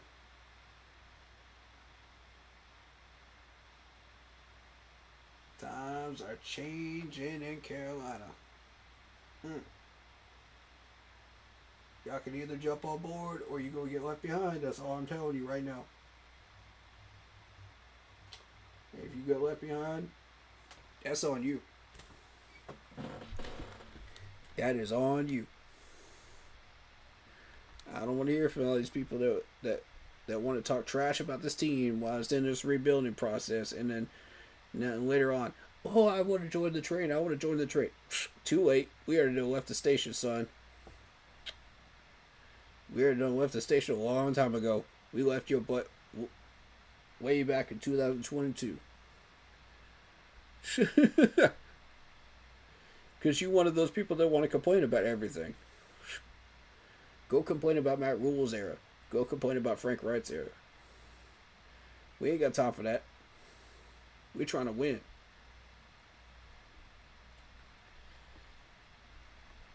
And this is the year to strike. This is it. How badly do you want that division crown? Go prove it. Don't just talk about it. Do it.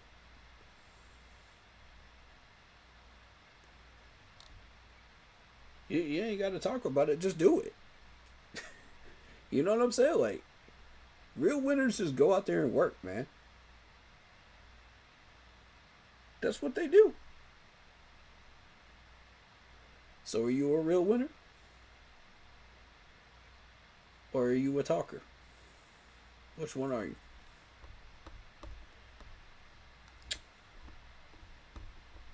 Evero, I'm talking to you. Which one are you? You know. And Chuba, I love the mentality of you saying, oh, we're going to go out and try to win a Super Bowl. I love it. But we just don't have the top of talent yet, man.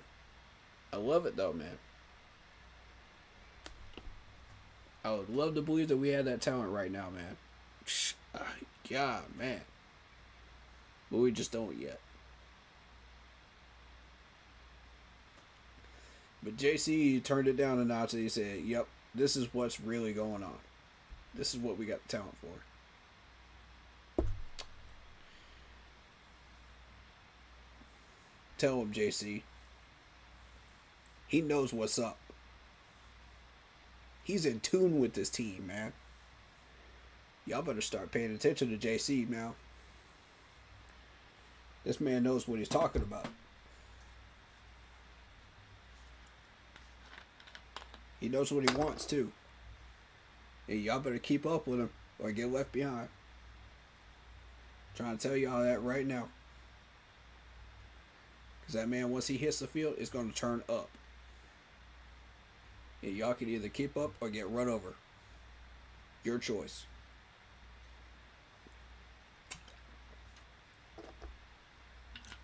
My man Hunter Renfrow, turn it up. He ain't getting run over. Those two are going hard at it during one-on-ones. Follow that energy. And I'm telling you, you're going to find success. Feed off of it.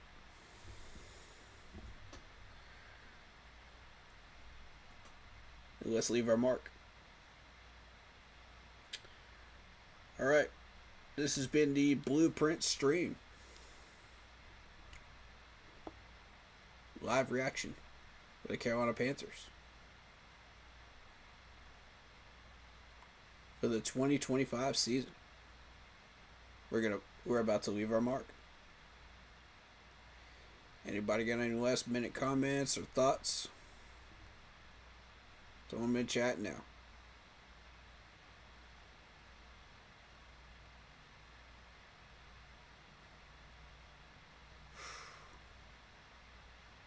Man, I'm amped.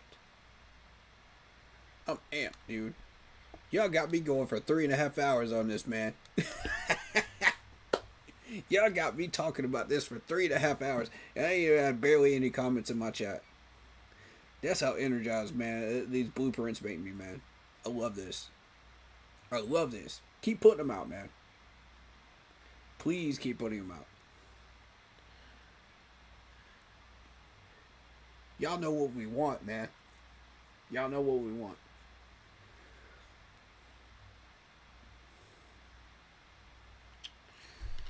Alright. Well, that will wrap that up. I want to say thank you to my man David Screws for all the comments today. Appreciate you.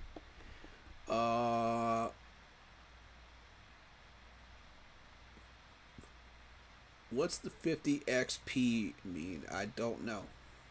What do you mean by a 50 XP? I was just reading your comments from earlier while I was reacting. So Dave cares about this defense also. That is awesome. Yeah. Agreed. You like Todd?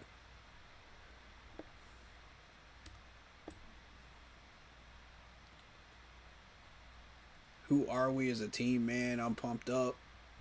Video gives you chills. Freaking awesome video. Keep pounding. Yes, sir.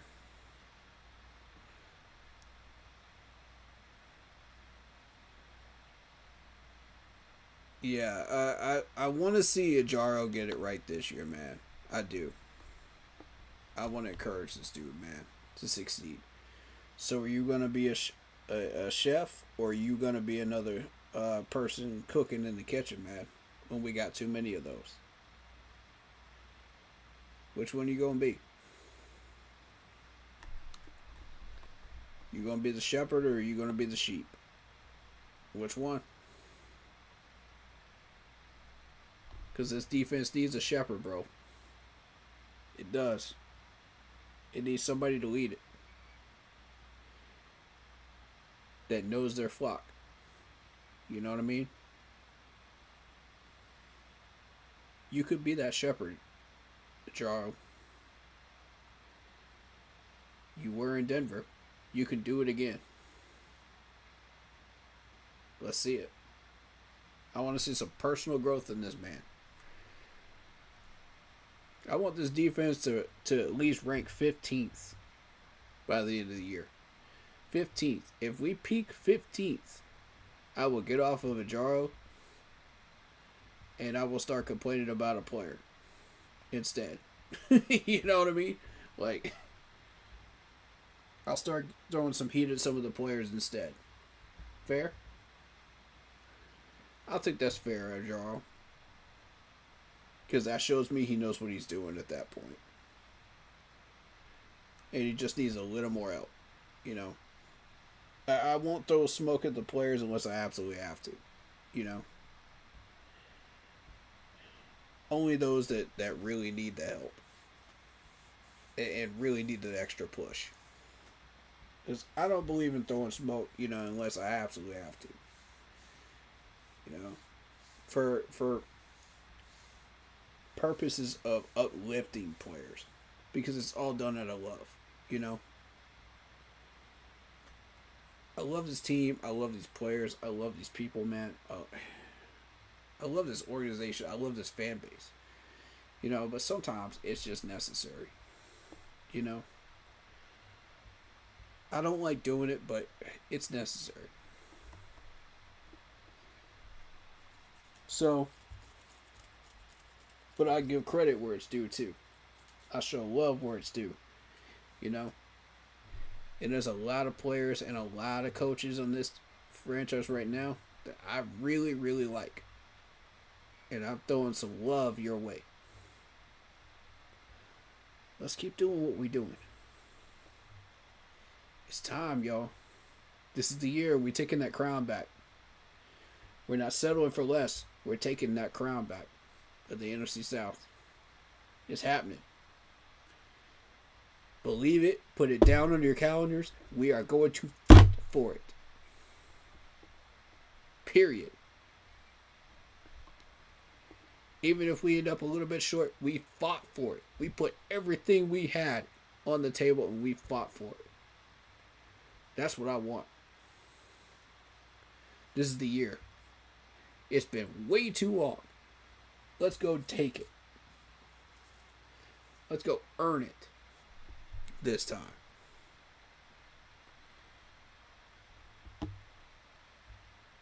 '18 sucked. I want this team to earn it this time. The last time we truly earned a division title was 2015. And that's when we put the hammer of God down on everybody in the NFL. It's time to do that again. It's time to show them who we are again. Everybody forgot about us, man. Everybody threw us under the bus. Everybody treated us like trash for 10 years. It's time. It's time that everybody starts waking up and seeing Carolina in the headlines. Everywhere. Doggone it. I want to see Panthers gear everywhere across the U.S. with W's on the board. That's my vision. You guys on board with that? Then let's go take that crown back. Stay happy, healthy, and well. This has been another edition of Panthers live stream reaction to Blueprints. If you want to see more content, subscribe to the channel. Go follow us on Instagram. If you want to get in touch with me, there's my socials. Go follow us on Facebook through the group page. Hit that like button, hit that sub button, hit that bell, select all, leave a comment down below if you feel like doing so. And don't forget to check out the Facebook group page. Keep pounding in all caps for in-game post polls, opinions, and reactions to NFL news, such as scheduling for the channel and for the Iowa Sports app. Keep pounding Fantasy Football League. If you want an intro like this one on your screen, if you're a content creator, go check out Lindara Ty. Tell her we sent you. She'll hook you up. Awesome person to work with. Fair pricing. Always looking for new clients. And she does videos, panels, etc. to upgrade your live streaming experience. Search for her on Instagram using her last name first, Ty, T-A-I, Lindara, L-I-N-D-A-R-A. And she'll hook you up.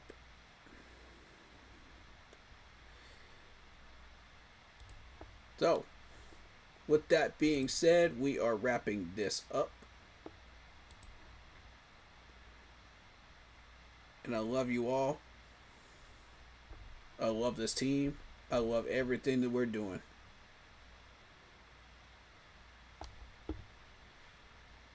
But hey.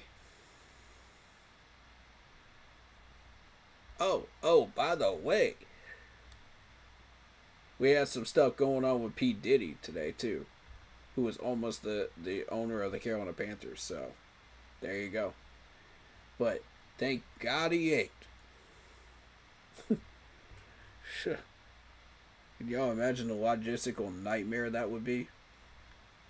Good God.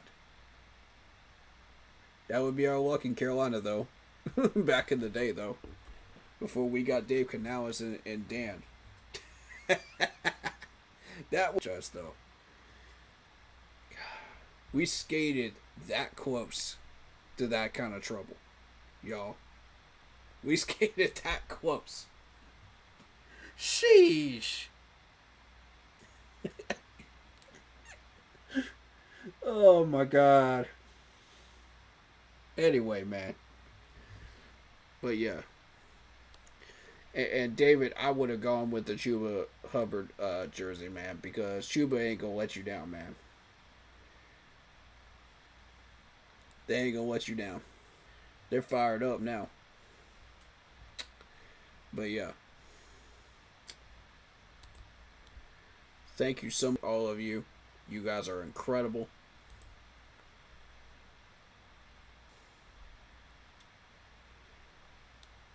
We outside the norm.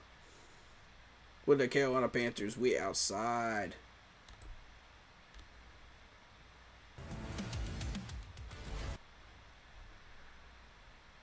We outside the norm and we are feeling blessed.